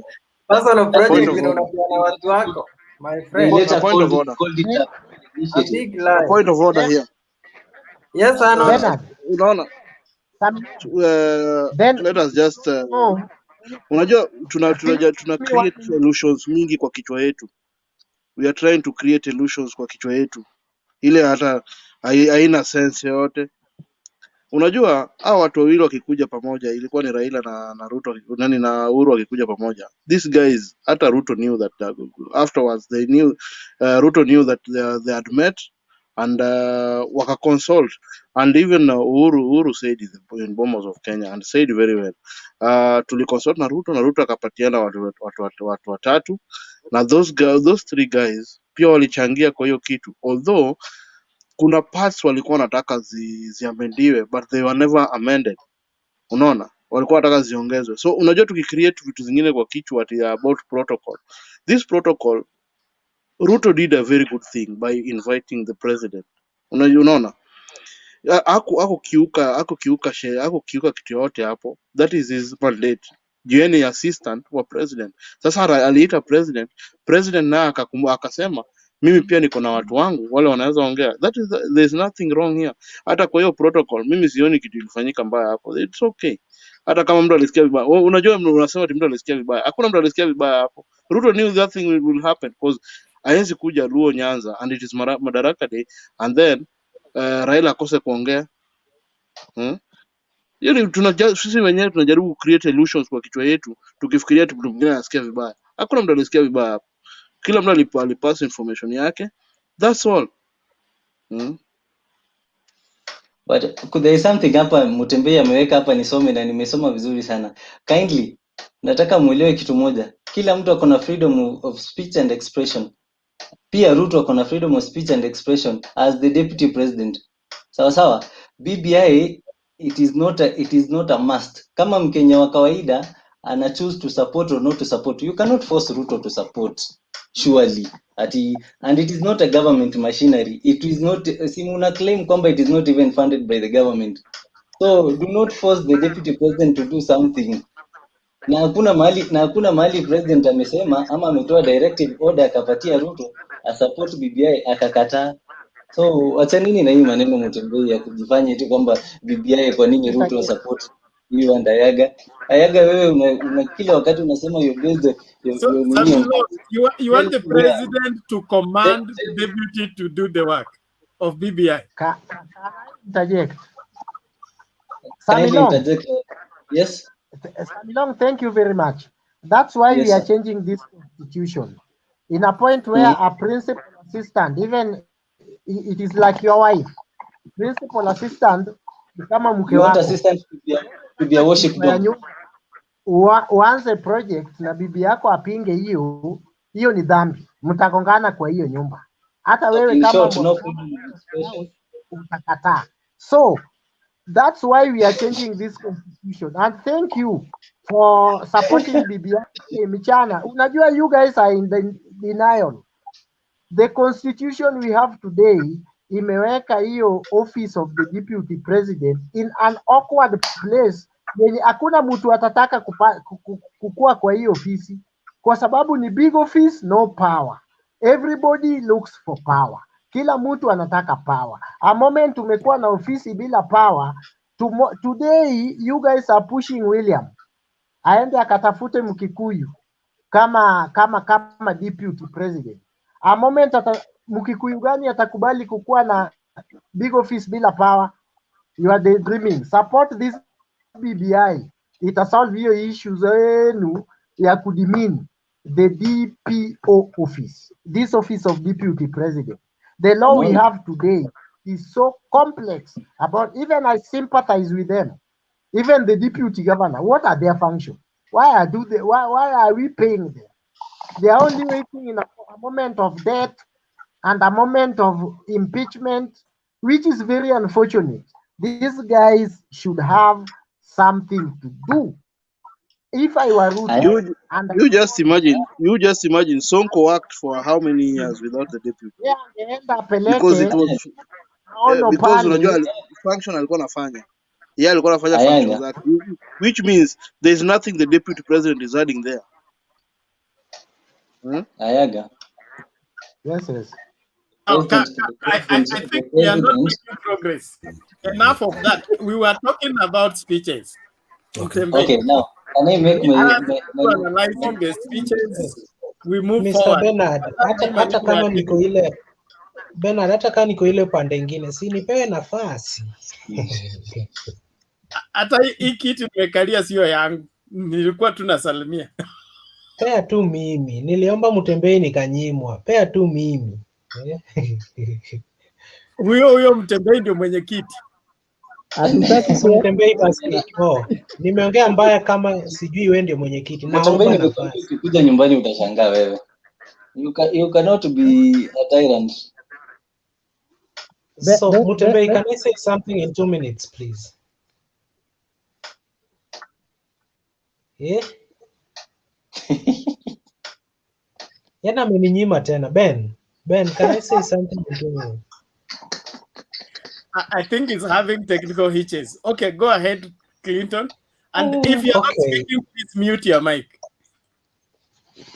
Okay, Ben, mimi kitu naweza nikasema bana. Nimesikia hiyo Ayaga venye alikuwa akiongea ya kwanza. Nikasikia venye anasema about the DP's office na hiyo mambo na protocol. Jameni, government imeemploy mtu inalipa mamilioni, inaitwa mkuu wa itifaki, the head of protocol. Hii kitu iko hadi kwa counties. Sasa huyo mkuu wa itifaki ni itifaki gani anasimamia kama hakuna protocol kwa serikali? Yeah. My next question to you, ama si hata question, ni point on the same issue ya protocol. Guys, DP, kama wewe hutaki kumuita DP, you can call him the second in command. Now that they were present, the first in command and the second in command, huyo the between in command anatokea wapi? Second in command hiyo ni wet dream yako. It is only in Kenya where a CS in South Africa is more powerful than the hosting deputy president. And it is only in Kenya where a former vice president or a former deputy prime minister or a former prime minister is also more powerful than a sitting deputy president. Na hizi zote tunafanya to punish one William Ruto. Let me assure you guys, William Ruto is not the first and won't be the last deputy president of Kenya. Next year anaweza kuwa ni Raila ndio deputy president, alafu Raila ataambiwa a welcome chief wa hiyo area after ameongea. Huyo chief pia amake remarks. Sijui mtaenda kulilia chuo gani. So we cannot do this because William Ruto is the one sitting on the chair because we are punishing him. Let us respect alituambia, let us respect the office even if we respect the person occupying the office. Last point on the issue of protocol. Rais alisema vizuri, naomba mnisamehe, leo nitavunja protocol. Alikuwa anatuomba msamaha avunje protocol. Hiyo protocol alikuwa anavunja ina exist ama hai exist? Yeye mwenyewe alirecognize protocol ina exist, anaomba kuivunja kwa kuomba radhi kutoka kwa wananchi. So there was protocol. The protocol exists, anaijua, ndio maana aliomba radhi, naomba nivunje leo protocol, nimwalike ndugu yangu anene nasi. Si aliomba radhi ku break hiyo protocol. Protocol yenye alikuwa na break, si yenye alitengeneza hapo, ilikuwa ina exist. Today was a public function being headed by the military. Military don't salute to former prime minister, it doesn't salute to former vice president or deputy what. It salutes to the president and his deputy, the presidency. So hakuna venye military ingeweka Raila, hata kama hii kitu ingekuwa Bondo kwa uwanja wake, hakuna venye ingeweka Raila kwa program or a national holiday. Ndio maana rais kama ndugu yake amemwonea huruma, naomba nivunje itifaki. So Clinton, hiyo ni constitution gani hiyo inazuia Raila kupigwa salute? Because hata leo alikuwa anapigwa hapo mbele. So anapigiwa kama nani? Mutembei, what's the position of Raila in government?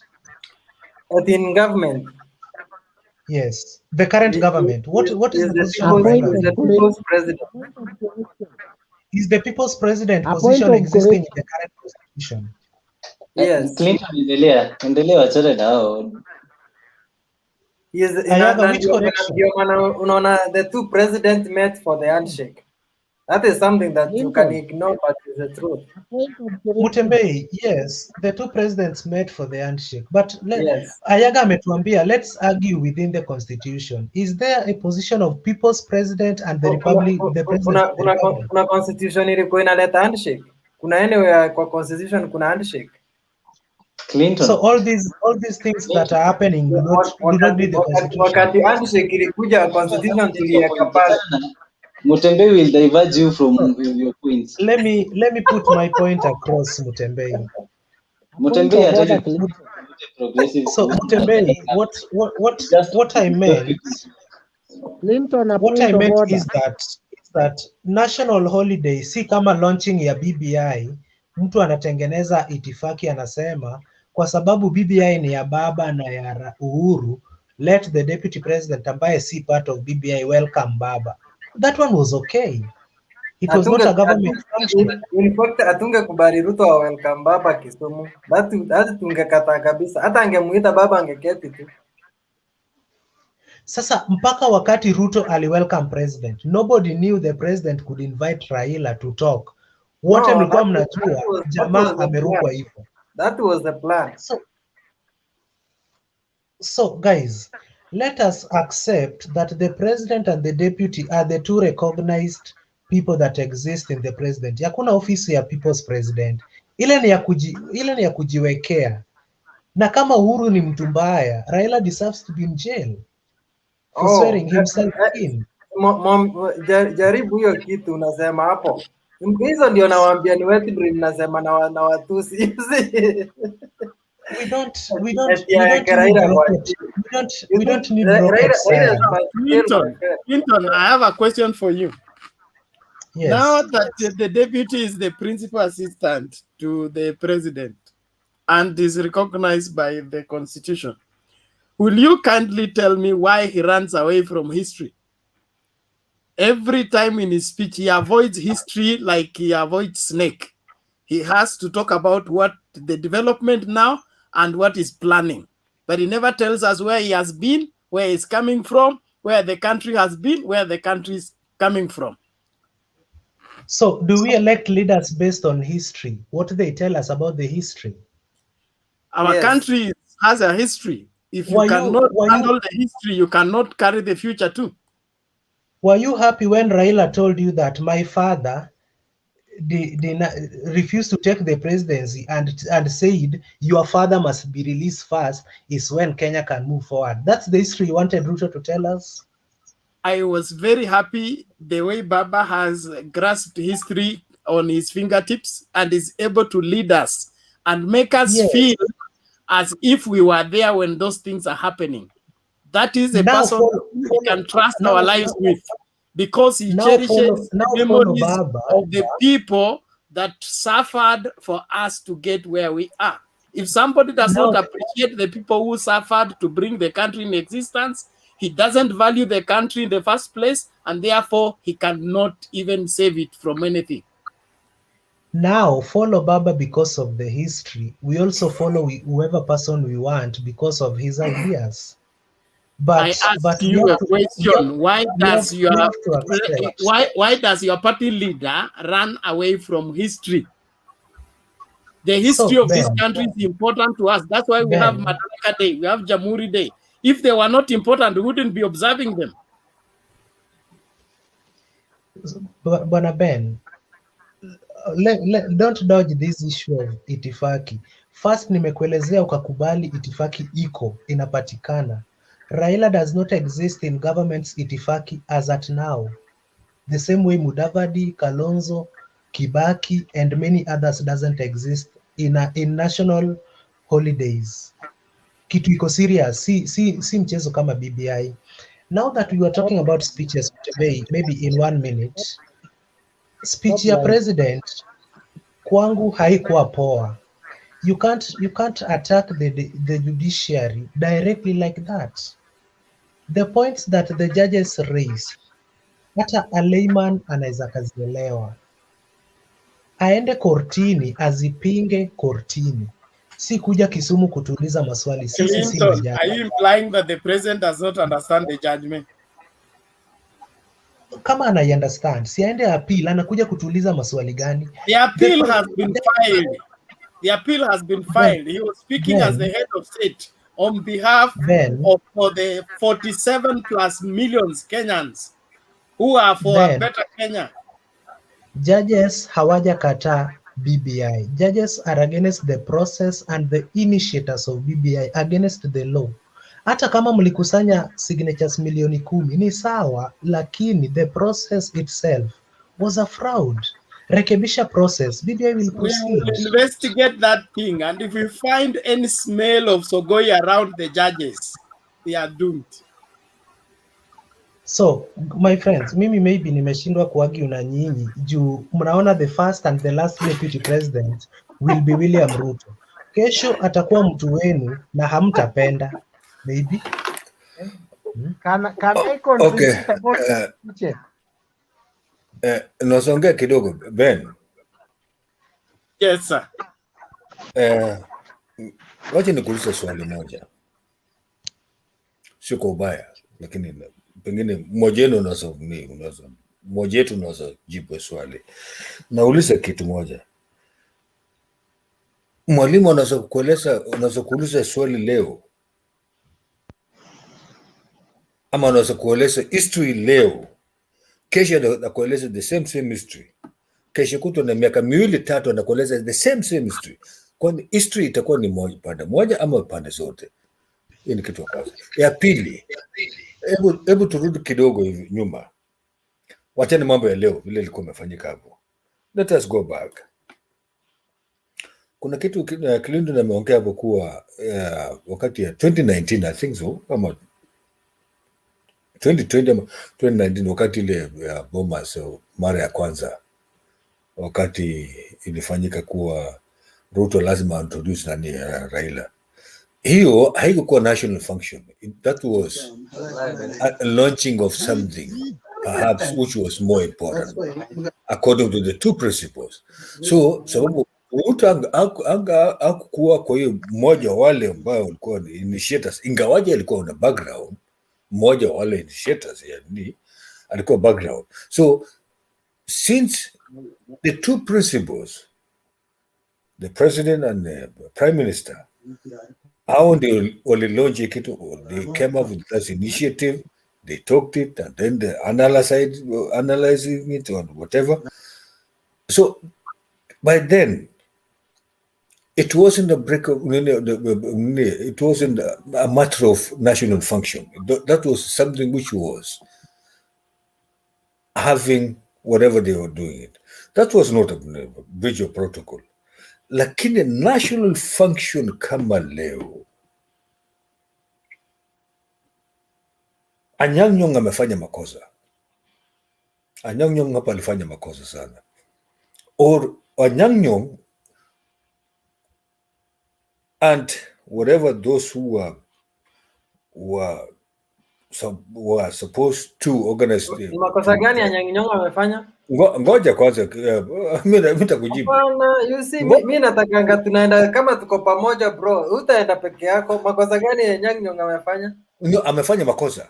Kitu ya kwanza. Gani? Amefanya makosa. Unawachilia watu wengine, ngoja kusikiza. Unawachilia watu wengine waongee. Watu wengine ni kina nani? Mimi nauliza. He made a mistake. Anyang' Nyong'o hakuwa Raila. Watu wengine wa gani aliachilia koza alipomaliza alialika tu nani aongee Ruto. So amefanya makosa gani hapo? Kwa nini siangesema nani? You know you guys. Today haikukuwa mambo ya BBI. It was something which is national function and military. So you cannot, Raila will never come inside.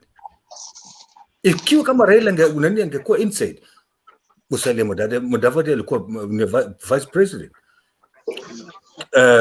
Stephen Kalonzo alikuwa vice president. They could have introduced them. And that's why, due to that courtesy ya mzee, the president, you could have said, anyway, since the older man is I'm his guest, but since this is a national function, let me try to bring in so that to make the function.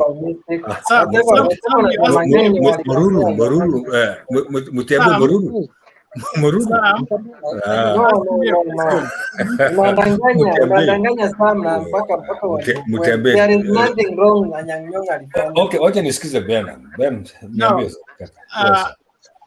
The DP being the principal assistant of the president, is supposed to run the national program. So Anyang' Nyong'o and inviting him was not even necessary for him to give speech. Thank you he very could much. Have taken over to give direction to or run the program, in the sense that if I am the assistant bishop and the bishop is in a function, it is my job to see to it that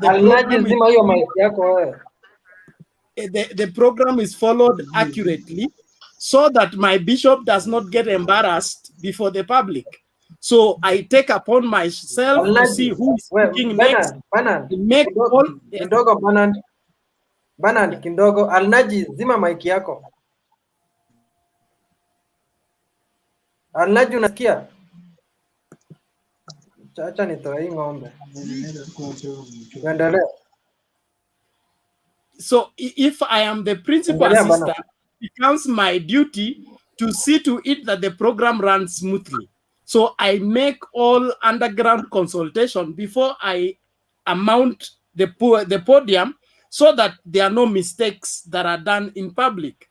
So for the DP to stand up and, you know, run the program that he has not consulted, that is a problem. Another aspect, you asked me about history. You are the son of your father. Your father is a son of your grandfather. Your grandfather is a son of your great-grandfather. And the only reason we are talking about Sam now is because of this great-grandfather who gave birth to your grandfather, and your grandfather gave birth to your father, and your father gave birth to you. There is no way you can run away from them and continue being Sam. That is the purpose of history. If this nation is going to be a nation, we can't run away from our history. And as a person aspiring to occupy the highest office, he needs to have the history of this country at heart for him to be able to channel the way forward for the future. So if we don't have a person who cherishes our history, he cannot also handle our future accurately. That's why we are in question of his pursuit for leadership. Okay. Dakika moja tu. Ngoja kidogo Philip, nakuja kwako. Michael Jiko amewapea very good point hapo. Why are we even celebrating Madaraka Day kama si history we are remembering? You see guys, tanga hata kama mko na akili mbaya, tafadhali condition ya akili nzuri. Okay, Arnold endelea. Kitu nataka kusema hapa, unajua nini? Hata vile Ruto alikuwa invited, if Ruto had the good heart, what he could have done, he could have said, okay, wacha Raila aseme kitu kidogo kabla niongee, alafu ndio ni invite president. It could have meant hata hatungekuwa na hii issue ya tunavutana, but you see yeye aliongea kamaliza, yeye aka invite president. Sasa yeye ni kama li break your protocol. Angefanya hivi, Ruto could have when Anyang' Nyong'o gave out the mic to Ruto could have said, okay, it is like this, let me give Raila to say moja mbili tatu, alafu ndio niendelee nikiinvite president, ndio president amalize nayo.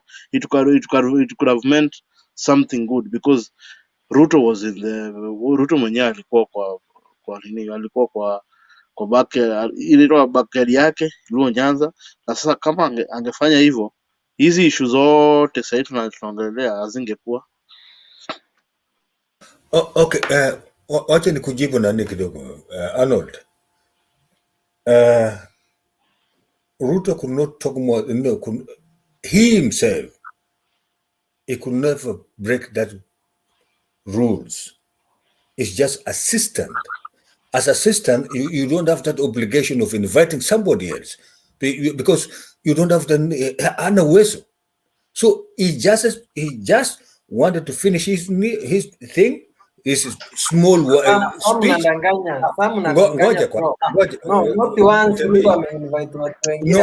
Hangeweza kuinvite sababu hii angekuwa amevunja nini protocol. So ndio kasema afadhali. Let me remind you something. Wacha nimalize alafu ndio muongee tafadhali. Just 10 seconds. Bernard, wacha nikuambie kitu. Just 10 seconds kidogo. Angeweza kufanya hivyo. Ndio kusudi ali-hand over that thing to the principal, shauri yake ni kusema hiyo ni yako sasa. Ukifanya ile kitu kufanya no. Unakumbuka Madaraka Day ya Nyeri. Madaraka Day ya Nyeri. Ruto invited Raila. Ruto was the one who invited Raila. Sasa yeye hakuwa na break. Unajua, holding brief for the DP is okay. Kuna tofauti. It is just ngoja Sam.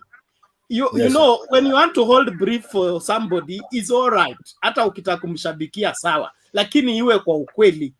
Na kama amekosea aambiwe amekosea. Nilikuwa nakupatia mfano when the BBI campaign went to Kakamega, Malala the senator was the MC and he invited Wetangula to speak, and Wetangula saw that Malala is not doesn't have a capacity to invite him because he's a party leader. Okay, he refused to speak, and it was until Mudavadi came to speak that he invited him to speak, that he accepted to speak. So we can have, a protocol complication while we are on the platform. The DP could have invited Raila. Raila refuses to go. What would you have done? Well, before Samilongo kuje, naona Nancy hapa anasema eti Raila should not be given an opportunity on national holidays.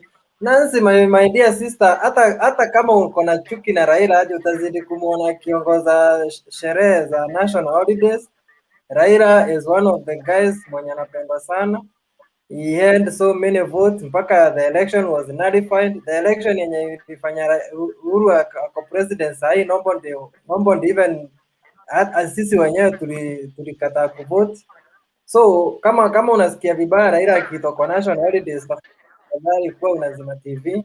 We are not misleading anybody. Hii ni kitu iko kwa facts. Hata leo mwenyewe Raila ameongea, so waendelea kulia hapo tu, sisi tunaendelea na kazi yetu. Samilo, eti Ruto hawezi alika mtu mwingine?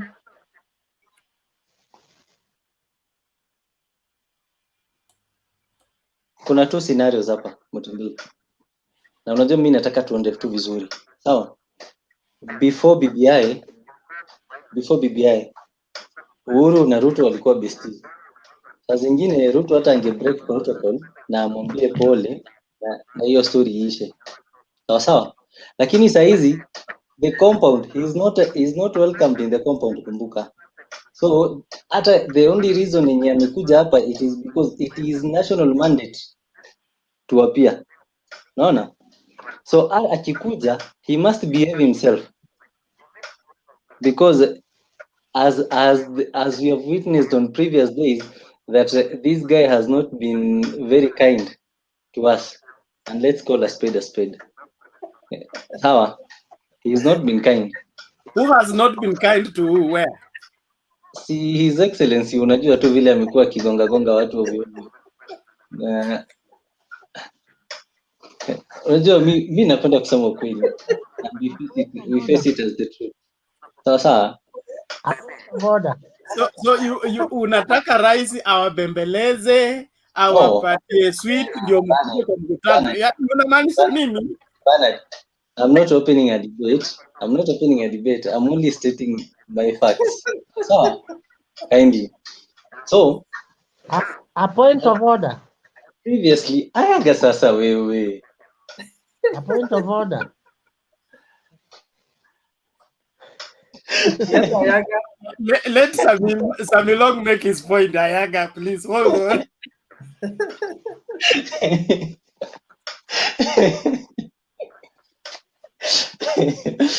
So, according to me, Ruto did well. Kwa sababu, first, it is the duty of the MC to identify guests when you're wanaingia kwa event.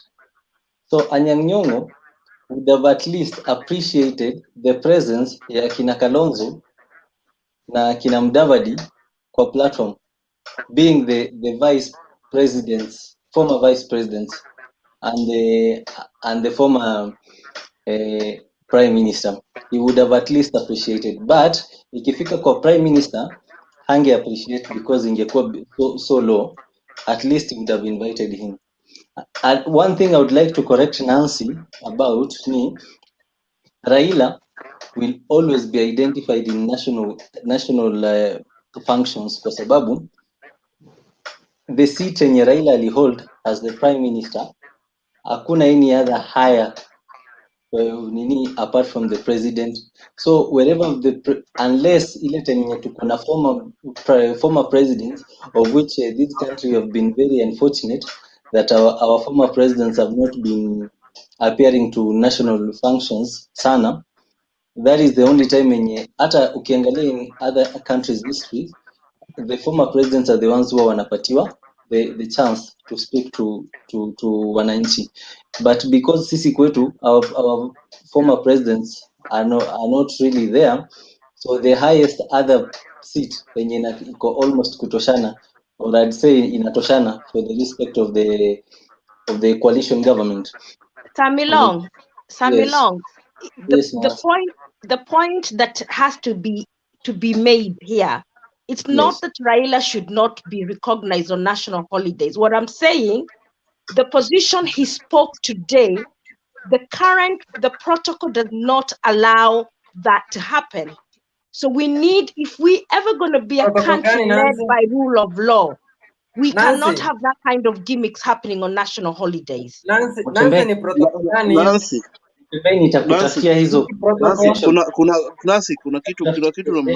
kitu mnamiss hapa. Kuna kitu mnamiss hapa. Unajua nini? Kuna kitu tupatie protocol yake. I think ako nayo mahali amekuja nayo kutufunza. Where is that? Dakika moja tu nimwambie kitu.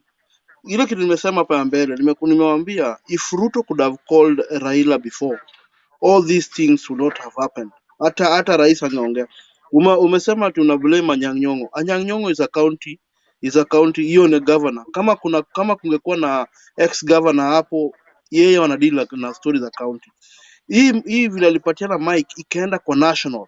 So kina Kalonzo, kina Mudavadi, how they belong to national. Unaona hata wakitaka kusimama kila mtu anasema nataka kusimama president, nataka kusimama nini. So usilinganishe Anyang' Nyong'o na nini. Once umepatiana mic ikaenda juu to another level. Ni kama ikitoka kwa chief itaenda kwa DC, itaenda kwa PC. Hiyo ndio protocol. No, Arnold. Ruto ndiye alikuwa na roho chafu. Ruto hakutaka Raila ongee. Arnold, whatever happened in Kisii, hivyo ndio inafaa kukua. Hello. Mimi nataka kuchangia kidogo. Raila. Hizi zingine ni propaganda za watu wanakanga wakisema. Mimi nataka kuchangia kidogo. Yes, changia. Hapa kulingana na hiyo protocol mnasema, kuongea ukweli ilikuwa Ruto mwanzo akisimama aite Raila aongee kidogo, alafu ndio Ruto arudi pale aite Uhuru, but alikosea hapo. Ile kukosea ndio Uhuru akabmake sure amemuita Raila akuje tu aongee. So it is okay. It is okay what? Kwamba makosa ilikuwa ya kwamba alikuwa hakuna makosa ilikuwa hapo. Matembei. Yes. Matembei, naomba nitoe comment zangu. Tumekuwa tukiattack. Endelea Samila. Okay, so I would like to state the following about today's event. One, I'm disappointed about the whole thing. See embarrassed. No, I'm disappointed. I cannot be embarrassed because it is so first I'm disappointed kwa sababu it was so shameful and very low for the president to attack the judiciary while the new CJ was just seated there, Justice Koome. That second thing, it shows that he's trying to flex his muscles on the newly elected CJ and the judiciary at large. And then this was a national event that had nothing to do with BBI, so he had no reason to bring BBI on it. But BBI is a national document. Unasema nini bana? Everybody is talking about BBI sahi. Sasa wewe. Mbona uko na event kwa hivyo ukose kumention BBI? Motembei, sub-judice is not allowed because the BBI issue is in court and our president is doing sub-judice in public. Wakati Ruto alikuwa anapoteza judges after nullification ya election, mlisema hivyo. If we are a serious democracy, we need to impeach this president. I'm sorry.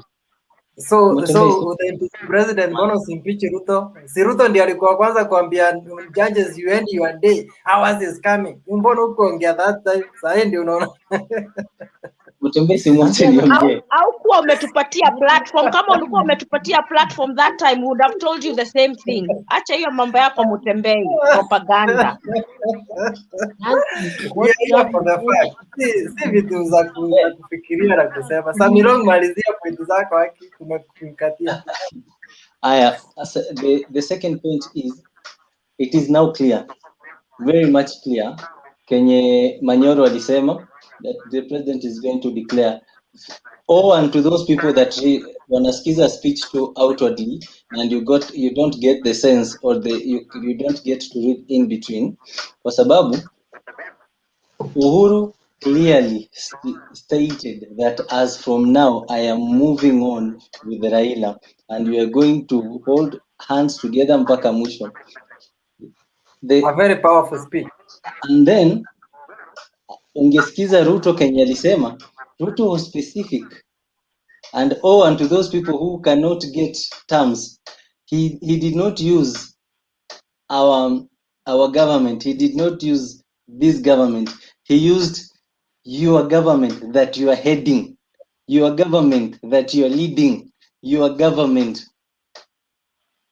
So, as for me, it cannot be more clearer that now the curtains are drawn, the line has been drawn on the sand, that now Baba is with Uhuru. The previous day, I think it was yesterday, when they were in somewhere, I think at the port, he said something about decision making, moving forward with Raila in making decisions for the future during hapo mbele. So it tells you that this thing now, it is sealed. They are moving together, and the next government, Uhuru, will have a very big impact on how Raila is going to. But unfortunate to them that Ruto is going to win. They will only be planning for opposition. Dream yako na ni Thank you, Samelo. You have really encouraged yourself. Can I speak? Yes, Nancy. Today is the saddest day of our democracy in our country.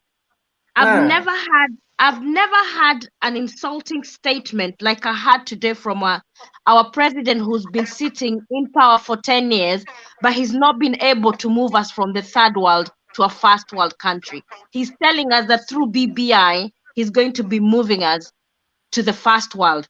I'm going to ask you guys, who is stupid or who is mad? Is it the Kenyan citizen or the president of Kenya? No, forget about it. We elected him because we thought he could do a good job. Now we are providing an analysis of his failure. Stop taking us backwards. We want to go forward. Forget about it. The president of Kenya today. Wacha story mingi. I was listening to you Motembei all along. The president of Kenya today, once again, ametuonyesha he wants to move our country to a dictatorship and does not want to obey the rule of law. He went ahead to intimidate and harass our judiciary in front of our newly elected Chief Justice. He wants executive favoring decisions to be made by the judiciary. Our judiciary should continue upholding the rule of law and using our constitution for posterity and not for Uhuru and his cronies' gains. We heard from him today telling us that me and Raila are moving forward. But what I'm going to say, if there is any justice that will be done on the ballot by the citizens of Kenya, will not be Uhuru's will, it will be the people's will. And the person who will be elected by the citizens of Kenya will be the leader of our country. But we know why he's refusing to allow electoral justice, because they want to rig and put the man he wants. But if he does that, I can tell you for sure we're treading at very dangerous waters. And if he continues intimidating the judiciary, we're going the wrong way. He's not fit to be in the office. And to be honest with you, I cry for my country, because we are being led by a dictator. You cry for your country. Thank you very much for and on a final note,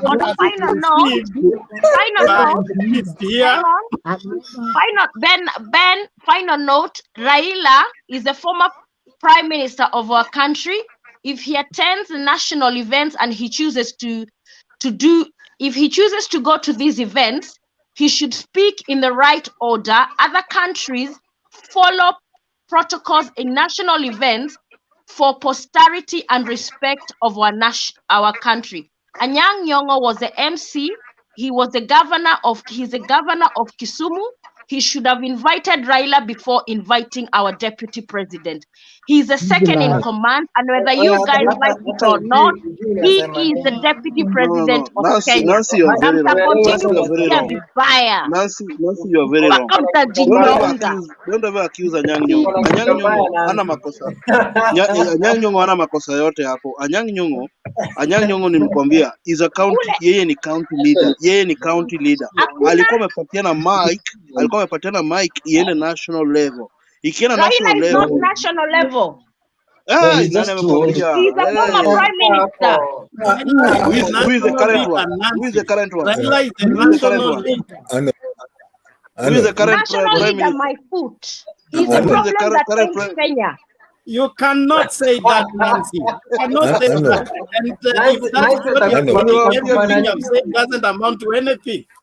How are we talking about upholding the law and disrespecting the judiciary? We will buy popcorns. I Disrespecting can disrespect him as much as you disrespect other leaders as well. You respect my opinion, I respect yours. He's not a national leader. He's the problem that fails Kenya. International leader, leave alone national leader. He's an international leader. He's the convoy right now. In your eyes, not in my eyes. African Union. Ben, allow me to speak my mind. He's your leader. He's not mine.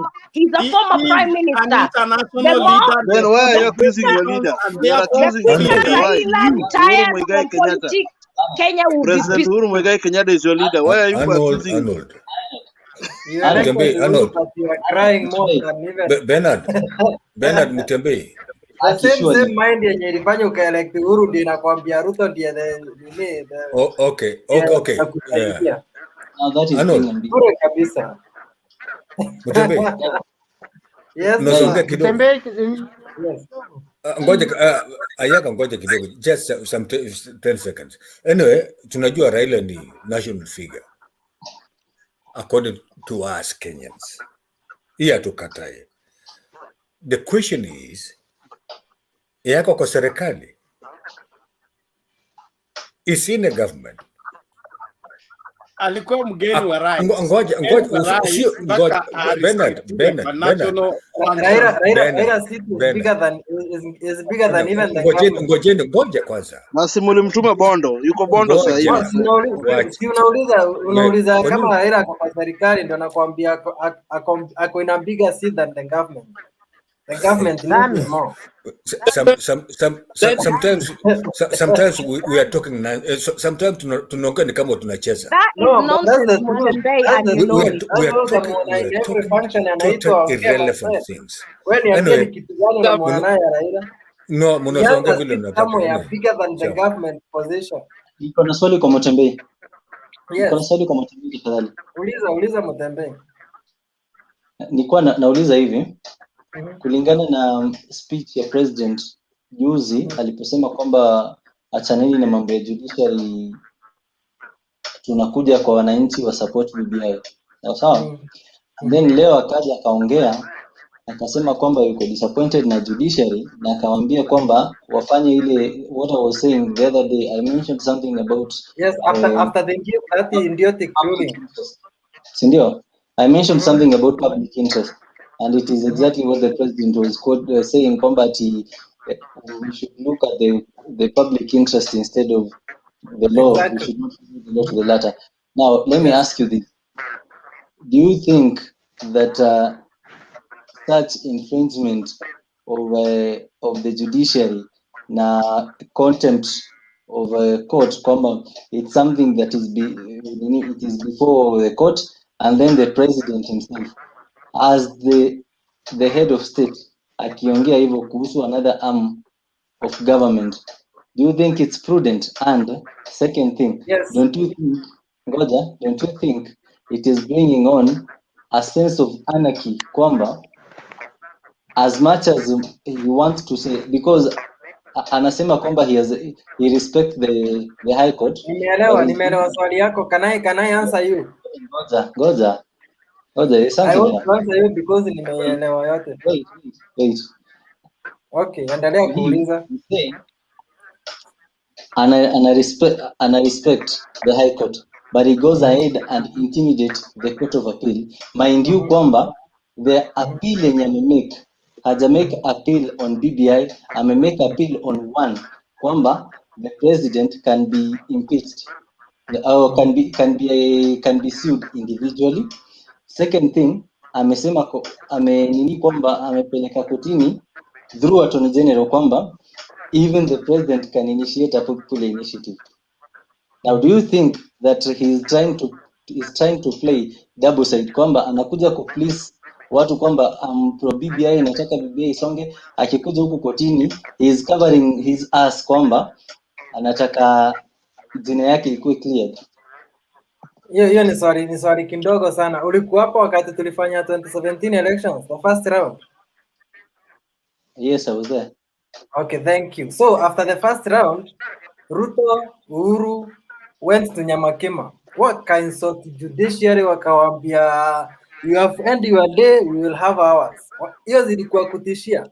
Then some few days before the ruling was made on by the Supreme Court. Unakumbuka kuna driver wa Disinjay Mwiro alishutiwa kwa gari yake. So it's not a way of intimidating. Ni kuambia ma judges they follow the public interest. Otherwise msipofuata public interest mtawafuata kuifuata.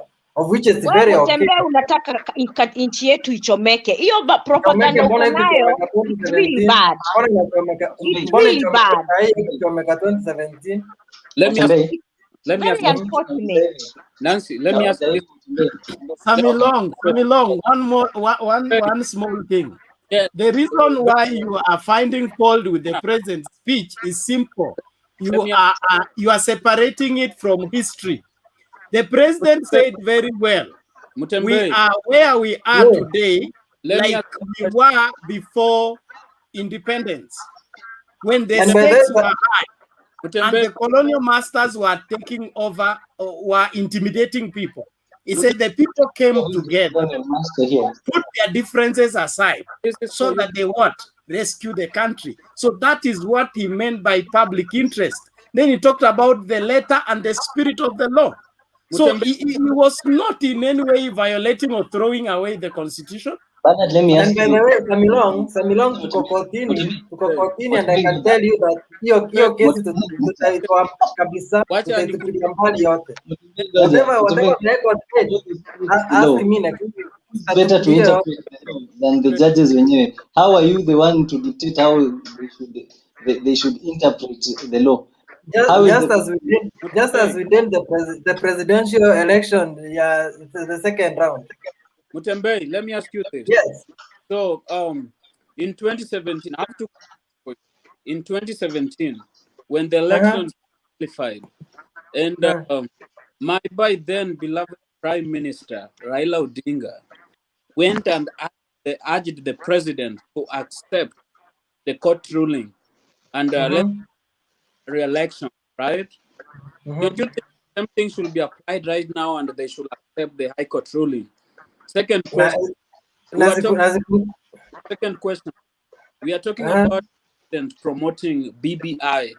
The court said like it's unconstitutional for presidents to promote this document. So when the president summoned all the MCs from entire and promised to give them a car when they pass this document. Achana na hiyo propaganda. Let me answer your first question. That's not Let me answer your first question. Umeuliza kama Raila anafaa kuambia Uhuru aheshimu the ruling of the court. My friend, that is High Court ruling. Ile ya 2017 was Supreme Court ruling. There is no way ungeenda kuappeal. So hii ni High Court. High Court kama judges watano and 2 of them wako kwa ile 41 judges wenye Uhuru alikataa kuwachagua because they are corrupt. Hao ndio wameenda wakaungana wakasema eti BBI ni mbaya, you can sue Mr. Kenyatta, sijui a decision based on a fallacy na hatred na bitterness because hawakupewa job ya Supreme Court. Hiyo yote nakwambia tuko Supreme Court and we will just nullify all. Mutembe, si wewe uset aside constitution ya Kenya utuletee yenyu tuanze kuimplement. Because if you're saying that the judges, no, you're trying to tell us that the High Court judgment, all those judges were wrong. Take the 2 away. What about the other 3 who are not meant to be? Ndio tunaenda kwa court of appeal. Mtachangaa, mtakuandika constitution yenyu, mtuletee watu wa huko. Let me tell you this, Mutembei. Yes. Can I come in? Such paper. You have to give facts and you have to give quotations. I mean, you have to give citations, right? To support citation, yeah? Whatever thesis you're writing. The citation of whatever you're writing, you know. The same thing, you know. No, what you on the same I'm telling citation. you, this is High Court ruling. Kwani High Court ruling hakunanga appeal? No, wacha nimalize kwanza. Okay, so, maliza. The same thing with the High Court. The judges, whenever they were making rulings, they were citing the articles in the constitutions that were violated. They were not just ruling with the rumors, as you put it here. Another thing. Unajua nini Moses wewe ndio uko na rumors. Unajua these judges even went ahead kupeana ruling, inaonekana ni kama they ate Ruto's money. At the constitution inafaa kuwekwa maswali sijui maswali ngapi. Was that even the contention? The contention was BBI endelee ama isiendelee. Then wanakuja wanaanza kusema eti multiple choice questions sijui nini. Nani aliwaambia multiple choice kama si kuongea na Ruto? Unajua they came with that once they took eti wacha waende wakapumzike. A ruling ya 2 hours unaenda kupumzikia nini? Mutembei, the judges when they were making rulings, they were citing the articles of the constitution that were violated. Hizo articles ndio tunaenda kwa appeal tuonesha they are wrong. I ask you another question. When the president summoned the MPs from all parts of the country and promised them car grants, don't you think the president was already campaigning for BBI? Moses, you need to move on. That is neither here nor there.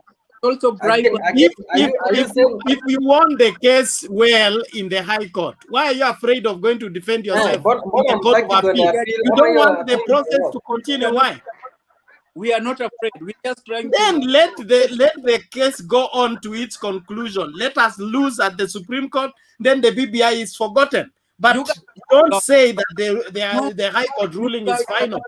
It is not final, and those 5 judges can be wrong too. The interpretation of the law is not a monopoly of the judges. No. And the constitution does not exist in the vacuum. No, but the way you guys are... But you're so wrong. No, I am very right. The law was not made for the law. The law was made for man. So when the law goes against man, we change the law. We don't change the man. Thank you. Bernard, the way you guys are... It's like those 5 judges at the High Court, they didn't know whatever they were doing. That's what we are trying to solve here, you know. Yes, they look at the law holistically. They look at it from their own lengths. We are trying to make you guys understand, you know. I know whenever you see that decision you cannot make us understand. The Court of Appeal can make us understand. Ama the Supreme Court, not you guys. Nyinyi hamwezi kubalia judges waliandika the ruling with mind ya someone mwenye maybe wakati walienda kuruhusa acha tupumzike, he said the money.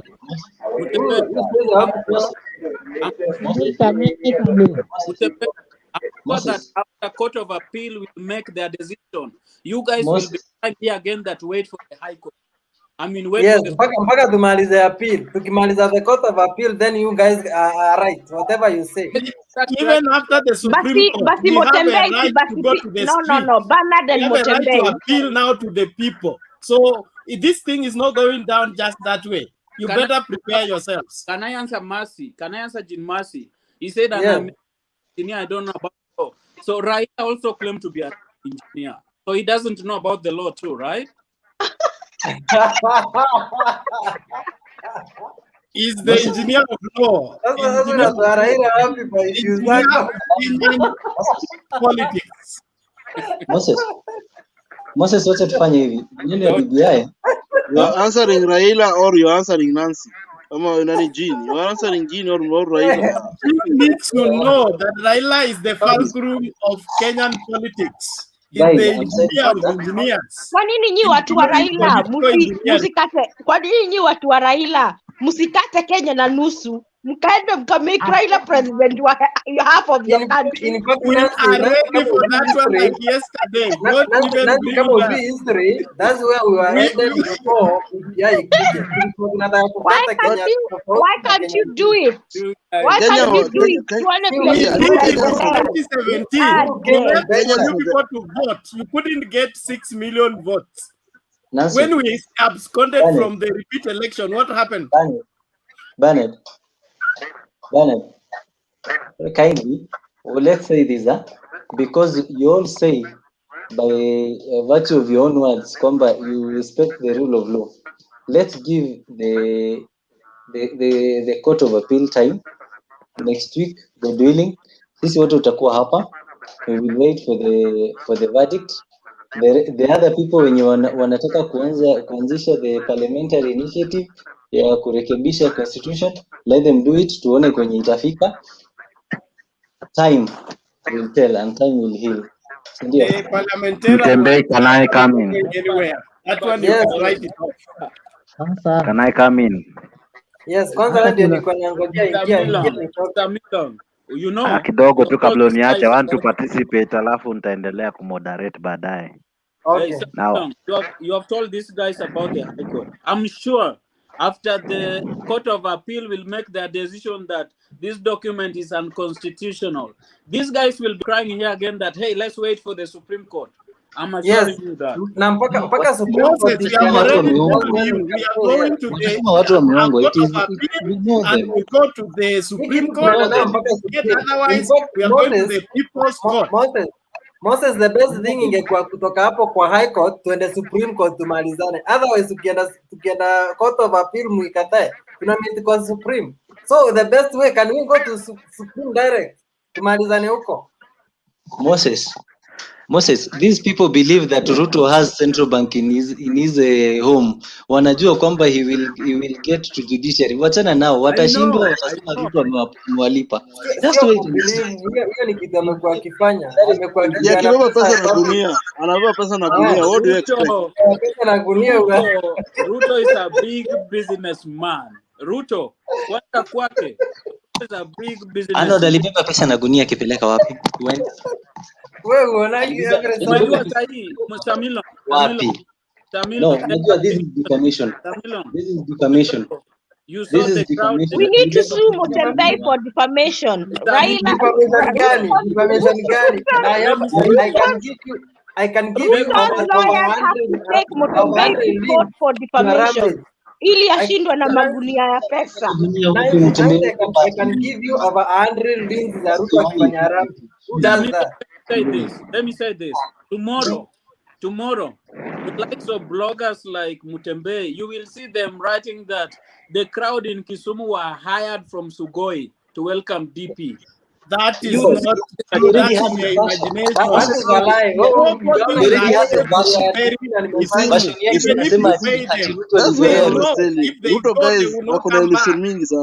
are you talking about? You can ferry them to Kisii and Western. I very good story. The likes of Bernard are already saying. The likes of Bernard are already saying that the crowd were welcoming Raila, and Raila is the one who already pulled the crowd. And DP imagine they already have it. But anyway, I need to give this to Mutembei. The title ya leo, though imekuja late na najua ilimuuma sana kuandika hii maneno.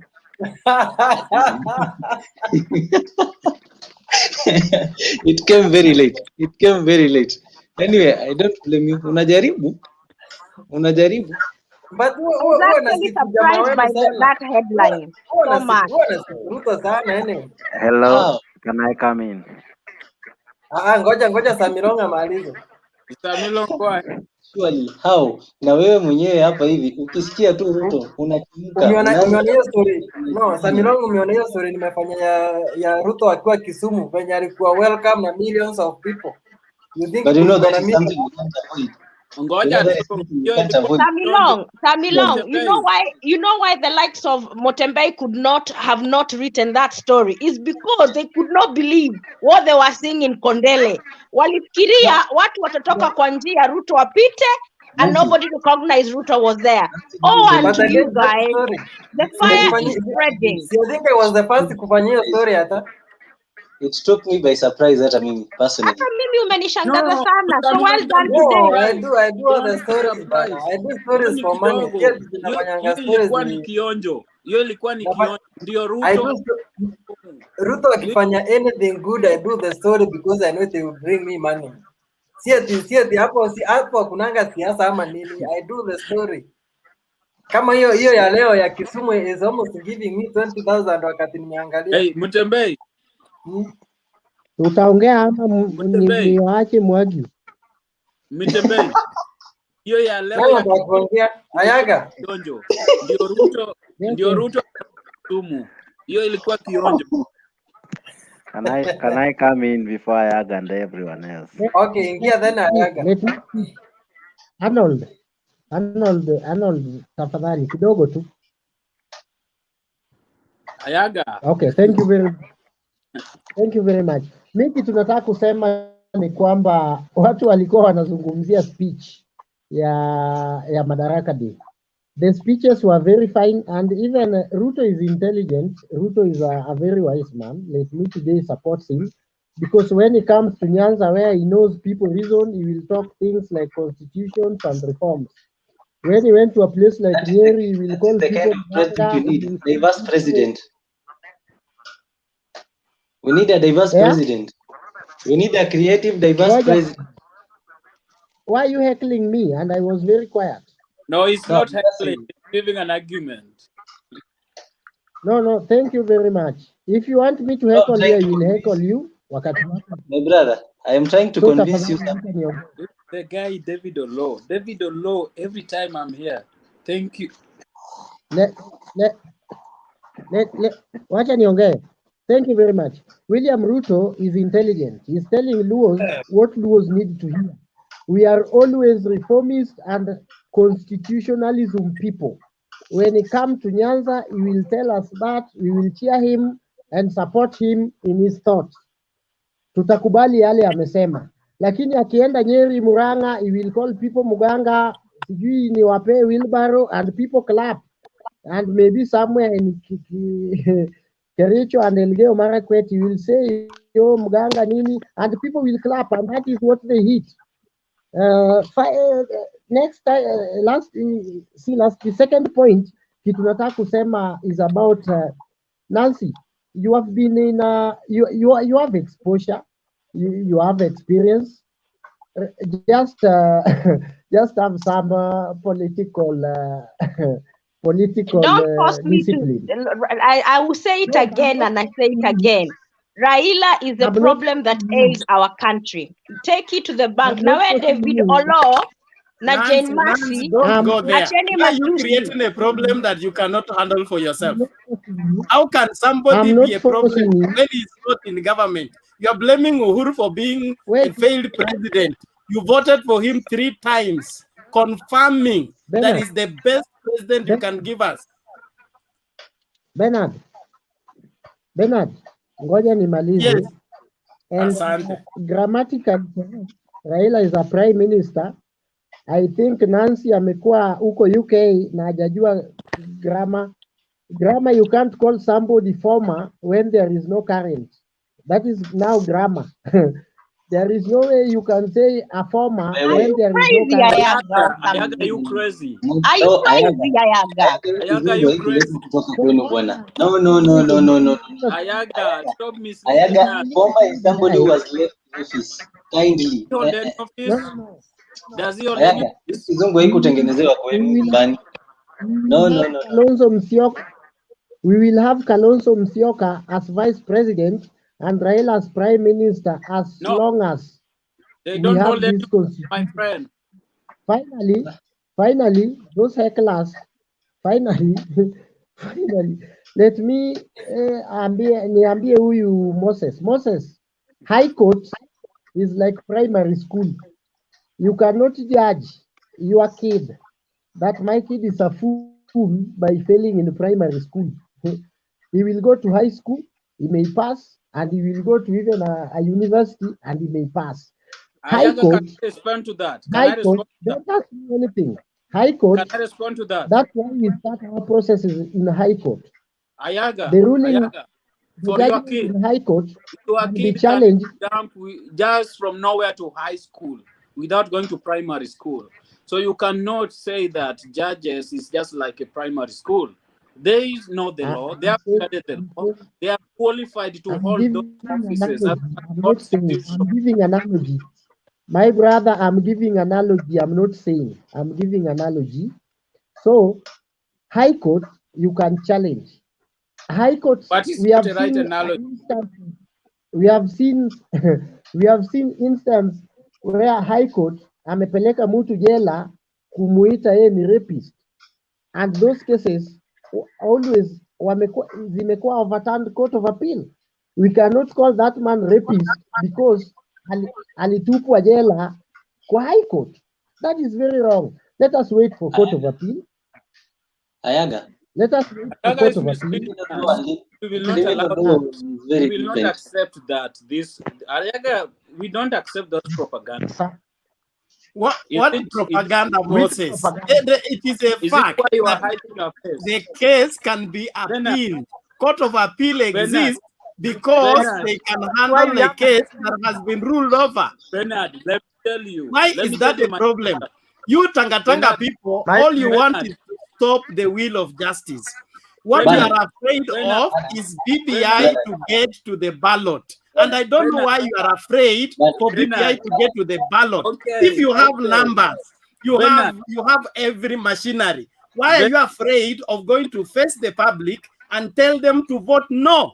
You are sitting on the fence. You are going to hide behind the court, behind Tetea Katiba. Stop, come out to the front, say no to this thing. Let's go to the ballot and rule it out. No, we are not going to the ballot before the court of appeal rules it out. You know. Then let the court of appeal hear the case. We cannot just jump to the ballot. Ruling it here. Let's go to the court of appeal. Moses, we have in Kenya, we have what we call the hierarchy of court hierarchy. That's why we have high court. Ayaga, acheni kutufanya kama sisi ni wajinga. We know there is a high court, court of appeal, and Supreme Court.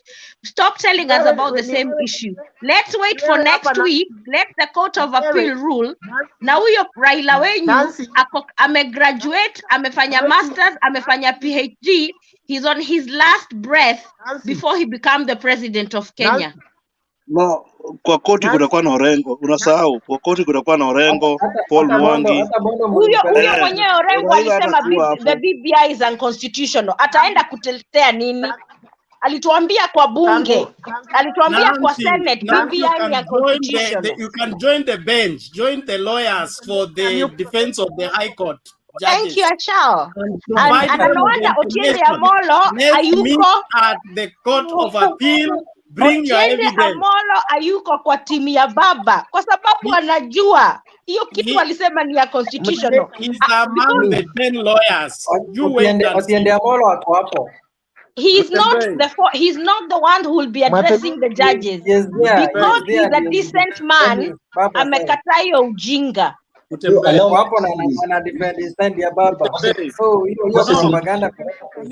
know, lawyers who are executing this case, they are going to look very ironical because at the beginning they are the ones who this was so unconstitutional. Okay, come in, my brother. You know, I wanted to. You guys, Ayaga. Yes. Allow me to give you this point of information, tafadhali. There is a difference between civil law and criminal law. Ngoja, it is what you've already said, Mr. Peter. Kindly. After I'm done. Kindly stand guided. Let me. Yeah, thank you very much. Mimi tangu Nancy aniambie we only have 4 judges in the court of appeal. That's the day nilijua ajui anything about Kenya. Acha uongo Ayaga. Please stop your nonsensical propaganda on this show. Bring the clip. Ni kwa sababu hujaniona siku nyingi ndio maana unaniingilia. Put my name down. My name is not Amutumba. Nancy, ilibidi Clinton na Google akamsomee karibu 12 of them. Since that day mimi ndio nilisoma haya majina na nitakuletea hiyo clip ni kuonyeshe. Mimi ndio nilisimama, I was driving and I read all the judges. Stop your propaganda. Talk fact. So I don't want to argue with you about anything about court and judges. Mimi kitu nilikuwa nasema, wacha nimalize point zangu kwa sababu ni kama mmenikataza sana. Ya mwisho, what William did in Kisumu was a coincidence to create animosity. Such functions happen in Kakamega. And I think, Sammy, if you follow whatever happened in your tribe land, ungetuambia tu, Ruto ndiye ali-invite Raila Odinga kule Kakamega aongee. After that akamaliza kuongea aka-invite rais. Kitu amjatuambia mpaka leo hii, which protocol officer alienda akaambia Ruto akaite Raila kwanza. Same to Kisii. What Ruto did was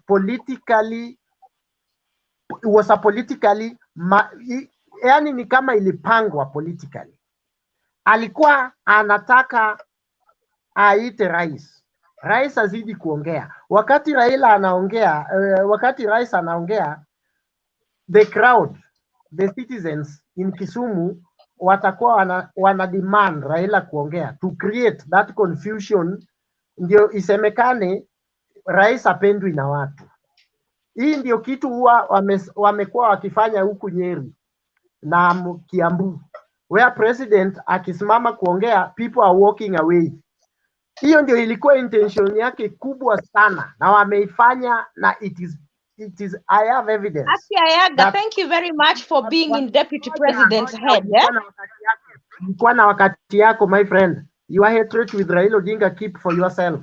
So what I'm saying is this: Ruto did that. That was a politically planned, stage managed, ilete chaos. Lakini the humble and the calmness in Kisumu shocked him. Ruto left after president. The president motorcade was blocked. And being that president has a security mingi, I have that clip. President being a security mingi, alikuwa cleared. Ile ya Ruto akabaki nyuma. But the welcoming there, mimi I'm very happy.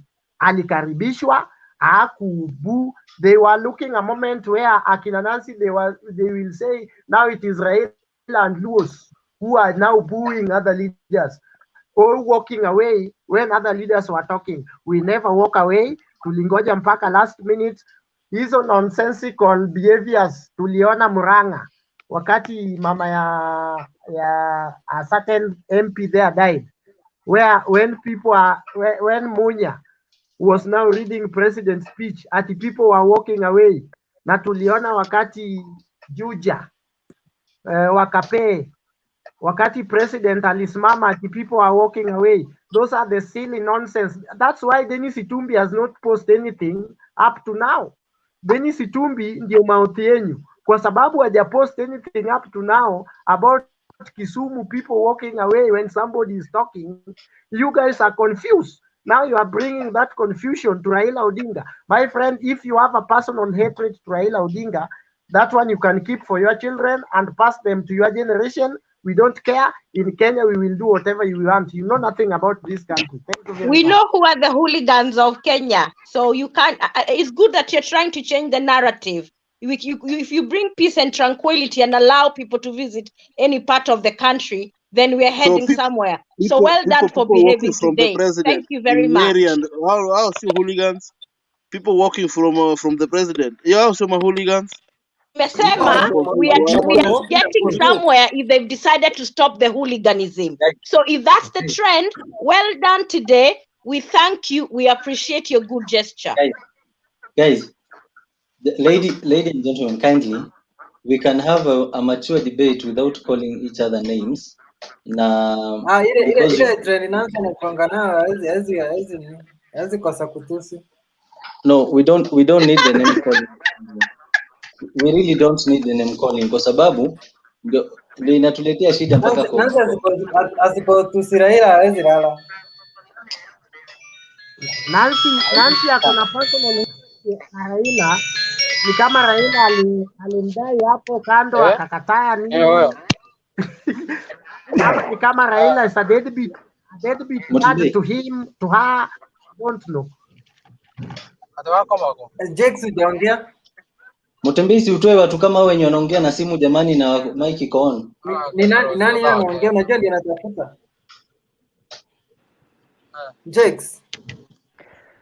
Okay, me, I don't know if you have ever learned. I don't like kukibishana sana. I just love place poa. At least naweza reason well and communicate, ndio tusikilizane. We shout over each other and all. Before you go, I want to make several contributions. The debate today is the day how it was on the speeches. I want to talk about the speeches, and quickly let me make my remarks. Now, number one, I think by the end of the day, we are all under the rule of law and the Constitution. No one is above it, and even if you have privileges that comes with the Constitution, by the end of the day, we need to make our speeches and talk in the direction of the Constitution. The president today, according to me, that this is my opinion. You can argue, raise your voice, but by the end of the day, this is what I feel. The Chief Justice was in the podium. The president was in the podium, and making it sound as though he was presenting his case to the audience. There is a process, whether we like it or not. When you lose a court case, you go to the Court of Appeal. Now, the Court of Appeal is not the public court. He was prosecuting his case on a public holiday. And there's something I want to say here before even I go far.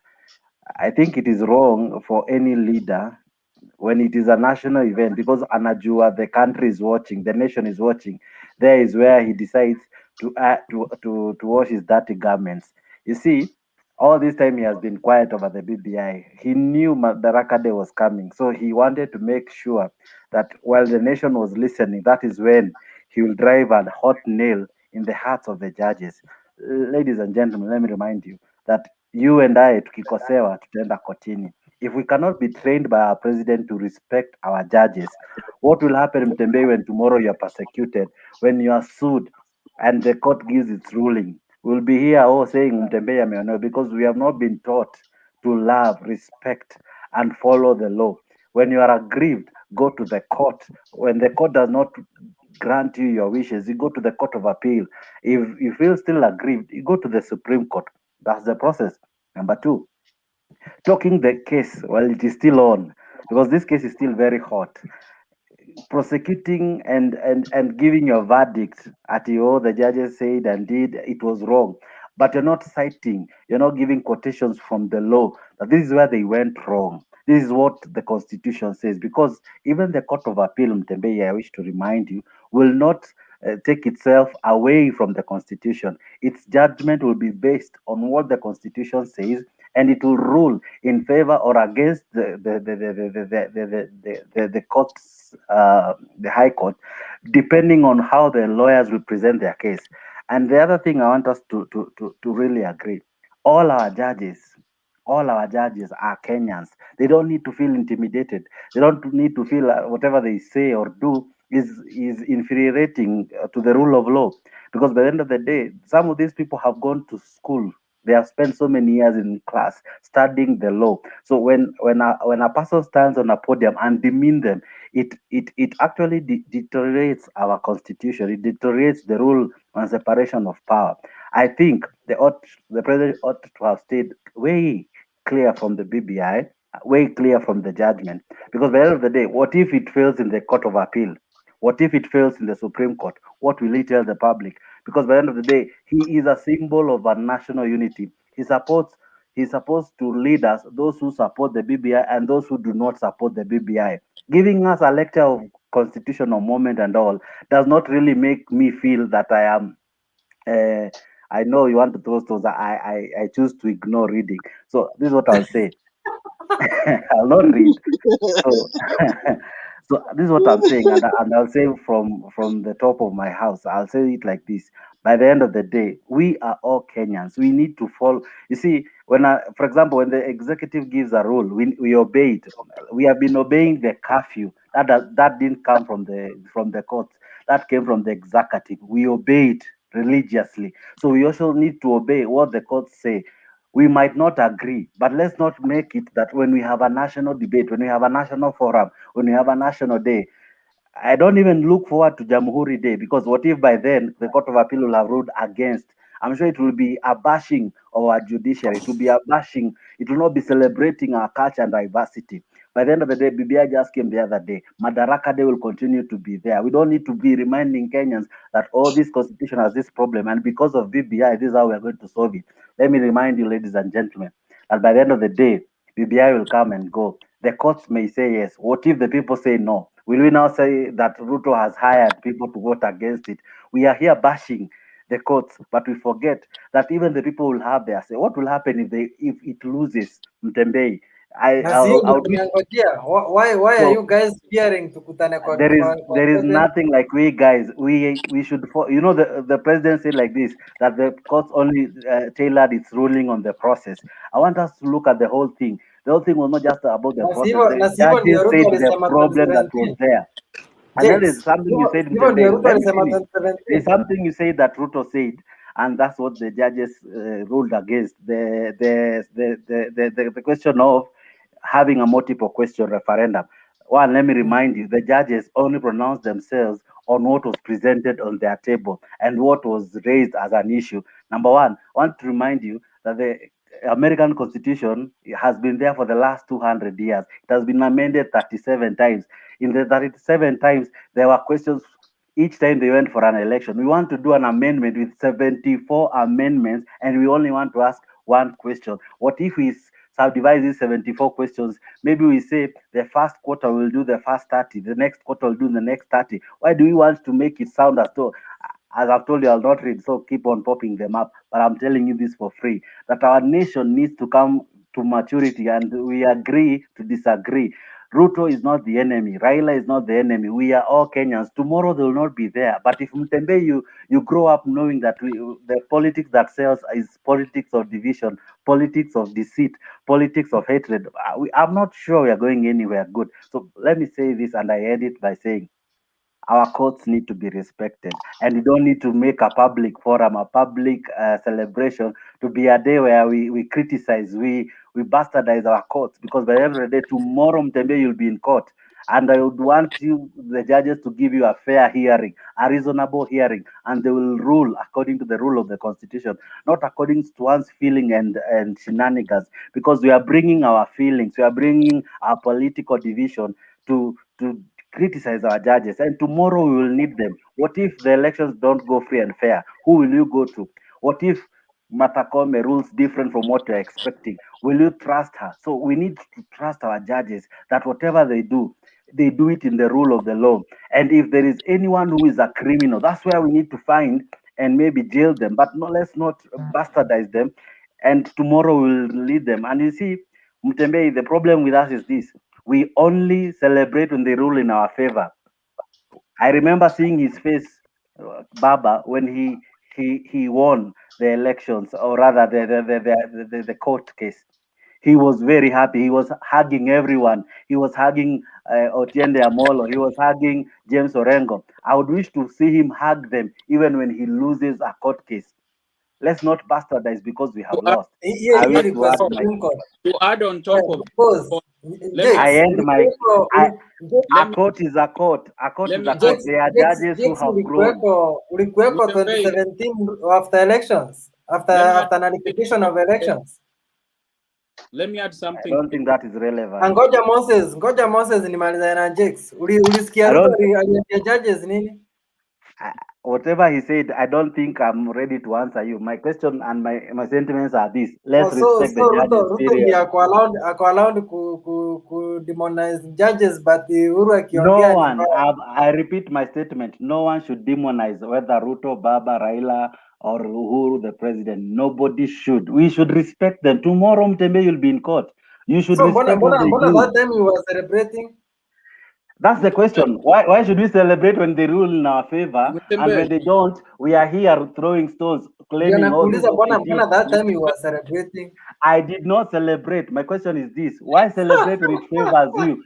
It is what Bernard did. Bernard said like this, that kila mwamba ngoma uvuta pande yake. Sasa zile ijavuto pande yenyu, you are there singing, lamenting songs. When inavuto pande ya wengine, you also don't want them to sing you want them to sing your song, yet they are the ones who went to court. Let Akina Nelson celebrate. It is their moment. It is their right. No, you have your constitutional right. Jex, let me add this. Before I go, just one question. Bernard, hold on. Bernard, let me put this. Bernard, hold on. Let me put this. So, first of all, I want to address the viewers too. Like, whenever they are talking, they address, like, when we warned you guys against voting, like, not all Kikuyus voted for this government. Not all Kikuyus hated Raila, you know. Not all Kalenjins voted for Jubilee government. Not all Kalenjins hate Raila Odinga. Here's for us to air our own opinions. Do not, like, put people in the same bracket. Another thing with BBI, there's a famous Orengo quote that says that a revolution eats its own children. So the following day, Mutembe, Bernard, Ayaga, you guys are the ones who will be coming here crying that BBI is... Sisi tulikuliwa bro. Sisi revolution ilitukula. Sahi ni zaidi yenu ndio tunakula. So nyamazeni tuwakule. Wacha niendelee. We know how to walk our way through revolution, my brother. Hata hakuna kitu umeona. Kwani umeona what we have gone through? We have been there. So there is nothing you are teaching us. This BBI that you guys are crying, that are supporting, maybe it will favor if it passes. Then you guys will start crying of DP getting the support all over Kenya. There are people under the ground who are just waiting to see where it's headed to. But once it passes, so a big political formation will come under William Samoei Ruto. And you guys will be here crying, complaining, and doing all sorts of stuff. Moses, that's good imagination. We allow you to exercise it. It's your constitutional right. But we want you people to accept, okay? As much as you believe in the rule of God, in the rule of law, and you are advocating for the same, okay? Let the process take place. Why are you afraid when we go to the Court of Appeal? Why don't you want us to go to the Supreme Court? Bernard, we are not afraid. One thing I can confirm right now, you are afraid of the BPI going to the ballot the way it is. That's why you want multiple questions. That's why you want the IBBG way through the parliament so that you can sneak in your own ideologies. We are going all the way to the ballot. Bernard, let this thing fail in the hands of Kenyans, not in the hands of a few people who want to be used to derail the progress of this country. Bernard, I'll tell you for free. The same feeling you're feeling that five judges cannot change the wishes of the few or the millions that signed is the same feeling that those who lost, or rather their decision was turned on after the ballot was cast, felt. So by the end of the day, there's a thin line between agreeing and disagreeing. Now, I ask you for free, if tomorrow the Court of Appeal still upholds what the High Court decided to do, will you still hold your opinion? If the Supreme Court does the same, because by the end of the day, we need to respect them. They are doing their constitutional. We will not respect anything that is not helping this country make progress. What we want is to have what we had in Kisumu today.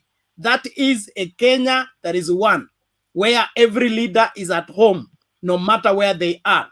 We cannot achieve that when you are pulling in your direction and pulling in my direction. And all the judges must take that in consideration. Bernard, for free, our courts, if they were like how Mtembei treats us, it would be so funny, because Mtembei will only look at comment yenye inamfavor na yenye ina slice ndio anatuhighlightia.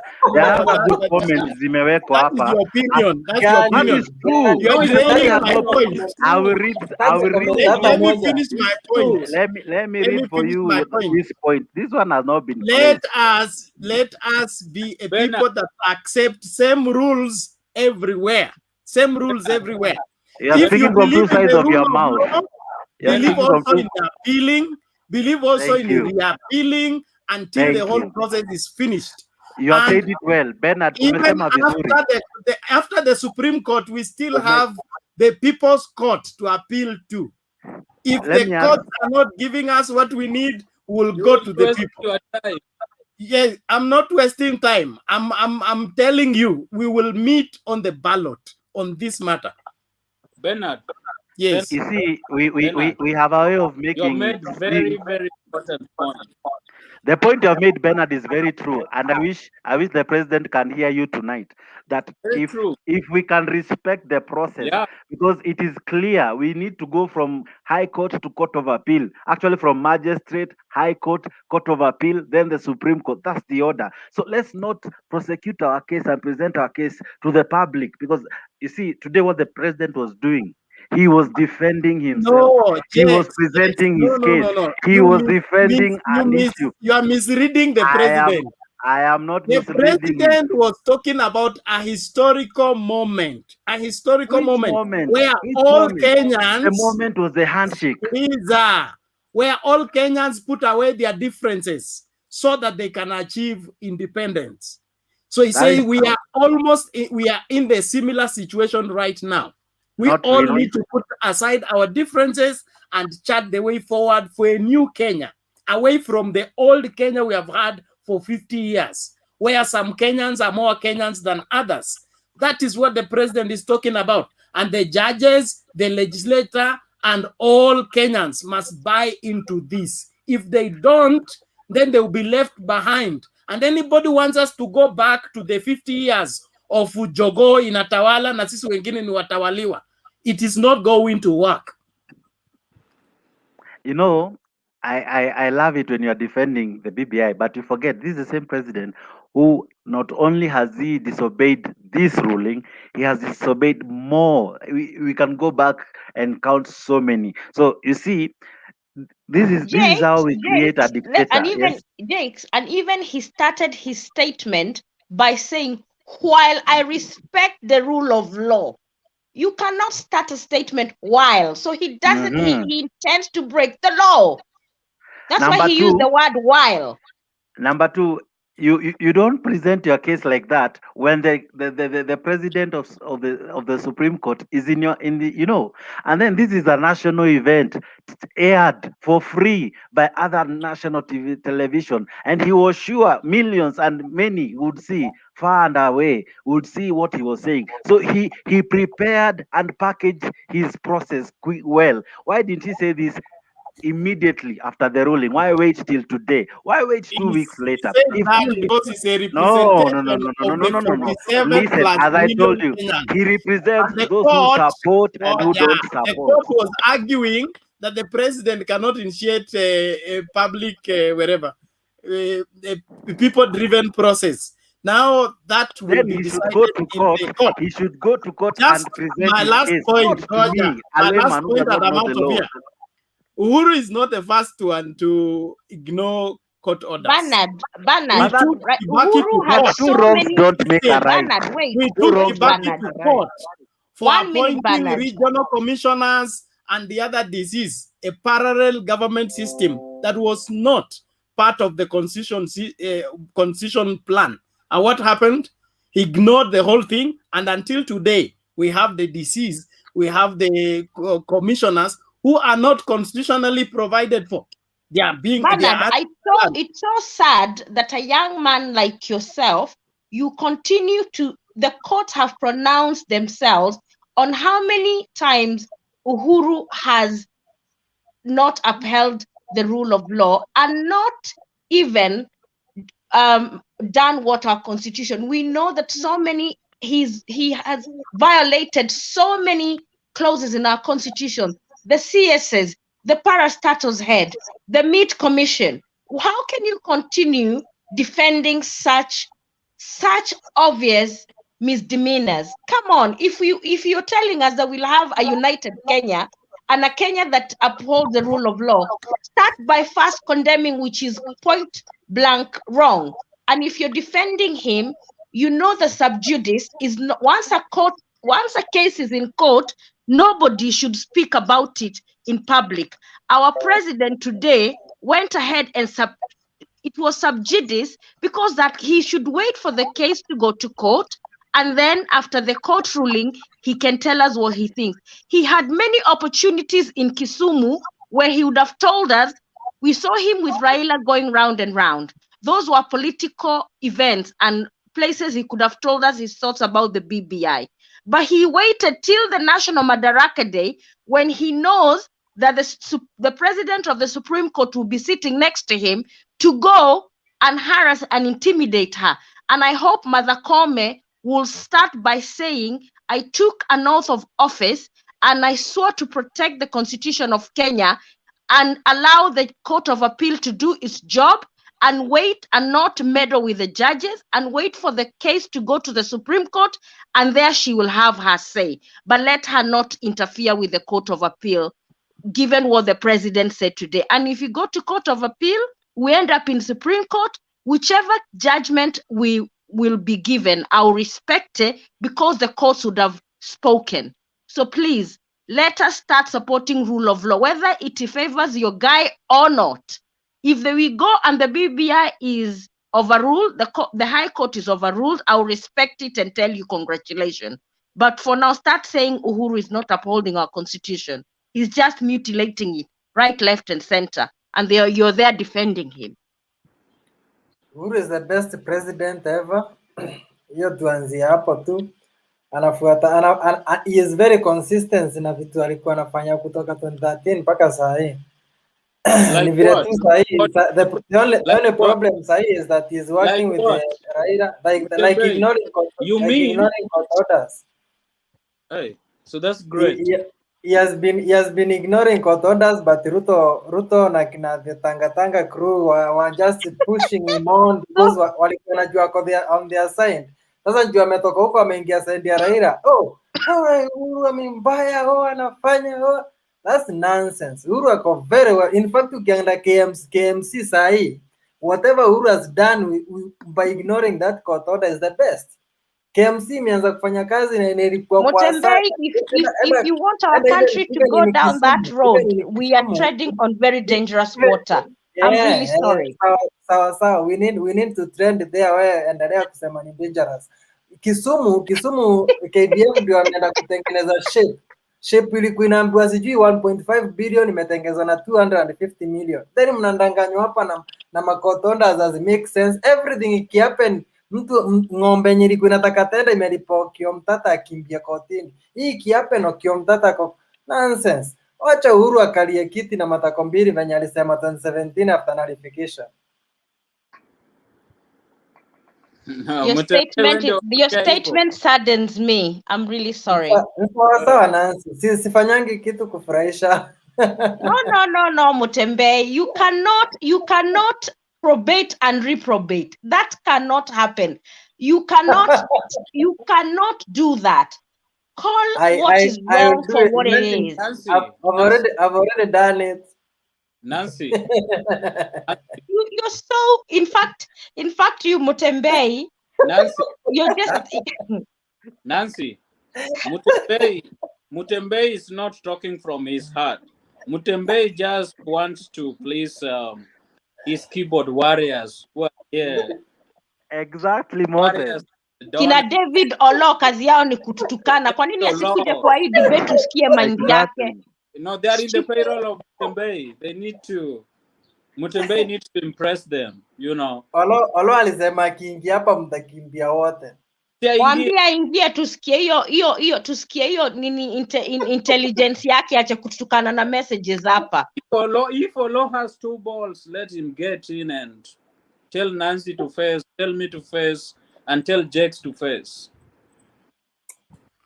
Just respond to him. Leave him alone now.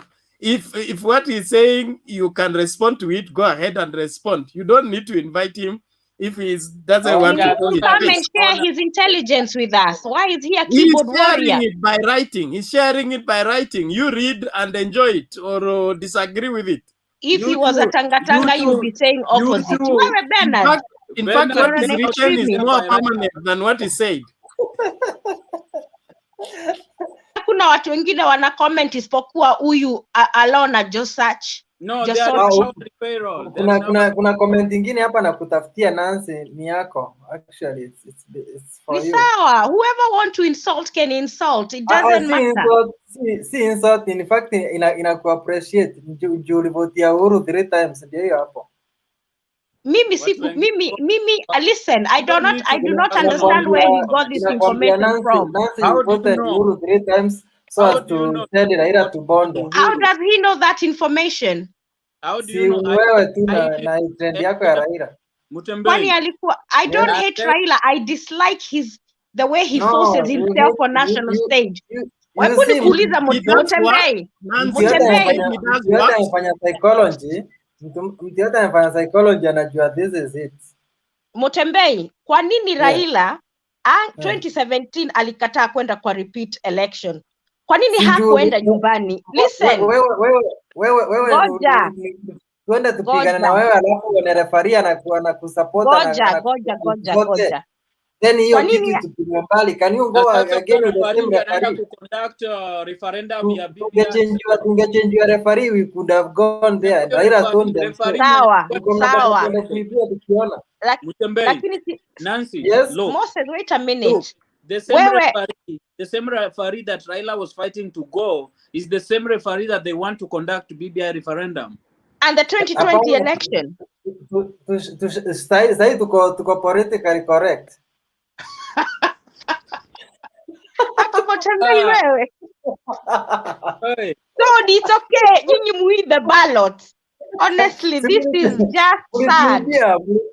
So msiume sana hata sisi acha tu. No, you know. Muna prepare machinery ya kuiba vote. You stole our presidency, we stole your president. So exactly. Good night, guys. Kama imefika hapo, good night. That is the most silly way of seeing things I've ever had in the last few weeks. We stole our vote, we stole your president. Uko na message hapo kwa David Olo. Mr. Kikusikia kutoka kwa David. Let's read on his comments. Nancy nunulia David soda. Naona Jakes labda nimtumie kitabu inaitwa Why Nations Fail. Nancy angalia Jakes amekosa mtu wa comment positive, sasa yeye ndiye ana comment huko peke yake.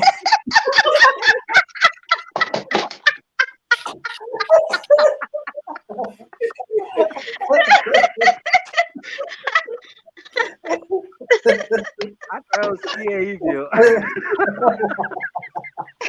Mzee wa kijiji than a political commentator. It's true. Jake, well done. You people are something else altogether. We know these things. We can be keyboard warriors, but we choose to do the right thing.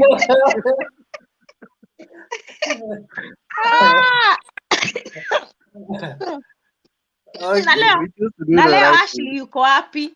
Akuja tell off Mutembei. Anaogopa kuandika. Anaandika ikiogopa.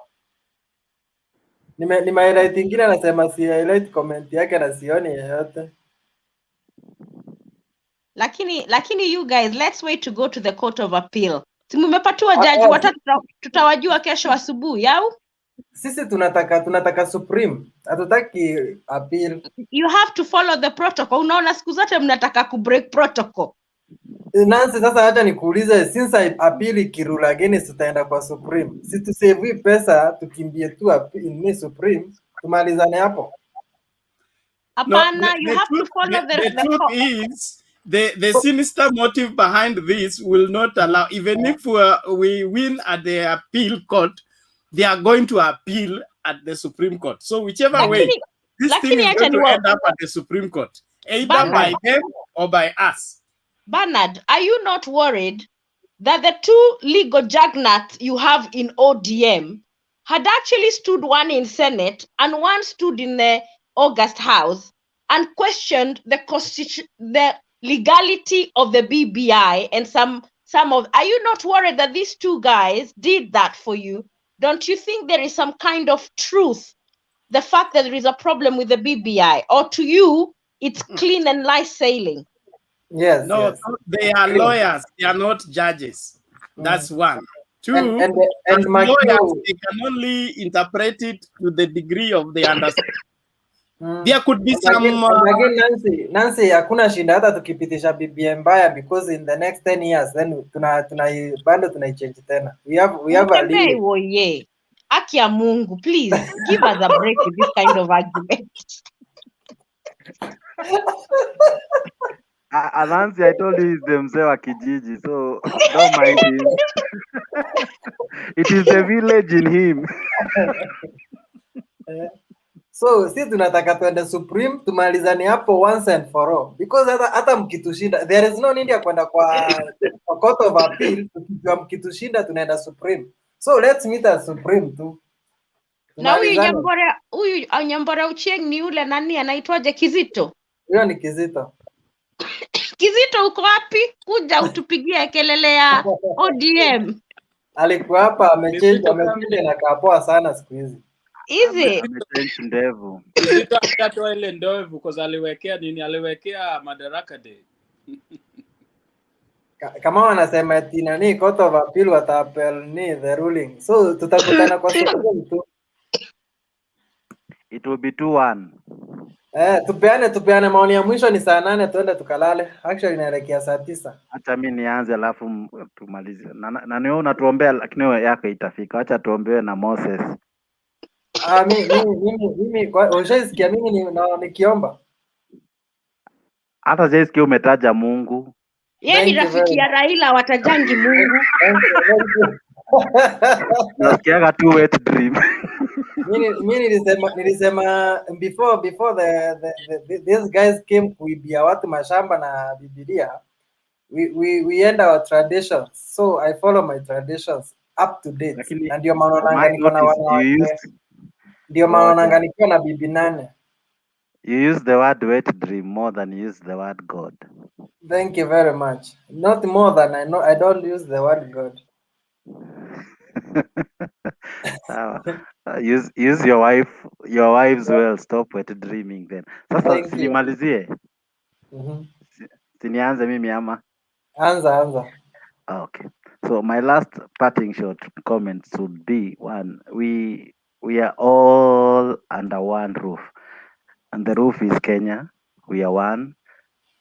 And the Constitution's preamble starts so well that the sovereignty of our nation is beheld by us all. No one is above it. No one is more.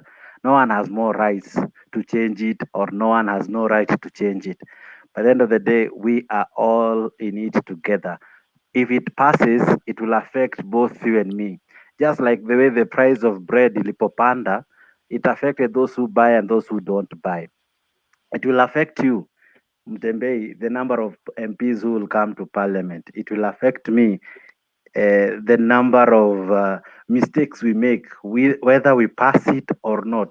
So by the end of the day, I think what should be there is enough public participation. The public should be told, this is what you're getting into. We should be told, even a lawyer at times who advise that before you sign this contract, this is what you're getting into. I think public participation should be called and upheld by everyone. I mean, the other thing, the president should not be hijacking our events. Okay, by the end of the day, kushinda kituimbia constitutional moments and all, and the courts zinamhaibisha, so it really does not augur well for our president. Let him just stick to uniting the nation, playing by the rule of law, obeying court orders, and above all, knowing that in the next few months you'll be out, we'll be talking of a different person. Today he may be a darling to many. Tomorrow he'll be the past. We'll be talking aliyekuwa, and it will be something else. So let him not behave as if minus him we will not be there. Minus him Kenya cannot exist. Everyone is here by right, not by someone's design. We are not a mistake that we're in Kenya at the moment. And finally, Mtembei, hata wewe kuwa tu na kaupendo kadogo kwa Ruto. When I joined this I was more of Raila, but because of the hatred you have for Ruto, it just automatically changed my thinking, and I think I had not decided who I will vote for, but because of your hate, I will vote for Ruto. Thank you bro. I will continue the same way. Nataka mwende kwa Ruto watu wengi. Sawa, thank you. Okay, haya Bernard. They need those numbers since they don't have. So contributing people from their crowd is not a problem.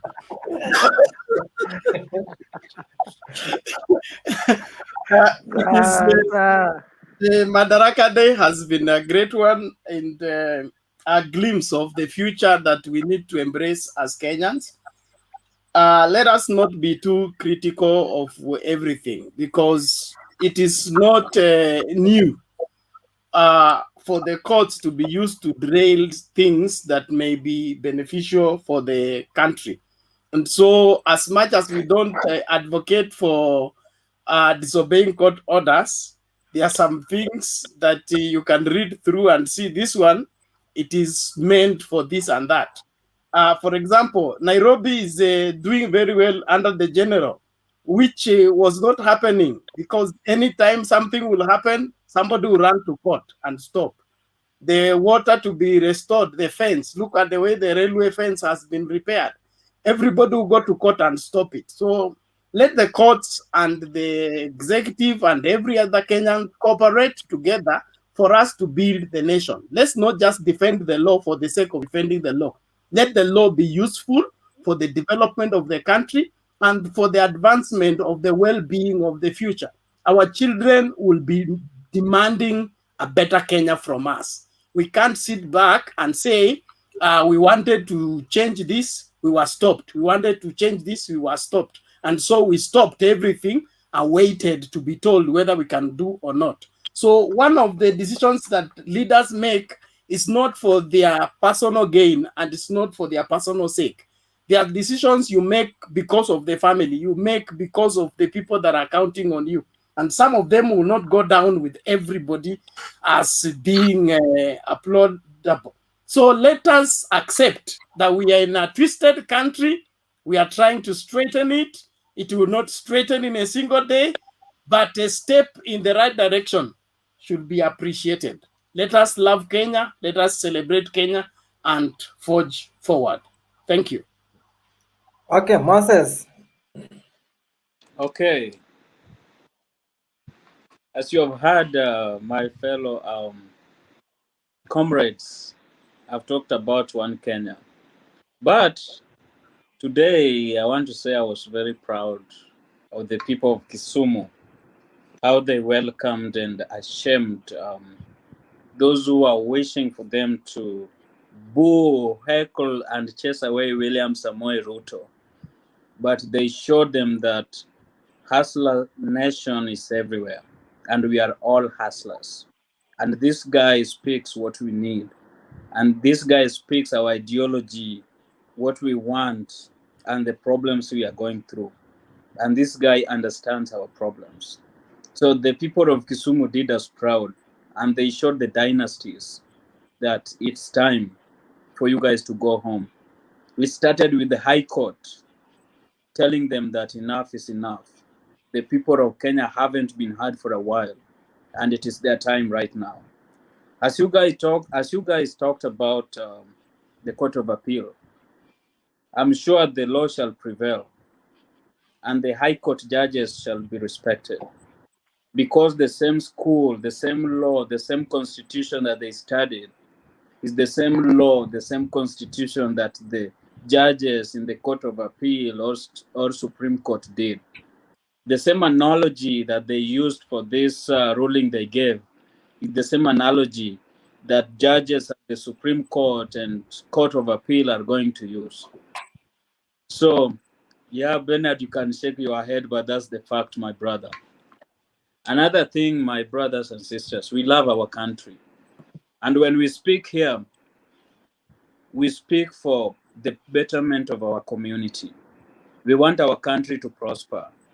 And whenever we give opinions, whether you are a Tanga Tanga, whether you are a Kieleweke, whether you are a Jubilee or an ODM, I'm sure you want good for the country. We might differ,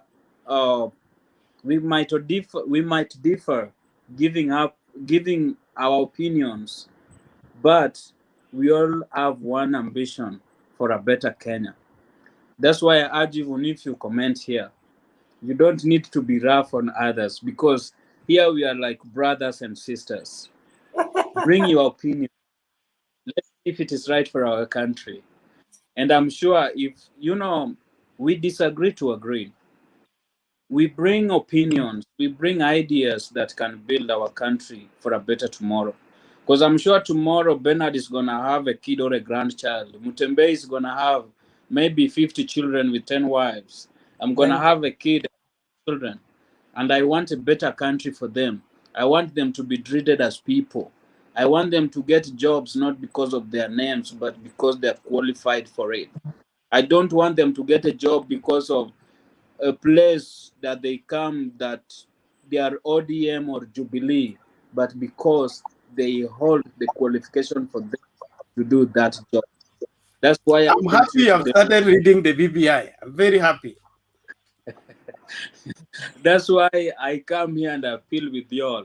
Let's focus. Let's bring ideas that will help to bring our country and propel it to the next level that has never been seen before in any country in Africa. Let's build it. Let's go together, because together we can. Let's go, guys. Thank you. Okay, Ashley, naona umekuja. Yeah, you've been ignoring my comments down there.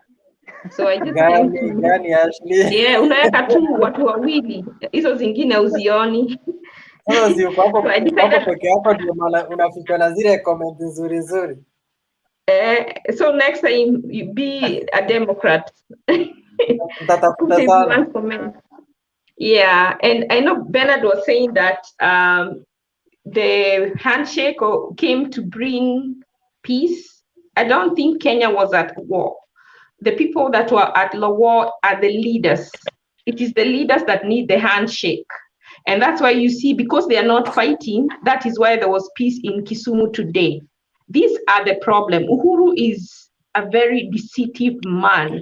And if someone can sit here and take his word, what he's saying that BBI will do and drink it, I have a word for you, but I'm not going to call it.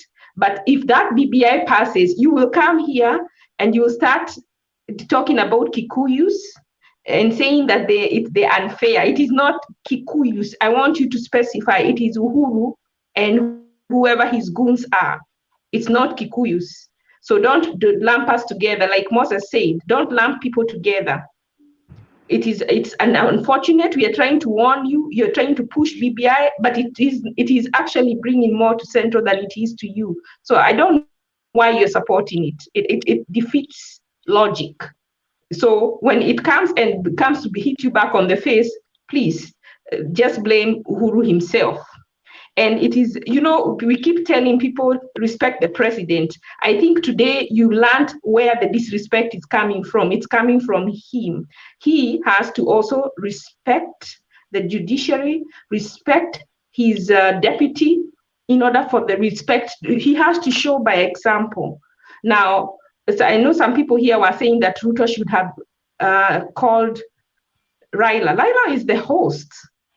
He's the host. He's the one who's been hosting Uhuru the last 3 days. right? Ruto is a guest. He was invited today. How do you go to someone's house and start inviting the hosts? Hiyo ni kimbelembele. And that is where you get, he has a position, but even if Ruto came to your house, would he start telling you to come calling you to invite you? No, that's your house. So whoever made the Ashley umekuja na argument ingine mzuri sana. I wish tulikuwa na hiyo argument before tufunze hao watu wa Tango Tango. Where Mutembei? He was just a guest. Where Mutembei? Ashley Goja. Mutembei, hizi comments za kutukana watu kama huyu mtu anaitwa Ayaga ni yule Ayaga moja anakuanga kwa hii show. Sidhani kama Ayaga just ignore him. No. Such comments Mutembei should not put them because he's attacking my femininity and is wrong. Kwa nini ambi wanaume wako na nyege? That is wrong. That is sexual assault. And you should put it there, Mutembei. Sorry, hata kama ni clicked. Sexual. Okay, sawa, endelea. Yeah, Ayaga is going up there. Ayaga is a disgrace. And now he can abuse me. I don't care. Endelea. Umemaliza? Yes. Sam ako hapo ama amelala? Unajua Sam amezoea kuja na kulala hapa. Okay, twende kwa Nancy tumalizie. For me, Bernard, if Uhuru breaks the law and disobeys a court order, let's call it out, because we, as you said, we want one united Kenya. Let's not favor a decision because it favors us or vice versa. Let us call it out. If it is bad, it is bad. That's the only way we'll have a united Kenya. In regards to the Court of Appeal, I'm calling on Mother Kome. Let the Court of Appeal do its job. If they find it right to end to Supreme Court, you'll have your day. Majority will have their way, and the minority will have their say. So let's wait for the court process. Tutakutana hapa tu, tutaongea kuhusu BBI. But as Ashley said, I do not understand why people like Bernard are supporting the BBI, because the one-man shilling analogy benefits the people of Mulima than any other part of the country. And the inequality will even be worse now than before when it comes to other sections of the country. Think about it and really see whether the BBI favors people like Nyanza and the rest. We are supporting it for Kenya. Any Kenyan benefiting from this is good for us. Yeah, but it is Kenya for all Kenyans. We are not making the disparity bigger. Mulima and Rift Valley and the rest. We want every Kenyan. Bernard, you come here every time. We try to educate you, but the next time you come, you see, like whatever you learned the day before, you have forgotten. There is no Kenya. This is good for Uhuru. Let me tell you, when did you see Uhuru work so hard for Kenyans? When? Anawekaga lockdown, anaweka curfew, kunanyesha, anaenda kubomolea watu manyumba. Watu wanalia, wanapika mawe, anaenda anapatia Raila 71 million. Anaenda anawacha watu waibe pesa. When did you see this is in relation to BBI? Kenyans. Yani the first day when he reached Kisumu, he told them about BBI, and then today he went to castigate judges. Do you know why? He wants to scare the new judge, and if the new judge nullifies that BBI, he is planning, he's inciting those people in Kisumu, Kondele, because he knows they like to go and riot so that they can do the work for him. Why do you think he's that interested? Since when did Uhuru become so interested about people? And let me tell you one thing. The reason Orengo and the Radieda Omolo Otiende was refusing it, the constituencies zimeadiwa, Wakikuyu watawakalia. When this thing goes through, everything that has to be approved will have to have the blessing of Kikuyu, period. Because the many constituencies they have, there will be the law. Just keep that in your head. I have told you every time I have come on this channel, and by the time I log out, I think I have put some sense in your head, but the next time we start again at zero. Ashley, this is when they will know the tyranny of numbers when it comes to August House. If the BBI passes, come 2022, they will be crying because the tyranny of number of Mount Kenya will be finishing the rest of you. Good luck with your BBI. Not killed us. We have had it from 2013. We came through 2017. We are here 2022. We have not lied. Nancy, from 50 years. Nancy and Ashley. We need to have a better Kenya than this one. Hold on. Ashley and Nancy, thank you for that important point. The same Bernard and Mutembe will be coming here talking about how Parliament passed baseless laws. That's because the Kikuyu will be able to control everything. Even if Raila becomes the president after BBI, he will be like a dog that barks but can't bite because he will not have power. The power will be within the Parliament. And the Parliament will power, even to suspend the Parliament.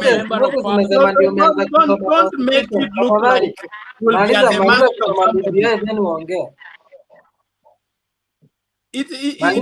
somebody.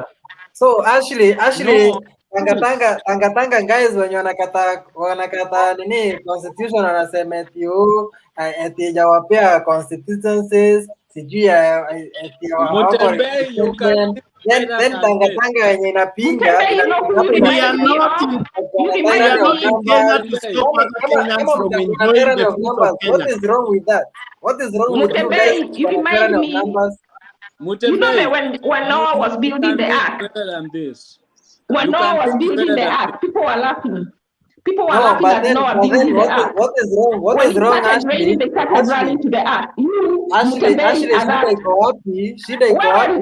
You know the truth. Don't mislead Bernard. Ashley nakuuliza shida iko wapi mkikuwa na no, listen. This is the thing. Shida iko wapi? I like fairness. Look at the constituencies in Nairobi. I like fairness because we want peace. Fairness is when everybody gets what is rightfully theirs. I'm trying to say Bernard, but he cannot see. He still wants his eyes closed. We don't have to deny the Kenya people so that we get. Let me say you need to open your eyes. You're blind. I'm trying to say that one. I refuse. Let me say Kenya for all Kenyans. And every Kenyan to beg having eaten something. Whether it's a Kikuyu, Luya, or Luo. Ashley and Nancy, you guys have poked eyes because you guys have said the truth. Somebody is asking, what about the tyranny of numbers? If the constituencies are divided, a lot of funds will be going to Kenya. And maybe even I had Commander. Commander was telling this on Inoro TV. He actually said, even we have 16, but even in Nakuru, if you go and look where we've given, it's our people too. He said they have 20 total Kikuyus, 20. And you know, Motembei, wait, when Otiende na Orengo, their main objection was the number of constituencies going to the central province. Yes. And that is why they had started changing their minds, because you had Major Sei saying when they wrote the report, the number of constituencies was not in that report. This was something that came after the Bomas draft. And when Orengo and Otiende realized what was going on, they actually started seeing some sense. But when they tried to tell the others, because people like Bana do not want to listen to the details, they just want to see the person who spearheads the BBI, who is Raila, and Raila cannot be wrong. Baba akisema to jump how high we jump. This is the reason why these guys have not thought about this thing properly. But even Raila knows anadanganywa, lakini amefinyiliwa. Unaweza kuwa umefinyiliwa na mtu. Unaweza, yani kama huyo Yaga anatoka about Nyege, maybe he knows. Amefinyiliwa kwa kona, anashindwa vile atatoka, analetewa goals, ameenda kumletea project, anadanganywa. Acheni hiyo maneno. Sisi tunajaribu kujenga Kenya bila ukabila. Wacha kuturudisha katika ukabila. No, hakuna makosa Wakikuyu wakipata mkate wao, sisi tupate mkate wetu. That's not we shouldn't go back to that place of denying others so that we get. That is what has crippled this country for 50 years.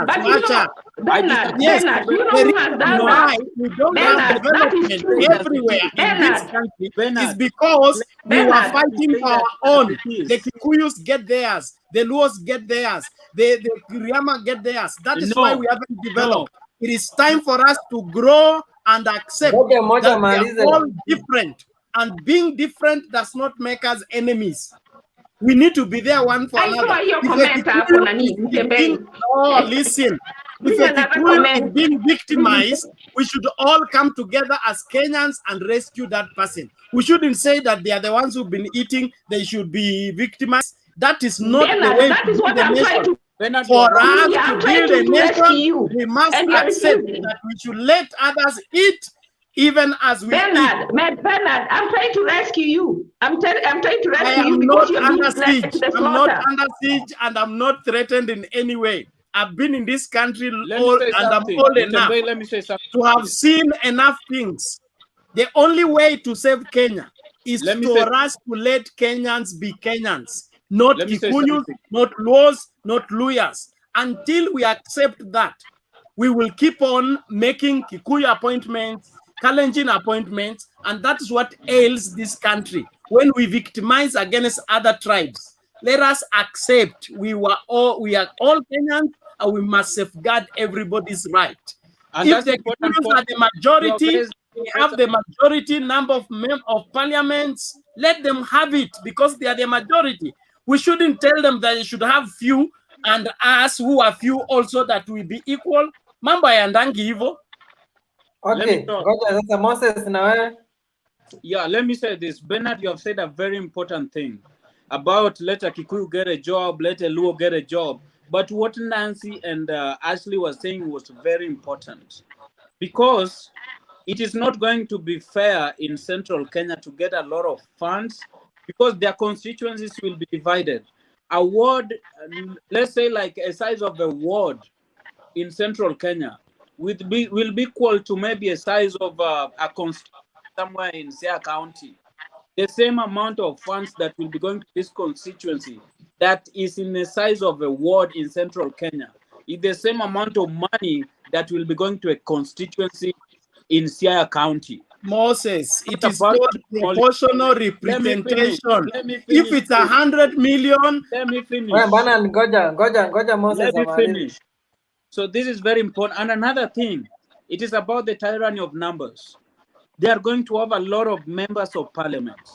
That even if that Raila, that Luos believe that is going to be president after BBI, is going to be a baseless president because he won't have power. Here in the US, President Barack Obama, in his second term, he was the president. But Republicans had the control of both Senate and Congress. He couldn't accomplish anything. He was just a president by name. And that's the same thing that is going to happen in Kenya. If BBI passes and Raila becomes the president, he will just be a president by name. And the central Kenya community. Propaganda, lakini ni sawa. No, let me continue. Actually, let me continue. 1 minute, please. And the central propaganda tribalism, they will have power to approve whoever the president appoints. If they don't like the appointee of the president, they will disapprove. They will have the power to appoint the prime minister. The president won't have power to do anything. So whatever Ashley and Nancy said was very important. And that's why the famous say of Orengo will come to play. Revolution eats its own children. And the same guys here, Mutembei, Ayaga, Bernard, will come again in the next 2 years. We'll be complaining here, but us will be laughing. I'm a 25 years old. Thank you. I don't think it's bad kama utakuna laugh sidhani kama ni vibaya. Ashley? Jake hasn't spoken. Let's hear from him. Jakes? Okay, me, I think Mtembe, all I hear here is people really almost pulling to tribal lines. But by the end of the day, what stops the next president from breaking the rule of law? What stops the next president from saying, "I am the president. I can do whatever I want because I am following the supremacy of the people," because that's what the president says today. You see, the Ugandans changed their constitution because Museveni said that the people love him and they feel they need his leadership to go on. Hence, they removed the term limit. So, what stops the next president from swindling Kenya because of tunampenda and all, that we change the term limits and everything? Because by the end of the day, if we allow such shenanigans of people playing smart whenever they want to change the constitution, we will always end up here. And let me remind you, Mr. Mtembei, today he's a darling because he maybe supports your former presidential candidate. Today he is someone you appreciate because he's doing your bidding. But let me remind you, tomorrow he will be someone else. There will be someone else in power who might not really consider all that the president is doing now. He may come and use these changes to lead the nation astray. Let us make laws having this at our hearts that at times such laws can be used by our own enemies. Who thought when we were making the 2010 constitution that the deputy president will be the deputy president now, yet he was the one leading the no campaign. Let me tell you for free. At times we may make laws, good or bad, but who will govern these laws? Who will be the one implementing these laws? So we may be here praising, oh, Flani will be doing, Flani will do, but the passion, the passion in which we defend our candidates should be the same passion we defend our constitution, should be the same passion we defend the rule and the institutions in our constitution, because there's no need of making a constitution if we cannot even respect it for crying out loud. So Mtembe, for free, I want to remind you, today was the second last function that Uhuru will preside in the name of Madaraka Day. The next time he presides it, it will be in Kirinyaga. That is a different game to be playing by that time. By that time, we'll have clear candidates. By that time, stories the handshake will not make sense. And by that time, even probably whatever he says might not really buy water. Then maybe Bernard, I wish to challenge you tonight. We have 14 months. Divide it for me here and now. How practical is it to hold two major elections? And by the end of the day, these are resources that we'll be using. We have a pandemic with us. We have issues that is crippling our nation. If we can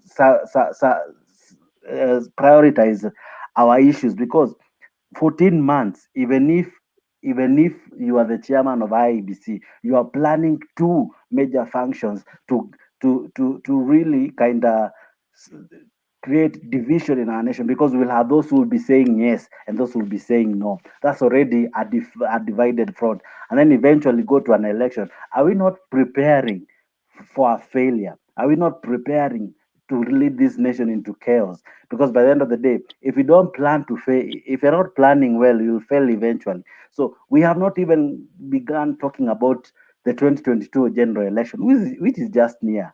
So we need to ask ourselves, are we doing the right thing at the right time? Or will we now start saying, oh, BBI took a lot of time, we need to push the election date, hence by the end of the day, still contravening the constitution by changing the dates of election. Thank you very much. Let me start with your elections. I will tell you for free, tukiamua kuongeza election dates, tutaiongeza even with 2 years ama 5 years. There is no way people are running. Hakuna nyumba inachomeka eti mpaka tukuwe na election 2022. The same sentiment can be said about BBI. We don't have a constitutional crisis, so we don't need to change it. No, I'm giving you a rebuttal. Whatever you have said can be said about BBI. We don't have a constitutional crisis. So I was answering you. Okay. You see, when you cannot wait for the other person to make points, it means wako kuuza. Sawa chairman, just wait.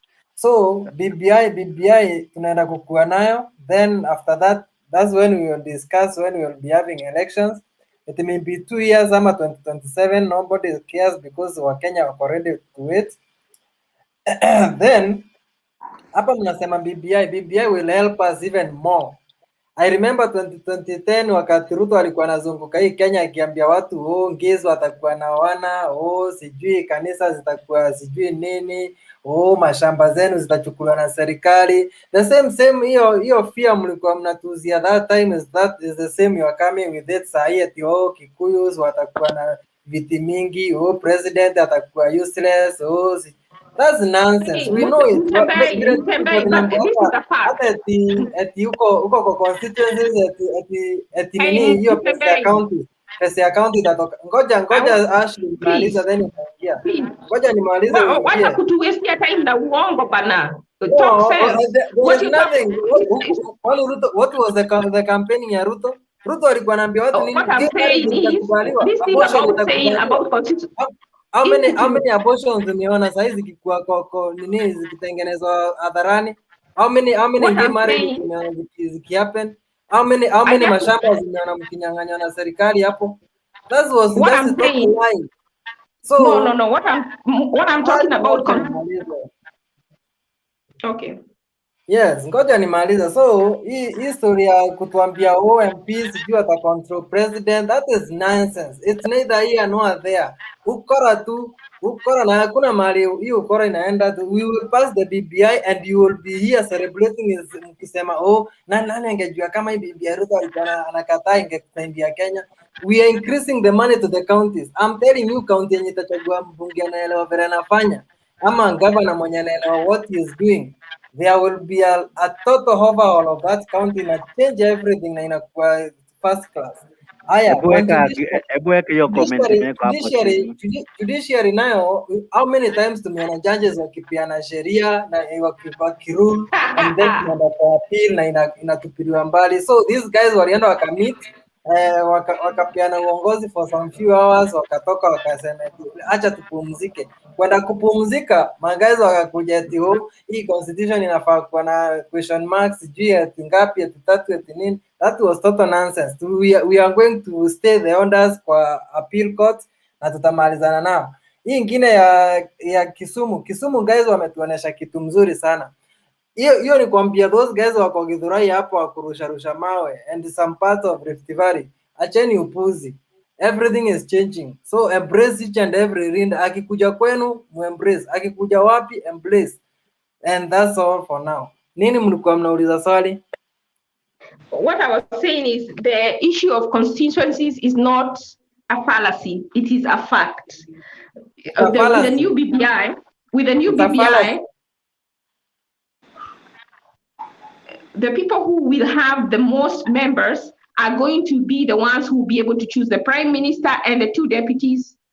Yes. So Kikuyus will have the most constituencies. So you will be at their mercy, period. That is a fact. That is a fact. No, it's 17. 17. Do you have the BBI? They are 20. The way zimetembezwa everywhere, hakuna kitu kama hiyo. Ni ukora inauza. They are counting even Meru, Embu, wapi. It doesn't make sense. It will. When the time is right. Just a lie, a big lie. Right now, who has the majority of parliamentarians? Right now, in the current parliament, who has the majority of parliamentarians?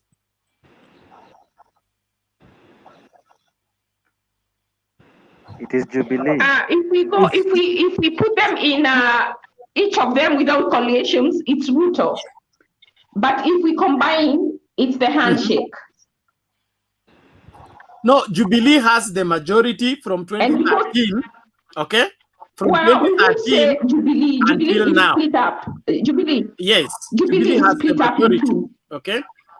But what I'm saying is, where have they stopped the president or anything in the? That's what I'm saying. But you see, the president, I'm telling you, this thing is all. Uhuru is just trying to make things work for him, and some of us are giving in to that. It has nothing to do with anybody else's interest but his. That is why we are telling you that tyranny of numbers has been here and it will be here, but it is not enough to hold this country in one place.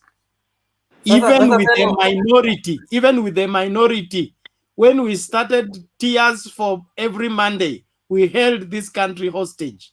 So Kenyans have a zeal to cause changes if need arises. We cannot be afraid of people getting what they can carry as constituencies simply because they will be the majority. We still have got more provisions in the constitution to safeguard our well-being in this country. So we don't have to deprive anybody. Proportional representation is healthy. So that if a constituency has 16,000 people, it cannot be equivalent to a constituents that has 100,000 people. And then all of them are given 100 million as CDF. That's not healthy. I have a question for you, Bernard. Carry on. Even if we shout from the rooftops about BBI and whatnot, the elephant in the room, as I asked you the other day, will always be as it is at the moment. If elections are to be held tomorrow morning, do you think and believe that the IEBC will conduct a free, fair, and credible election?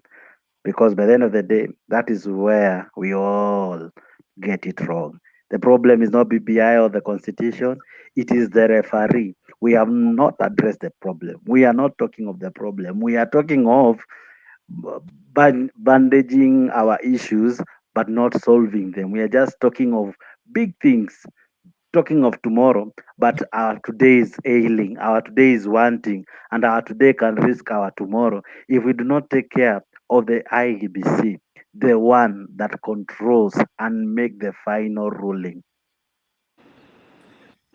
I agree with you that IEBC is not well constituted, but they are doing something about it. About laws, we have enough electoral laws for us to have a free, fair election. The only thing that interferes with the election is when an external force is exerted on the referee. But as far as law is concerned, we have more than enough. So according to you, you feel that if we just add the 4, we will have answered all the questions that Maraga left, because I don't think they were fully tackled, the issues he raised. Because by the end of the day, there's a reason why NASA refused to participate in the general elections. So it is the same Chebukati.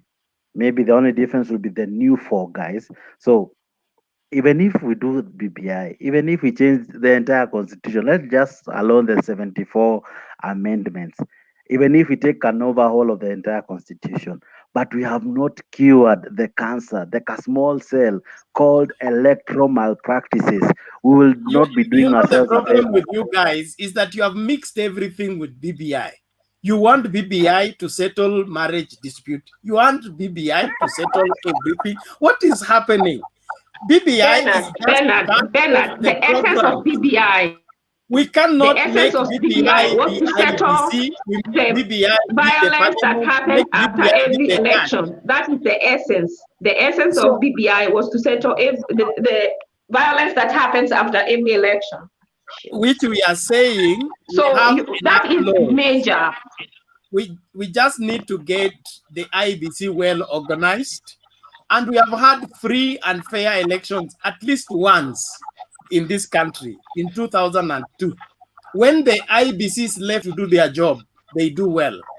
The interferers, the people come to interfere with IBC, are the ones to be stopped. As we have seen today, Uhuru will not let them do their job. If he has the guts to go to a new CJ and harass her in public, can you imagine what he can do to Chebukati in private? He will not. We don't have the right person at the top of the post, and that's the concern. I wish our leaders were strong enough, bold enough to go in parliament and table a motion to impeach Uhuru. That's where we need to start. Because by the end of the day, Bernard, listen, Tembei, by the end of the day, it doesn't really make sense that we change the constitution, but we have not really stopped what really causes the challenge from the start. Because in 2013, we cried the election was stolen. In 2007, we cried the election was not free and fair. So it is the same underlying statement that the results are not credible. The results, the servers are not displaying the correct result. That is the problem. We don't need to lie to ourselves. We don't need to follow our leaders. We just need to say the truth. This is the truth. It is the voting, the process, the counting, the tallying, the announcing of the results that makes the difference. Right now, we are not fighting. But once the elections will come, we will be fighting, we'll be in the streets, because we will not be agreeing by what is being displayed as the final result, and that is the correct position. You know what, Mtembe, you may be here saying how we need funds, but we have leaders who we cannot trust. We have endless court cases of people who are corrupt. Who elected them? So you are asking me who elected them, and I'll see you in the queue also electing. Mutembei, I thought you guys I have never elected someone can regret. IBC has enough capacity to do the right thing. You elect as if then they have the right without interference. At what? As long as there is no interference, what we are saying is that there is interference. So, we've seen today, all we need to do is keep away the interference. And then finally, as I finish, so that we bring this to a close, we also need to protect even IEBC, because we saw before the election, we saw the killing of, was it, whatever, I'm forgetting the name, was it not Jacob Juma? It was called who? The guy of IEBC. Msando was killed. So if we can interfere with the process to the level of even killing, by the end of the day, we will not have a credible election. So what am I saying tonight? We will be here claiming to the rooftops of how BBI is good and how it's bad, but we will be in the same streets singing this song, it wasn't a free, fair election. Because why? We have not prepared well. It is 14 months to the day, and we are here saying, we need BBI. We are here saying, it's my friend, so that we cannot contravene the constitution just to put our ego. The constitution will demand election. Ben and Goja, there is no problem in how we vote. There is no problem in how we count votes. Shida yote inakujanga tu hapa ya some few individuals wenye wanakuja ku take over IBC. And that's something and why don't we address such? Why don't we address such? Because why don't we address such?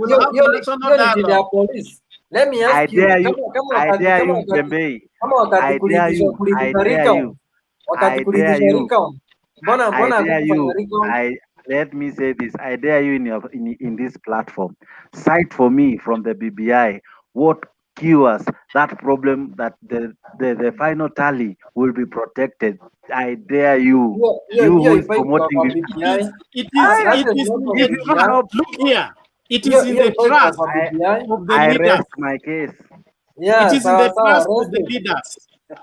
The same way they spoke together in Kisumu today, in one voice.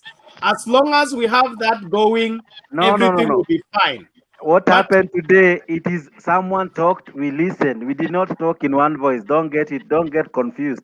They talked, we listened. I said the leaders spoke in one voice. Stop twisting things. As long as you do, Bernard, as long as you do what Uhuru wants, as long as you do what Uhuru wants, there will be peace. So if he wants to extend his term, we agree for him to extend his term. If he wants to change it to a one-party system, we change it. That is how we speak now. If you talk like that, Uhuru will be happy.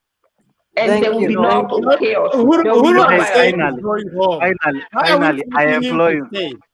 Bernard, I implore you, and I also implore you, Mtembei. Let us encourage our people to be registered as voters. Let us encourage them to go outside there and get their votes, get their cards.